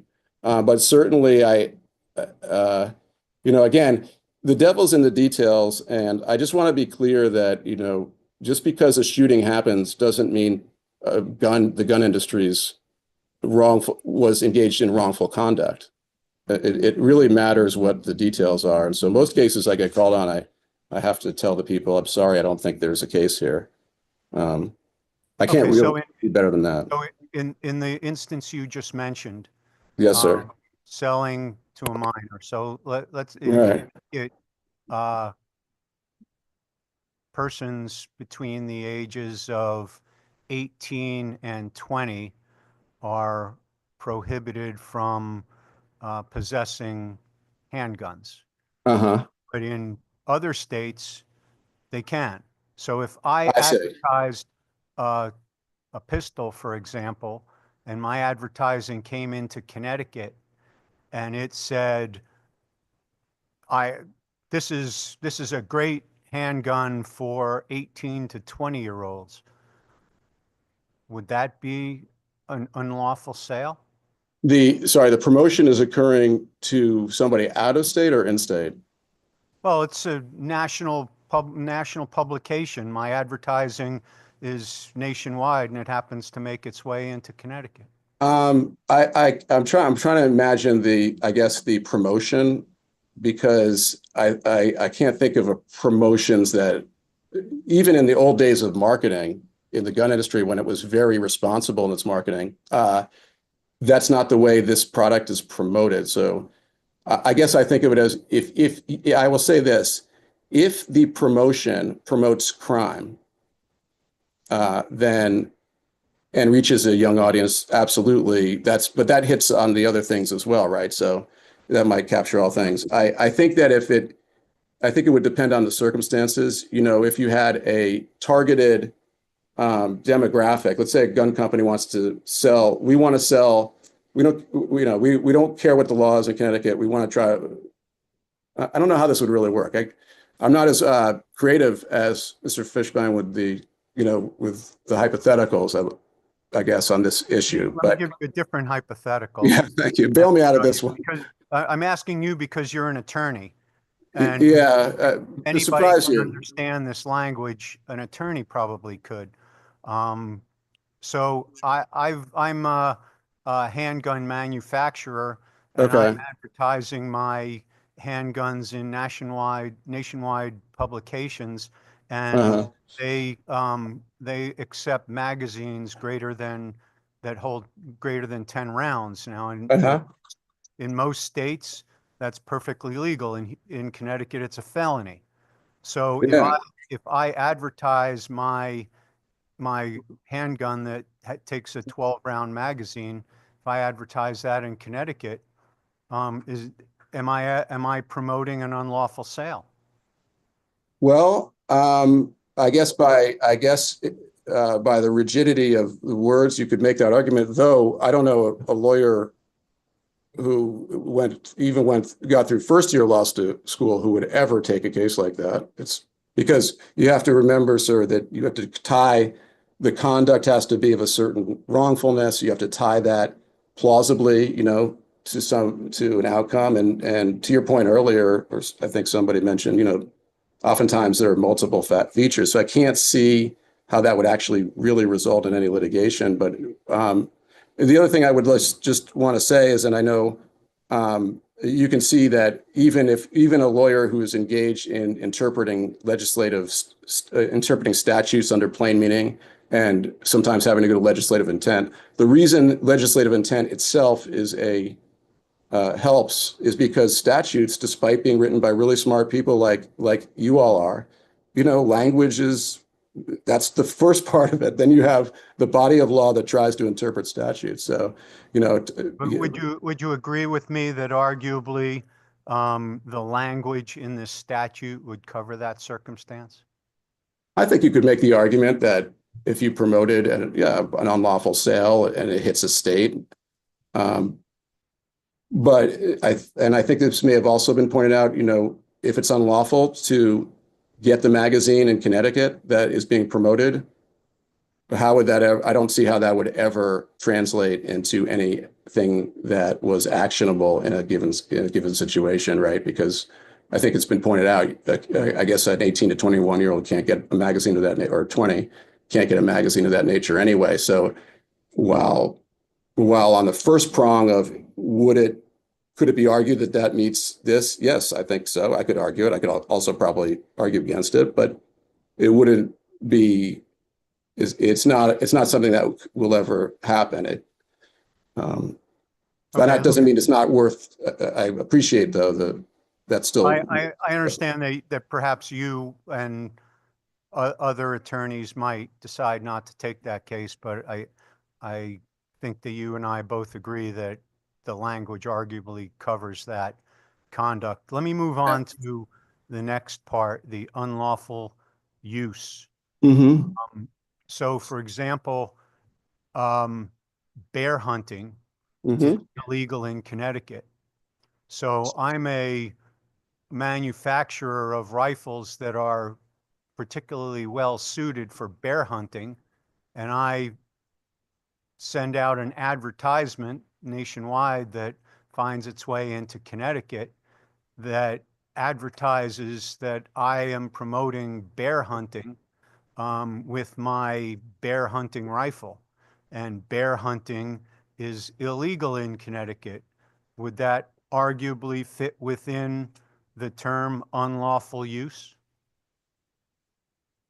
I mean, I'm not aware. I mean, bears don't have standing in court to assert such claims. And so I don't think anybody on either side really thinks that this statute is talking in any which way, shape, or form about bears. No, I mean, it would never, I don't know. But all I know is that we know that what happened in Connecticut, it wasn't bears that got. Okay, let me move on to the next section, which is a use that promotes risk to public safety. Yeah. Okay. Many people in Connecticut believe that a person carrying a firearm, openly or concealed, that does not have a pistol permit would be a risk to public safety. Would you agree with that? I think it depends. I'm not really, I haven't really thought about that particular law a lot. I mean, my general view is that, but I just respond to evidence and facts, and I'm just aware that if somebody has a gun on them, they're more likely to get killed or injured than they are to protect themselves. But aside from that, I don't really have a point of view. Okay, well, let's assume that an argument can be made in Connecticut that somebody carrying a gun without a permit is a risk to public safety. In most states in this nation, they have what is commonly known as constitutional carry, where Okay. a person can just purchase a firearm from their friend, Mhm. stick it in their pocket, and be off to the races. There is no permitting process in many states, and those states that do have permitting processes, many of them, if not most of them, also have constitutional carry where you don't need any type of permit. So if I am a manufacturer of handguns and I advertise my handguns in a national publication, Mhm. and I say, buy our handguns, they are particularly well suited for concealed carry, and Mhm. by the way, we support constitutional carry. Okay. That is not And- only illegal in Connecticut, but many would say that promotes risk to public safety. Would I be in violation of this statute? Well, the only cause retrospectively, I guess, would be, did that promotion increase a risk of something happening that happened? Like, I guess if I will tell you, I don't think so, but I would say that, if your fact pattern, good start for let's accept everything that you said, and let me just add a couple things. If the marketer, and typically the marketer and the manufacturer in today's gun industry are the same, because the scale and the money that the manufacturers have is just so enormous. And if that manufacturer marketed that concealed carry weapon and they marketed it to, let's say, an adolescent and said, and promoted its aggressive use for revenge against bullies, whether by its messaging or branding, you know how that marketing works, and featured it in some trial run, like a video game of indiscriminately killing people, that definitely, I would say, would be actionable. In terms of the hypothetical, leaving, without, a little more facts based on what you said, I guess I'd say, I just, it's almost a little bit like the Bears, like it's never going to happen. It's one of those things where we have things that have happened in our lifetimes. Sadly, here in Connecticut, we don't have to hypothesize about what could happen. We've seen it, versus things that will never happen. And that's, I think, you have to understand, sir, I'm just like, I'm trying to figure out how this works in real life. And I deal with statutes quite a bit and would never be in a situation, based on your hypothetical, to even think about looking at the statute. Well, And I don't mean to just any disrespect or anything. you dismiss the possibility, but let's say somebody who was concealed carrying without a permit in Connecticut, shoot somebody else, I don't think, do you think it would be out of the realm of possibility that the victim would find an attorney in Connecticut that would bring suit against the firearms manufacturer who advertised for a concealed carry handgun and promoted constitutional carry? Yes, I absolutely do, because lawyers, even people who do work that they're proud of and to help people, they do have to keep the lights on, and nobody wants to waste money on a case that that would be that absurd. I mean, again, everything is depending on this particular fact. So I've added a few facts that could make something like that actionable. But you have all kinds of problems I could already rattle off without lawsuit. That if somebody called me with that hypothetical that you mentioned, I would politely listen to them. I would share my deepest sympathies for their loss, and I would tell them that you do not have a claim, and that I can't even recommend any lawyer in Connecticut that I could think of who would even spend minutes on this claim. I'm sorry. I mean, that's just that's my honest answer. Okay, but would you agree with me that it's arguably covered by this language in this statute? I'd have to hear more specifics because we spend a lot of time, I mean, the amount of time we spend on statutes trying to figure out whether our facts meet or don't are very challenging in some cases. So that this would have to really depend on the facts, but not trying to dodge the question because I know, I'll answer a question honestly that I know where you're headed, but only if I have to think about it. So. Okay, now, what do you interpret the lines 55 through 56, where it says no firearms industry member shall advertise, market, or promote firearms industry products in this state? How do you interpret that?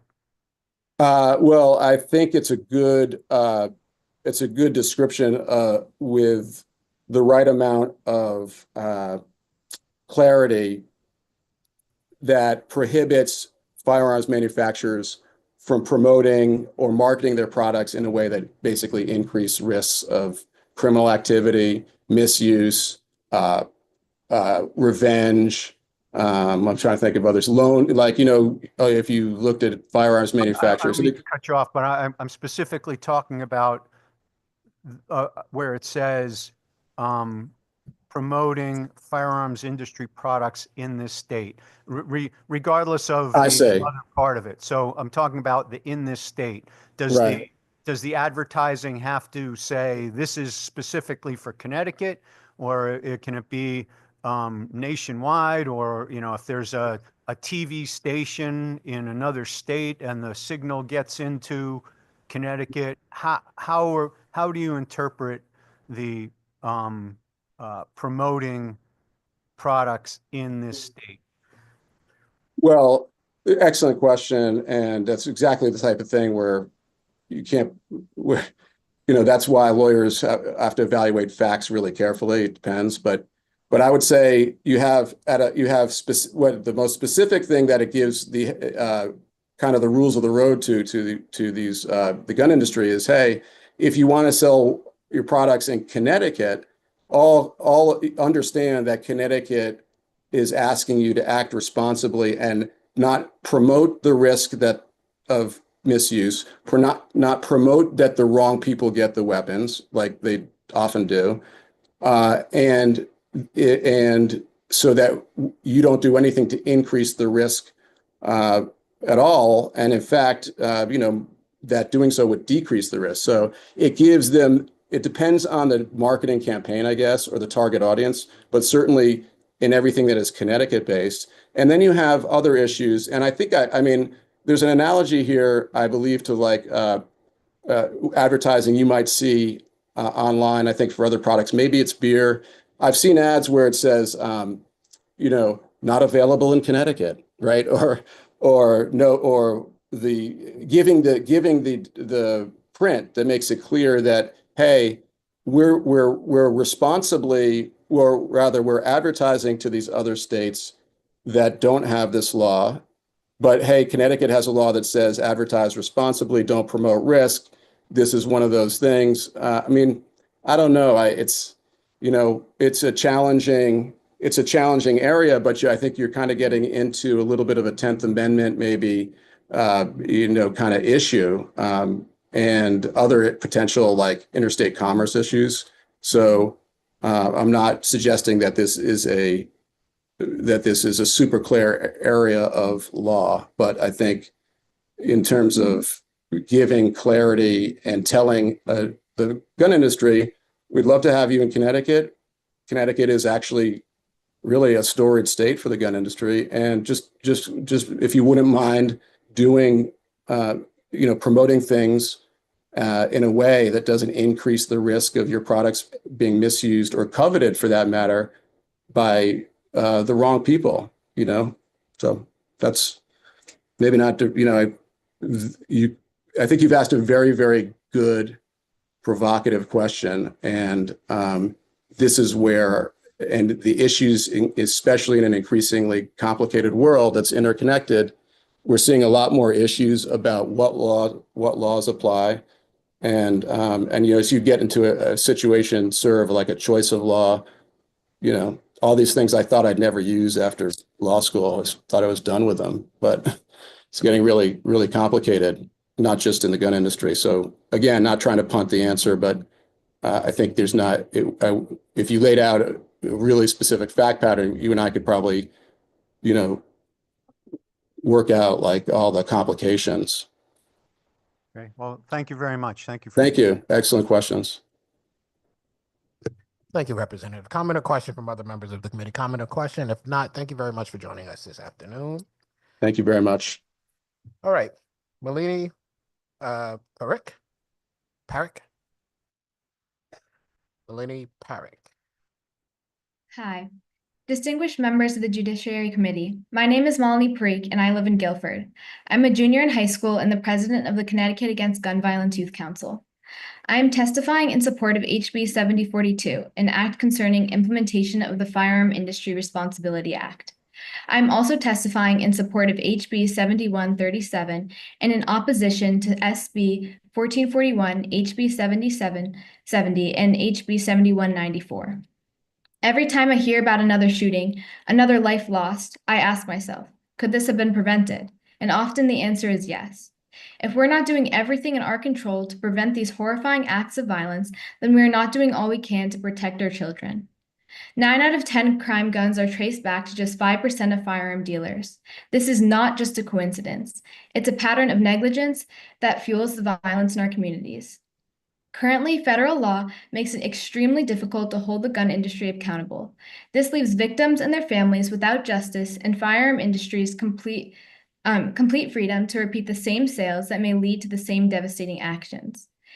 HB 7042 would allow it so the industry faces consequences for reckless or illegal practices. It would establish clear legal standards and allow civil action against firearm industry members who fail to exercise reasonable control over their products. This means that gun manufacturers, dealers, and distributors must do their best to ensure that firearms do not end up in the hands of straw purchasers, traffickers, or those who should not have access to them. It also means that they must not market products that can easily be converted into illegal firearms. 9 other states, including New York, California, and Illinois, have already passed similar laws.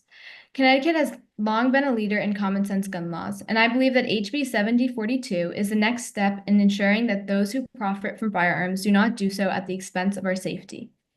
This bill is not about infringing on lawful gun ownership.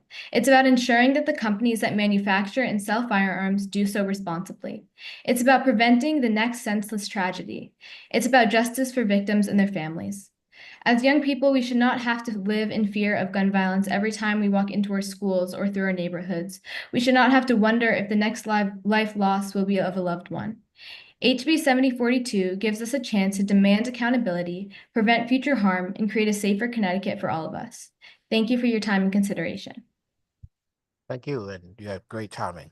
Comment or question from members of the committee? Comment or question? If not, thank you very much for joining us today and providing your testimony. George Austin. George Austin. Ruth Lero.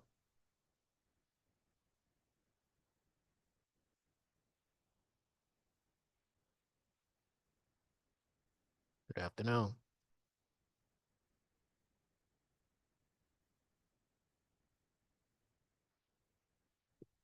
You have to turn the microphone on. Just push the button in front of you. There you go. There you go. Okay, thank you. Hi, some very inspirational speakers here today, and I don't know if I have much more to add to that, but here goes. Okay, my name is Ruth Laro. I live in Kensington and am a supporter of Connecticut Against Gun Violence. I am testifying in support of HB 7042, an act concerning implementation of the Firearm Industry Responsibility Act. The gun industry is incredibly powerful and poorly regulated in this country, in my opinion. It is not being held accountable for negligent acts that cause injury or death to our citizens. We can change that in Connecticut by enacting HB 7042, which will allow us to file lawsuits against the gun industry and hold them accountable for their illegal conduct, incentivize them to do better, and give victims of gun violence a path to seek justice. I was once told that the most regulated industry in this country is the pharmaceutical industry. And I'm sure that we all are glad that they are. If harm is done to you by a medication, you have a right to take legal action. As a pharmacist, I have had to use care and diligence to ensure no harm is done to my patients by following an abundance of state, federal, and corporate regulations, as well as using my own professional expertise, reviewing your medical history, and weighing the benefits versus risks of any medication ordered for you. In addition, written information accompanies each medication dispense, and I must remain available for any questions that you might have. Guns are the leading cause of childhood death in this country. So, shouldn't the gun industry be held equally accountable for their behavior? It is stated in the Hippocratic Oath that we swear before licensure as pharmacists to, above all, do no harm. I believe that most United States manufacturers feel that obligation to some degree as well. What incentivizes them to do so, in part, are regulations and laws. At present, the gun industry, which manufactures and distributes very dangerous and potentially lethal products, is not held to the same degree of accountability. It is treated differently, which disincentivizes it from having any moral obligation for the safety of our citizens or being held accountable for negligent and illegal behavior. There are already 9 states, and I won't list them all, that have laws similar to HB 7042. These laws have reduced gun crimes and incentivized gun manufacturers to behave responsibly. I encourage the Connecticut legislature to join these states and support HB 7042, which will hold the Connecticut gun industry accountable for illegal behavior and allow victims that are harmed from their illegal practices a pathway to justice. And I want to thank all of the legislators in Connecticut who continue to support legislation to prevent gun violence in our communities. Thank you. Thank you. Comment or question from members of the committee? Comment or question, Representative Howard? Thank you, ma'am. Do you say you're a pharmacist? Yes. So a lot of discussion from the gun shop owners has been their concern over increased insurance costs. You've heard that today. That's been discussed. There's a lot of discussion in this legislature and across the country about high costs of healthcare. And a lot of people say that one of the reasons that healthcare costs is so high is because of high insurance for malpractice and things like that. Would you agree that that's a participating factor into why healthcare and pharmaceutical costs are so high? Okay, the reason why healthcare insurance or insurance in general is so high, the malpractice type, is because of what? So when we talk about healthcare in this building, right, and in this country, some people say that one of the main reasons that healthcare costs is so high is because of high costs of insurance, because people are suing healthcare providers all the time. They're suing pharmacists, et cetera, and that's driving the healthcare providers' cost overhead up, and therefore drives the healthcare cost. Do you think that argument has validity? I have not experienced that, but I can tell you that the more responsible you are and the more you have regulations behind you and laws behind you that you follow, there shouldn't be a problem. Do you know what I'm saying? I do, But yeah. if you're left to your own, decision process, it's definitely easier to trip you up on that. I understand. I guess what I'm driving at is I'm trying to determine if the statements of the gun shop owners that this is going to cost increase their cost of doing business is a valid concern. You likened regulations to the pharmacy industry, and that's I'm just asking you Right. if you feel that the high regulation and the high aptitude for litigation in the pharmacy industry contributes to the high cost of medication, but it seems like you're saying no, it doesn't. No, and I guess what you'd really need is a good study that is, that can meet that out, Do you suggest that we turn this bill into a study? not particularly. Thank you, ma'am. I No. appreciate it. Thank you, Mr. Chairman. Thank you, Representative. Comment or question from members of the committee? Comment or question? Seeing none. Thank you very much for joining us this afternoon. Stefan Liska.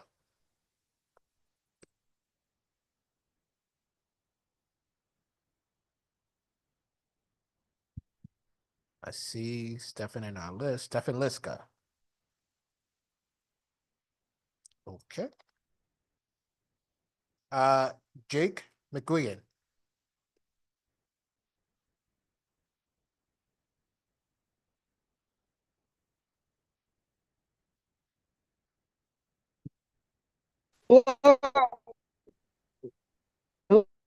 Hello?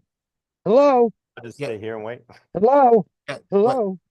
Mr. Lit, Hello? Yes, yes, hello? Can you hear me? I can hear you. Okay. We're gonna let you testify. If it's possible to turn your camera on, can you do that as well? If not, I'm I gonna, understand you may have some issues with technology. That's okay. yeah, I've got some technology issues here. I thought I set it up right. Go. Okay, just very quickly, because I only have 3 minutes. I oppose HB 7042. I feel it's very punitive to the entire firearms industry, and I haven't really seen any hard evidence because I've been watching this since 10 a.m. To change my mind on that. I oppose 8037 and especially Section 4 because it creates that merchant category code, which can also be punitive. I support HB 7194, the transfer of large capacity magazines and so-called Sir, are you assault still weapons, there? because the registered and everybody's, yeah, can you hear me? Oh, shit. Hang on. Mr. Liska? Oh, what the? Hang on. Hang. Okay. Oh, All right. just hang Unfortunately, on. I think the Oh, technology issues are too much just to overcome. So we are going to move to Jake McGuigan. hello. Oh, he's back. Yeah. Sir, are you there? Unmute. You can hear me now, right? Yes. Unmute. Oh,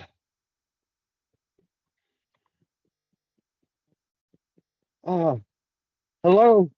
Hello. All right. You can hear me now, correct? Yes. Hello. Oh man. Hello. Hello.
as if they're spending $1,000 on firearms, ammunition, but in fact, it could be a safe or various other things at a retailer.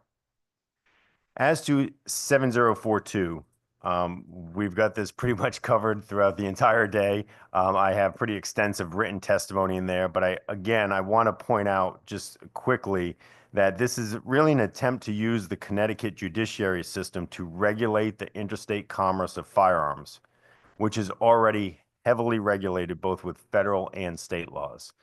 No other industry that has been addressed or used as examples here today have the extensive federal regulations and controls in place, with both states doing state of Connecticut doing inspections as well as the ATF. So I continue to hear nonstop today that the firearms industry is not accountable. We are accountable, and we have basically standards in place and controls in place that are federally regulated and regulated by the state of Connecticut. Thank you for your time today. Thank you. Comment or question from members of the committee, Representative Dubinsky. Thank you, Mr. Chairman. Thank you for coming in. You said there are a couple of states that have mandated the use of this code.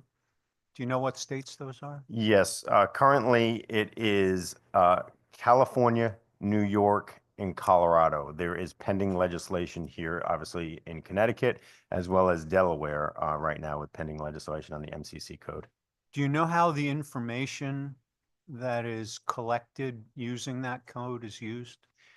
We don't right now, but we believe in the future there will be a concern as to how that's being used to identify law-abiding citizens purchasing, right? Let's assume we have a shooter that will go to the range on a weekend and shoot 1,000 rounds of ammunition. Well, someone that's not familiar with the industry or with shooting sports would say, well, that's a lot of rounds of ammunition. Why are they buying 1,000 rounds? Does that create a red flag? So I believe this would be a first step, and not to use the example that we always do, but the camel's nose under the tent to push forward. And once you get this MCC code in, the next one would be, let's try to itemize what's in that cart when they check out of that store. Because right now, it'll only be, you're a firearms retailer and such spent $5,000 there, but you don't know what that $5,000 is made up of. In the future, it may change that. Do you know who has access to that data? The data is, the credit card processing is somewhat complicated. You say you have data processes, you have banks, and then you also have the credit card companies themselves. So you would have numerous channels within that would have access to that data.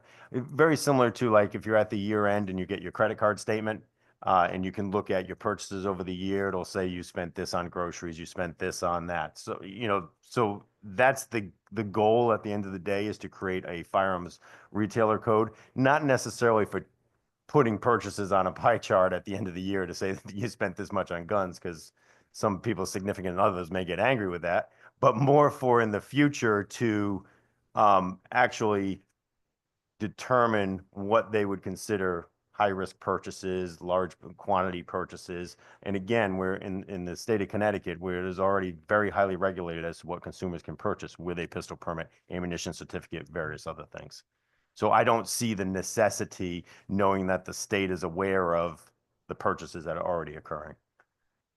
Do you know if any of those states maintain any type of extra security on that data other than other than perhaps if you're going to buy a shovel, or if you're going to buy candy, there probably isn't much security on that information. I'm sure it's sold all over the place. With regard to this particular information, do you know if any of those states maintain any special security on it? I am not aware of it, and I doubt very much that there would be any higher level of security than any other category code that is created. And I think the issue that you do have is, and we have seen in discussions with the credit card companies, is that you have processing centers in different locations. So what would happen if a transaction were to occur in, a state that has a prohibition of it,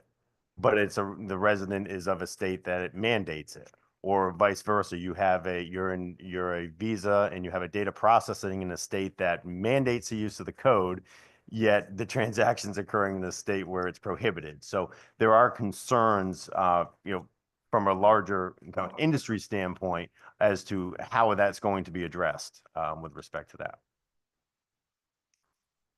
One would also think that if you came from another state into Connecticut, and let's say you purchased a holster, which is perfectly legal for out-of-state people to purchase, suddenly this number is on your record, your data. I could see that being a significant problem for people in other states. Are you an attorney? I am not. You're not, because I could see some interstate commerce issues and, That Sorry. has been brought up in some of my written testimony and others, but you are correct in the concern of that, and privacy issues, as you alluded to with the data privacy. Obviously, I think there's every other day where somebody's getting an email saying that there's a data privacy breach, with respect to, retailers or various other things. And the concern is that, does this create essentially a financial gun registry from a financial industry standpoint? now, you're with National Shooting Sports Foundation, right? Yes, Representative. So your members are gun retailers? So our members are manufacturers, retailers, and ranges. So in our retailers are both big box stores such as the Cabela's and Bass Pro, as well as the small independent retailers, that a few of them have spoken earlier today. With regard to Bill 7042, were this bill to pass, what would you tell your members to do differently than they're doing today? There is nothing outlined in this bill that would allow us to tell them or to direct them to do anything differently, because it's pretty open-ended the way the bill is currently written. I have in quotes reasonable controls, and I know you have addressed that and had questions as to exactly what that is. The concern is, we have seen it in other states, as they've mentioned, 9 other states have done this, and in full disclosure, NSSF has challenged legally some of these laws, or most of these laws in the other states, and few of them we've been thrown out for not having standard because they haven't actually used the law yet. So I can't speak to what the decision would be here in the state of Connecticut. But we have seen recently, state of New Jersey specifically, going after a manufacturer saying that there are design flaws with their manufacturing of their firearm, and using essentially a bill similar to this to go after the manufacturer. Okay. I know you're not an attorney, but what's your understanding of the interaction between a law like this and the federal FLACA law? So again, I do have that in my testimony, but I think, again, if there is a manufacturer defect, they can obviously bring forth lawsuits. There are six exceptions to the PLACA law that passed on the federal level. The concern is that this becomes starting to talk about public nuisance, the criminal misuse of a firearm.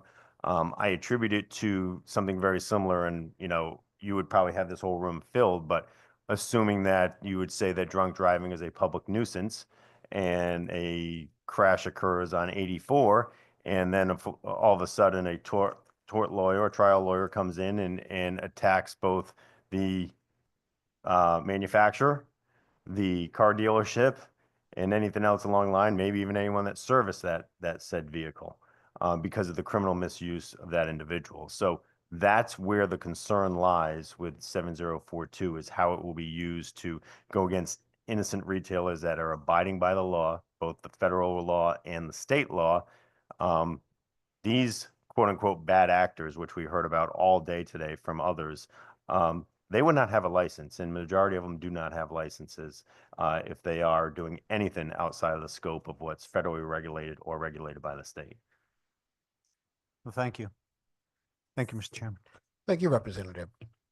Comment or question from members of the committee? Comment or question? Seeing none.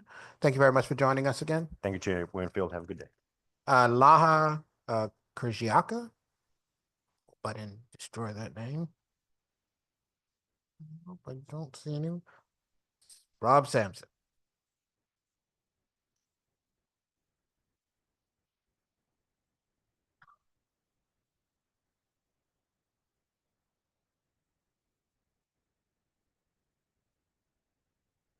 Good afternoon, co-chairs Winfield and Staffstrom, members Kissel and Fishbein, and the distinguished members of the Judiciary Committee. My name is Rob Sampson, and I'm here because I strongly oppose House Bill 7042, an act concerning implementation of the Firearm Industry Responsibility Act. In my view, this is not a legitimate attempt to increase accountability within the firearm industry. Rather, it is a calculated assault on lawful commerce, personal responsibility, and the Second Amendment. This bill dangerously expands a precedent set by the Soto v. Bushmaster case. By imposing vague, subjective liability standards, it ensures an endless barrage of lawsuits against manufacturers and retailers, even when they fully comply with the law. This is not about addressing misconduct. It is about attempting to eliminate an entire industry through legal attrition. This bill goes way beyond the advertising liability that was in Soto, creating a sweeping, undefined legal framework that would make it nearly impossible for the firearms industry to operate in our state of Connecticut. Holding manufacturers and retailers responsible for the criminal misuse of their products by third parties is a direct assault on the foundational American principle of personal responsibility. By this logic, should car manufacturers be sued when reckless drivers cause accidents? Should baseball bat companies be liable if a bat is used in an assault? Should gasoline companies be sued if their product is used to commit arson? Should hardware stores be responsible if a criminal misuses a hammer, a saw, rope, or bleach, or countless things that could be used to cause harm? This bill erodes personal responsibility and invites limitless, frivolous litigation, driving lawful businesses into the ground. This bill's language is alarmingly broad and deliberately ambiguous. It requires firearm businesses to implement quote unquote reasonable controls to prevent unlawful use, and without defining what those controls are. It demands that manufacturers prevent basically any public safety threat, exposing them to lawsuits for actions entirely outside their control. These provisions manufacture liability out of thin air and set an impossible compliance standard. The penalties in the bill are also excessive and punitive. It allows courts to impose crushing financial penalties, far exceeding any actual harm. Worse, it forces businesses to pay the legal fees of those suing them, encouraging frivolous lawsuits and turning the legal system into a bludgeon against lawful and legal enterprise. Beyond being unjust, this bill is counterproductive to public safety. Studies consistently show that lawful gun ownership reduces crime. I submitted a number of examples in my testimony. But by crippling the firearms industry and restricting access to legal gun ownership, this bill will have the opposite effect of its stated intent. It will increase crime by making self-defense less accessible. In my view, this is part of a broader agenda that has already weakened Connecticut's criminal justice system. Instead of holding criminals accountable, this bill shifts blame onto law-abiding businesses and responsible citizens. Thank you, Senator Sampson. Senator Kissel. Thank you very much, Chairman Winfield. Senator Sampson, great to see you, our former member. Just a couple days ago, we lost you on this committee, our loss and the other committee's gains. But just a couple quick points. First of all, there was a nice gentleman that agreed with me from the Connecticut Citizens Defense League that we're in the top 3 as far as gun regulations. Some want to call it gun safety. But certainly we're not a Wild West kind of state by any stretch of the imagination. Would you agree that Connecticut is in the top 3 as far as highly regulated gun control states? Yeah, Senator, I'm not entirely positive what the laws are in every one of our neighboring 49 states, but I do understand that Connecticut certainly stands out as having more gun control than other places. The legislation that I've seen just in my tenure in the legislature, in my view, has been egregious, has violated the rights of citizens. It has purposely, gone against the Second Amendment. I don't know a better way to say it than that. And not with any beneficial effect. I don't believe it has resulted in more public safety or any additional benefit to Connecticut residents, and certainly not to law-abiding gun owners who, were forced initially to have to stand in a line in the freezing cold back in the spring of 2014 to register their firearm, something that they never considered that they would have to do. They had to register their magazines, and people to this day are restricted from purchasing items that are lawful, in most of the other states. So yes, Connecticut is definitely a standout as far as egregious gun control legislation. And this next question, it may take some further research, but I can already hear the arguments from the advocates for this bill that may be on this committee saying, well, this is legislation that's passed in, I believe, 9 other states. We've received no testimony that businesses or gun sellers went out of business, that they can't afford insurance. It's just the old sky is falling arguments. And I'm just wondering if you're aware of any evidence that there's deleterious consequences, probably unintended, but maybe by the advocates that want to see no guns in America, maybe intended. But one of the things that will certainly help my arguments in opposition to this bill would be any of the negative consequences to the passage of these bills in other states. And I don't know if you're aware of anything or if you're willing to try to muster up some evidence so we have some, no pun intended, so that I have some ammunition regarding this. Senator, frankly, I don't have any information about other states. It's something that's commonly said, oh, this is passed in, a bunch of other states. But I mean, the fact of the matter is, I don't really know if that's true in most cases, because just because you say something's passed in another state doesn't mean that the language of the bill is the same. I could make a few tweaks to this bill and improve it dramatically. I mean, just the fact that this bill effectively creates an arbitrary requirement for members of the firearm industry to establish, implement, and enforce reasonable controls without ever determining what those are. And then later comes back in the language of the bill to, put that back onto the firearm industry members that they failed to provide reasonable controls. Again, without any definition, something that opens a door, in fact, a hole you could drive a Mack truck through, in my view, to create a litigious, reaction. I think people will be suing more and more often. Well, thank you very much, Senator Sampson. I really appreciate it. And Representative Dubitsky and Ranking Member Fishbein raised the idea of open carry. Some people would say, oh, that's, terrible. And if I saw that at, in a restaurant or a drugstore, I'd be afraid. But in many consequences, when bad things happen in other parts of the country, it's the person that had a rapid ability to use a handgun that stopped like a whole horror show of bad things happening in quick succession. And so really, what is a reasonable prevention of deleterious consequences or behavior is in the eye of the beholder in many respects, especially when it comes to guns. Guns is one of those issues, like abortion, like other things in our state and nation, that people have strong opinions on both sides of the issue. And reasonable people can take reasonable positions on either side. But certainly I could understand the concerns by the advocates if we were way behind other states, but we're not. I firmly believe we're around third and only behind California and either New Jersey or one of those other states. So thank you so much, Senator. You are one of the champions for the Second Amendment, and very much appreciate your time and testimony. Thank you, Chairman Winfield. Thank you, Senator. Representative Fishbein. Thank you, Mr. Chairman. Good afternoon, Senator. I think this is the first opportunity we've had since I've been up here and you've been up here, and it's my pleasure. Well, I say that Senator Kissel was talking about a loss. I think the gain actually is you having the ability to come to our committee, your former committee, and have this exchange. I think that is very refreshing for the process. Senator Kissel asked you about information about businesses that had gone out of business. I think it's only natural that if you let's take another industry, let's take the vaccine industry, right? And compare it to the firearm industry.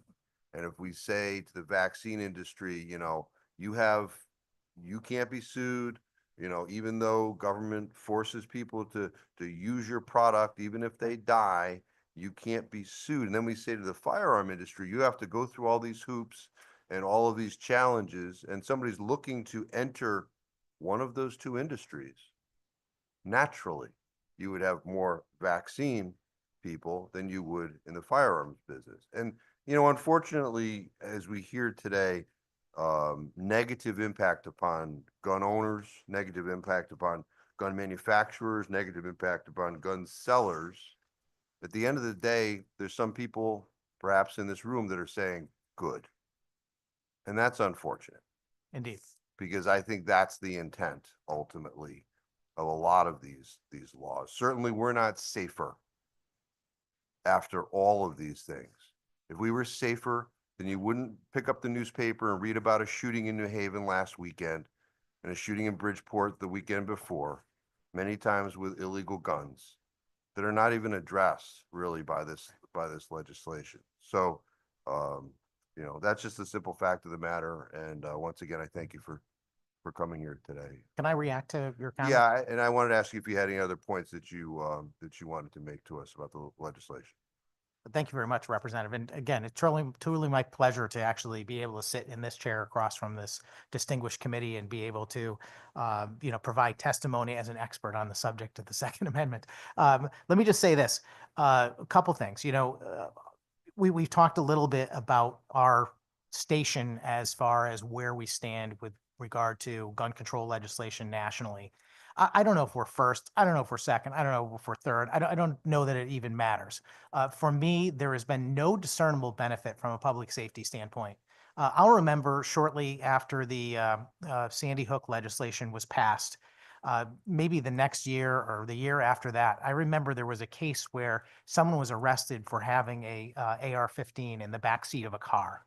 And I remember the Malloy administration at the time putting out all kinds of press. There was a full court press on, look at, how great our laws are. We stopped somebody, they had an AR-15 and everything else. And I thought to myself, what greater proof that your series of laws didn't work? The whole idea behind the laws passed in the wake of Sandy Hook was to prevent these, assault weapons from being readily available and prevalent in our society. And here's an example of the fact that there's one in the backseat of a parking lot in downtown New Haven or wherever it was. So I don't know that these things have ever worked. In my view, gun control legislation simply, is using a bomb to drive a nail instead of a hammer. And what it does is has the impact of harming the rights of law-abiding citizens, the same exact people that would prevent crime, would run into a building to save children, for example. Most of the gun owners I know are good, decent people. They possess a firearm, they own one for their own protection and for the mutual protection of their friends, neighbors, and the rest of our society. And the statistics bear that out. The fact of the matter is it's been studied over and over again.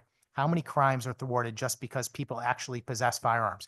I argue all the time that in my district, there's a very low crime rate in the cities of Prospect and Wolcott, for example, because there's a very high prevalence of gun ownership. The fact of the matter is criminals don't go there to break in and steal things because the likelihood of running into an armed homeowner is much more significant.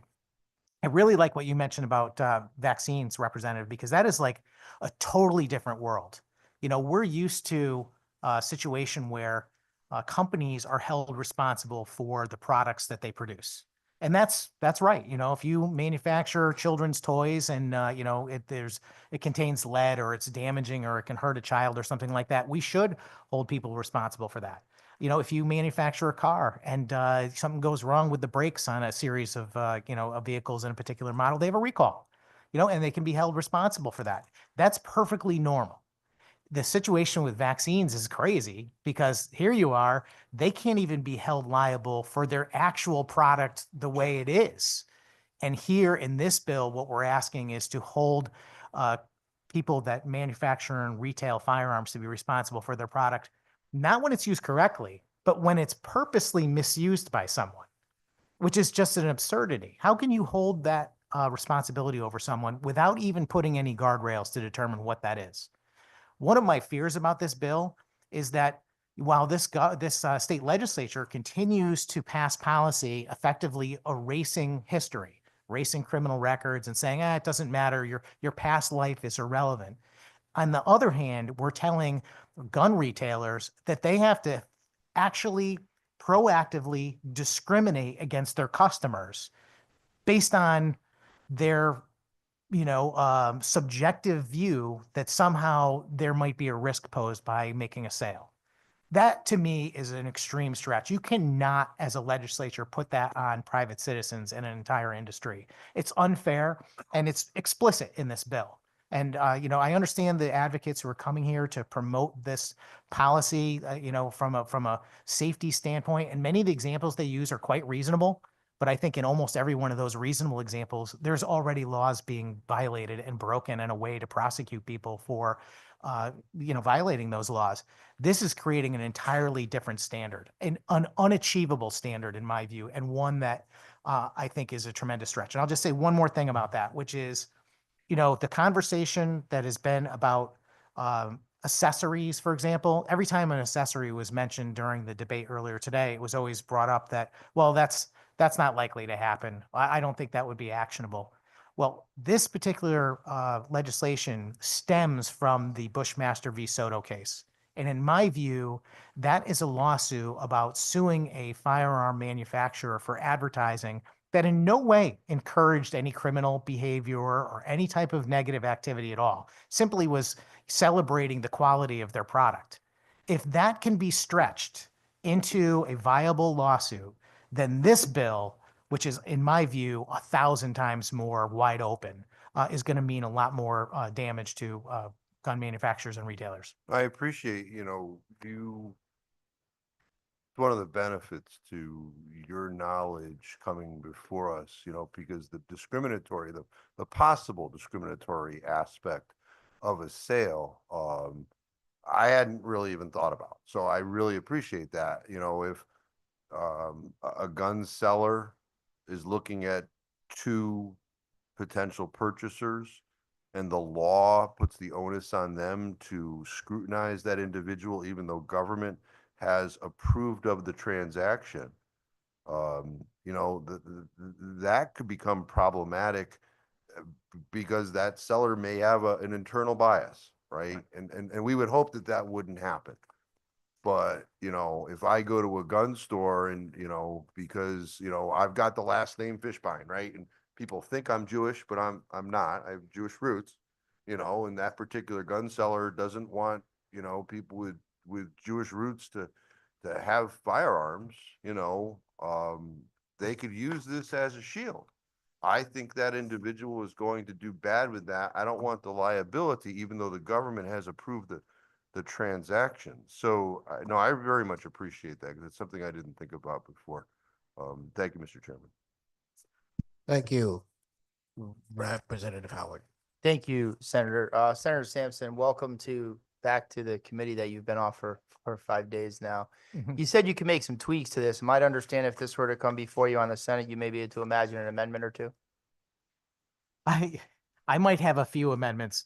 I would probably start with the language about what a firearm is, what an unfinished frame or lower receiver is. Several years ago, we had this crazy debate about ghost guns where at the end of the day, the law that was passed really didn't define what a firearm is outside of intent. And I made a joke, I remember debating with Senator Winfield on the floor of the Senate, that I have a big giant boulder in the front of my house. And, is that a firearm? Yes or no? And the fact is that based on the wording of the bill, if I intended to break up that big boulder and pull the metal alloys out of it and turn it into a firearm, I think it could be categorized that way based on the language in the bill. That's absurd. And much like the discussion we just had about, what are reasonable controls, putting that on the firearm manufacturer and retailer is absurd.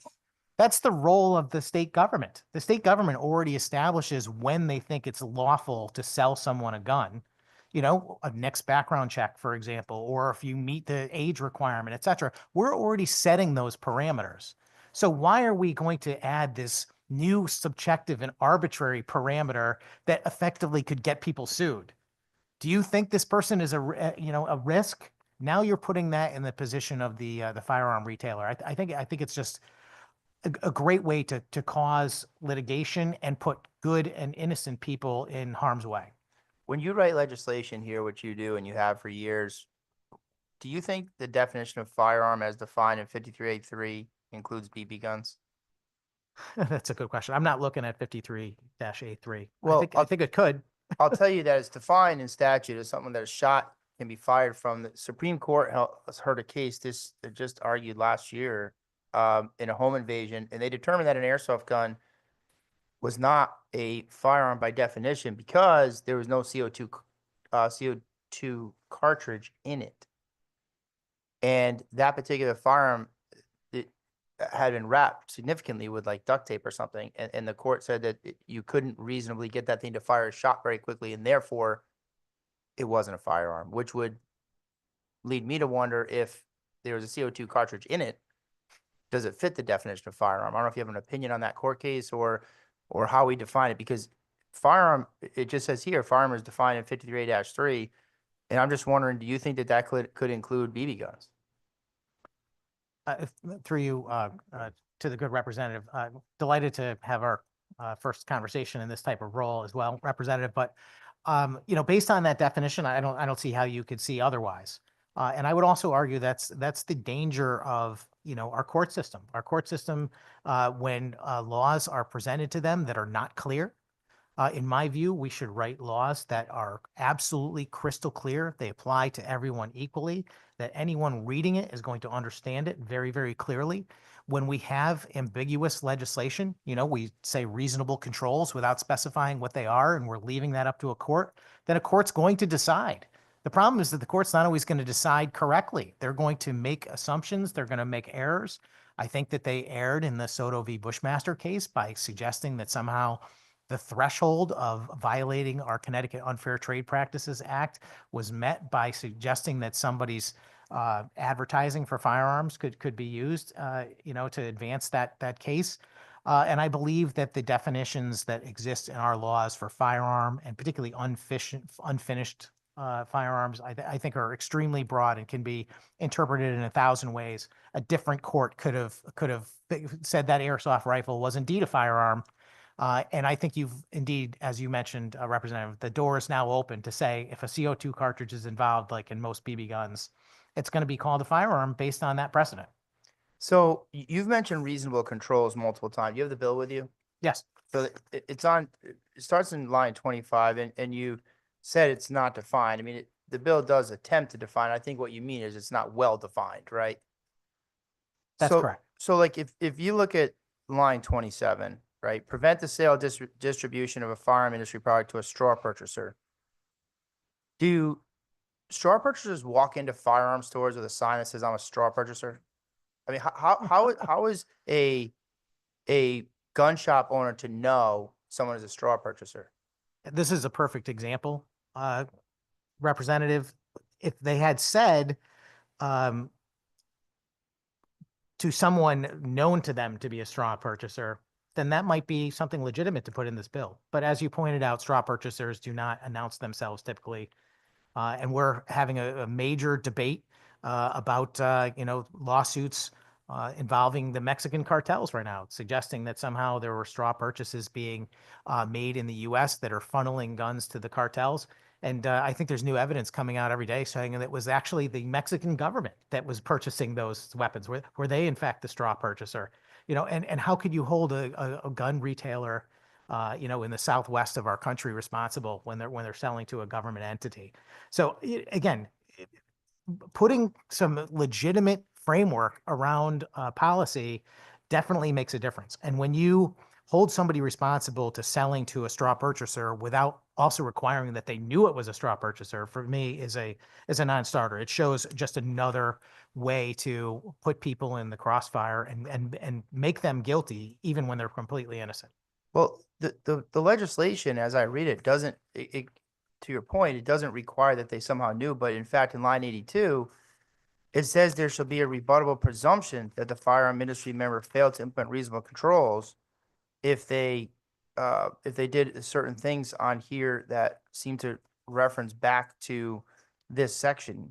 And go, you agree that's a problem? I mean, we're creating legislation telling the court that we're basically, if this suit comes and the firearm dealer, we're putting them in a less starting point, right? Don't you agree? Yes, it's a circular argument in the bill. In lines 80 and 81, it says, in an action alleging that a firearm industry member failed to establish, implement, and enforce reasonable controls, it goes on to say there shall be a rebuttable presumption. And then it goes on in line 87 and 88 to say that they could have established and implemented and enforced reasonable controls. I mean, again, it never defines what those things are. That would be left up to a court at some point in the future. And I'm not confident that a court's going to get it right. I don't think they got it right in that Soto case. I don't think they got it right with the CO2 cartridge. And I don't think that they're going to get it right either. I mean, sad to say, but I've seen far too much political activism in our courts in Connecticut as it is. I don't want to see any more. And I don't want to send them laws that leave this building that are incomplete, that give them the power to interpret what is acceptable. I think we should do that on our end. That's our job, to write clear laws that apply to everyone in a very equal manner that people understand. And staying back in that same reasonable controls definition here, it also talks about that they have to prevent the sale to a firearm trafficker. Now, we worked together on firearms trafficking laws a couple of years ago, which is a C or B felony. Would you agree with me that that's already an existing law, that you can't sell to a firearms trafficker? Yes, without a doubt. Because a firearms trafficker, you know, we talk a lot about due process here, and to be called a firearms trafficker, one would assume you must have been convicted of firearms trafficking, which is a C or B felony, which is already a disqualifier, right? And then the other question I wanted to ask, because, you know, I know you follow this stuff pretty closely, and Rep. Dubitsky talked about this at length with a previous person. In line 57, it says promotes a risk to public safety. Would you agree with me that risk to public safety is extremely broad, ambiguous, and subjective? Yes. In fact, when I first saw the language of the bill, that is the very first thing that I highlighted that stuck out to me, because who's to determine what a risk to public safety is? Certainly, in this particular case where you're asking the manufacturer or retailer to be clairvoyant, they would have to know that in advance. And maybe they couldn't possibly know that. Maybe they're selling a firearm, as was mentioned, many examples today, you know, someone that was depressed, that was going to commit suicide. I mean, how could you even put that on the gun store owner to make a determination like that? Hey, you know, they're not, I mean, are we going to be providing, you know, government funded training for gun store, you know, the counter guy there to be able to diagnose mental illness? It's an absurdity. We are responsible in the legislature to put together, again, I mean, I hate to repeat myself, but laws that are clear, that people can follow. I don't think that you can follow this law as a gun manufacturer, and certainly not as a retailer. I think it's even harder for a retailer reading it without making mistakes. You're either going to engage in discriminating against people you shouldn't have, or you're going to let people slip through the cracks, because there is no definition that you can find in the bill. And again, I mean, it's absurd to even put this on someone as if, you know, constituents across the state and people that are in this industry are going to be able to go through this bill language as we are today and have a full grasp of what they're supposed to do. You've been on the Judiciary Committee for a long time. You've heard a lot of testimony. I'm a police officer in my day-to-day life, as you well know. How many people have come before you in the Judiciary Committee and testified that my existence is a risk to public safety? It's a good question. A few. The point is, it's subjective, right? It's up to an individual's interpretation as to what a risk to public safety is. I think there's a lot of people who say that police officers present is an asset to public safety, but there's a lot of people who think it's a risk to public safety. That's sort of my point. Jumping down to line 66, a person who has suffered harm. You've read a lot of legislation, you've written a lot of legislation. What does harm exactly mean? Because people are harmed by words, people are harmed by signs, people are harmed by other people's thoughts. Do you have concern over the word harm? I think it's a broad term. I know for certain it's not defined in the bill. I don't know if it's defined elsewhere in statute, but I think that it could be used in a court to mean a whole lot of things. It could be you were harmed financially. It could mean your ego was harmed, for crying out loud, as far as reading the plain language of the bill. You know, without definitions, without clarity, I think that you're creating a environment that is completely hostile to this industry. The next line, 68 to 69. So this is talking about who can bring action, right? And it says the corporation counsel or chief legal officer of a municipality in the name of the municipality can bring action. But it doesn't seem to indicate that anything must have happened. So does that mean that a municipality who feels that a firearms owner is not doing things the way they want them to do it, they can just sue them? I think there are a few other requirements in the bill, to be fair, before a municipality could go forward and have a legitimate case. But I don't think it would take much for them to have a legitimate case under this bill because of its broad definitions. But it does beg the question, why is that in there? It doesn't make a whole lot of sense to me. If you're effectively, this bill says that a person that was harmed, quote unquote, as we discussed, a municipal leader, and the attorney general. Those are the three entities that are allowed to bring an action under this legislation. And I mean, we've seen this before. I mean, this is effectively using the force of the state government or a municipal government to infringe on the rights of people that engage in a perfectly lawful industry. And we've seen this over and over again, that folks that are Second Amendment advocates, people that manufacture and sell guns, in my view, they don't have the same rights as people that sell other products. They are forever behind the eight ball, having to defend themselves. And this is just another and very egregious example of that. Senator, I appreciate you being here. I appreciate the way that you go through these bills. And I have great trust that out of 109 lines in this bill, should it see the floor of the lesser of the chambers where you reside, there's probably at least 109 amendments. So I would encourage my colleagues to be prepared for that. Thank you for your work. Thank you, Mr. Chairman. It's my pleasure. Thank you. And thank you for joining us again. I didn't recognize it was 5 days. It feels like you were here just yesterday. I mean it that way. So thank you very much. And I would encourage, if we are serious, since you have the knowledge you have, that I would consider the amendments. So hopefully that comes earlier in the process rather than later when there's very little that we can do about it. Having said that, it is good to see you and thank you for joining us today. Thank you very much, Mr. Chairman. Much Okay. appreciated. Thank you. Absolutely. Okay. Roy Downey. Roy Downey. Okay, if not, Martin Isaac.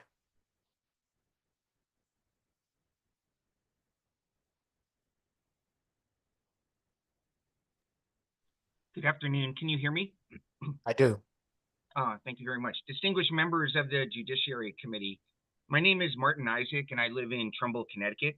I am a longtime board member with Connecticut Against Gun Violence, and I am here testifying in favor of HB 7042. The passage of this act is a crucial step towards ensuring public safety by holding firearm industry members accountable for their role in preventing gun violence. This act establishes clear standards of conduct within our state, offering a vital mechanism for victims and the state to seek recourse when these standards are violated. One quick note, I just want to mention, there were comments regarding our state laws, and it's clear that we do have very strong state laws, and it also follows that we have one of the lowest gun deaths per capita in the country. That is not a coincidence. It's also clear there's overwhelming evidence that shows that firearm ownership and access is associated with increased suicide, homicide, unintentional firearm deaths, and injuries. I'll be happy to share sources for that information as well. Currently, the firearm industry often operates under a unique set of rules that limits its responsibility for the harms caused by its products. Unlike most other industries, the gun industry has enjoyed broad exemptions from civil liability. PLACA, which was enacted in 2005, has been interpreted by some courts to extensively limit the ability of individuals and entities to sue firearm manufacturers, sellers, and importers for harm resulting from the criminal or unlawful use of their products. This lack of accountability can disincentivize the industry from adopting safer practices and taking steps to prevent firearms from falling into the wrong hands. While PLACA provides broad immunity, it does include exceptions, such as when a firearm industry member knowingly violates a state or federal statute applicable to the sale or marketing of firearms, and this violation causes harm.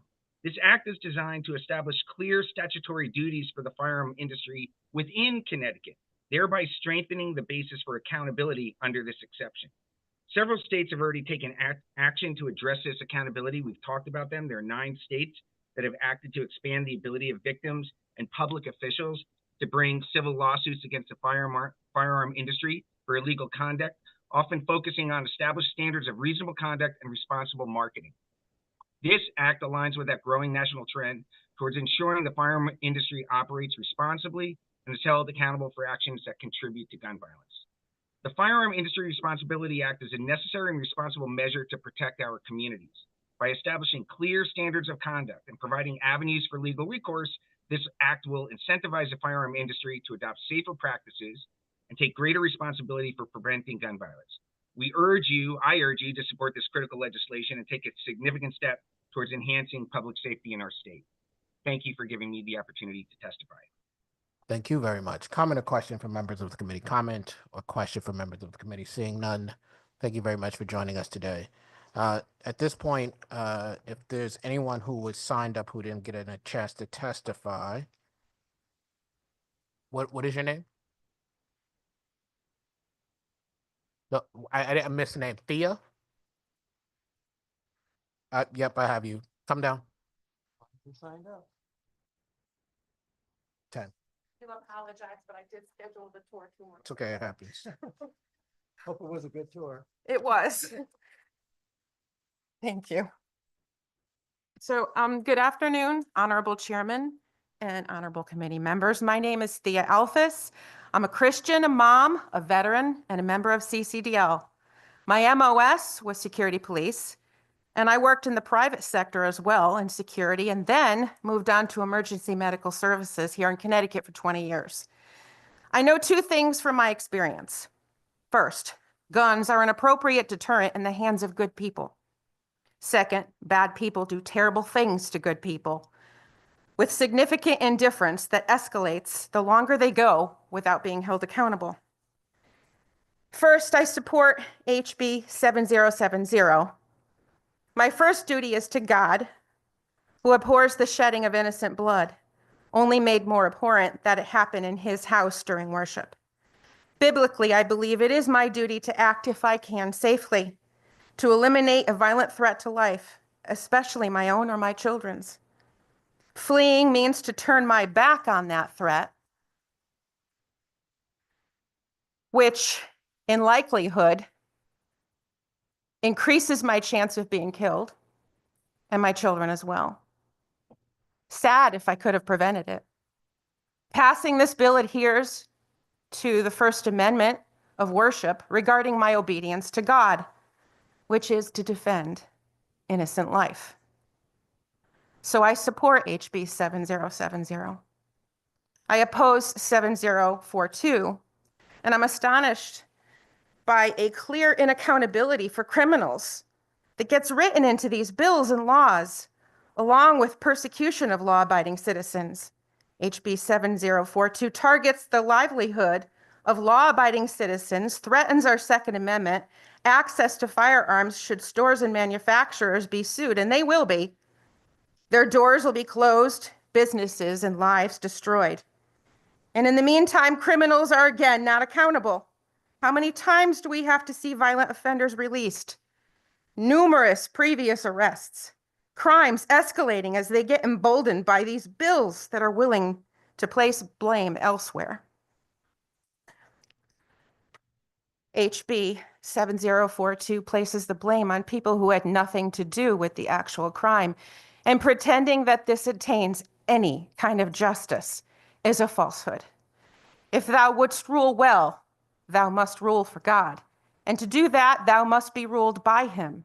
Those who will not be governed by God will be ruled by tyrants. That was William Penn.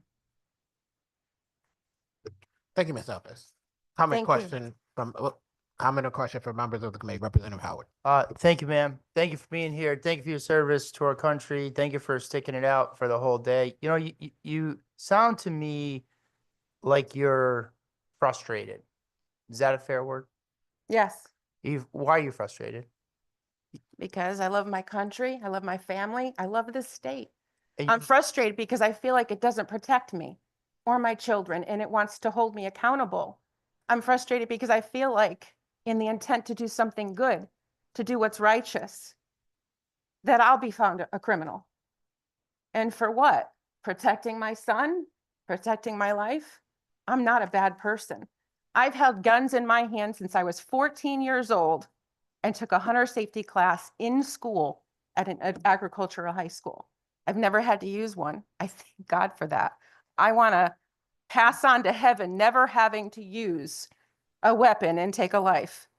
I spent my whole career saving lives, but I also spent my whole career seeing what people are willing to do sometimes to other people, and getting there after it was too late and trying to clean up a bloody mess, and frustrated that in an ambulance I could go back time and time again and pick up the same people, the same gang members that committed violent shootings, violent stabbings.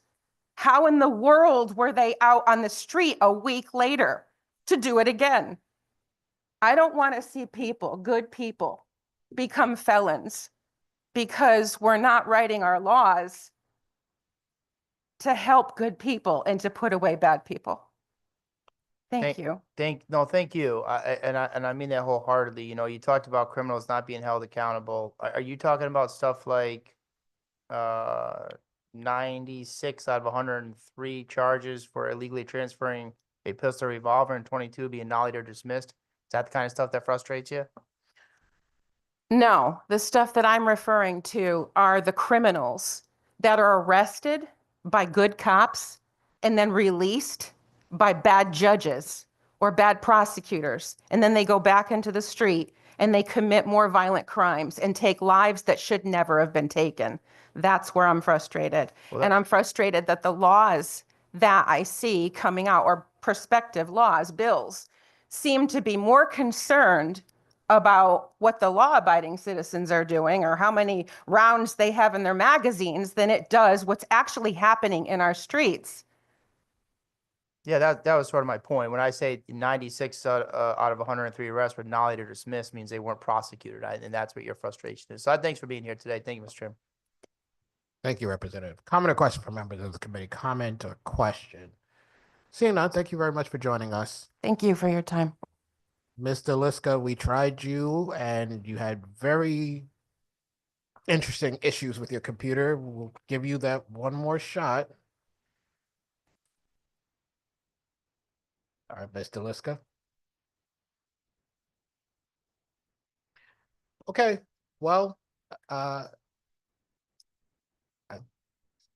right. Well, that brings us to the end of this public hearing. Thank you very much for joining us. We will see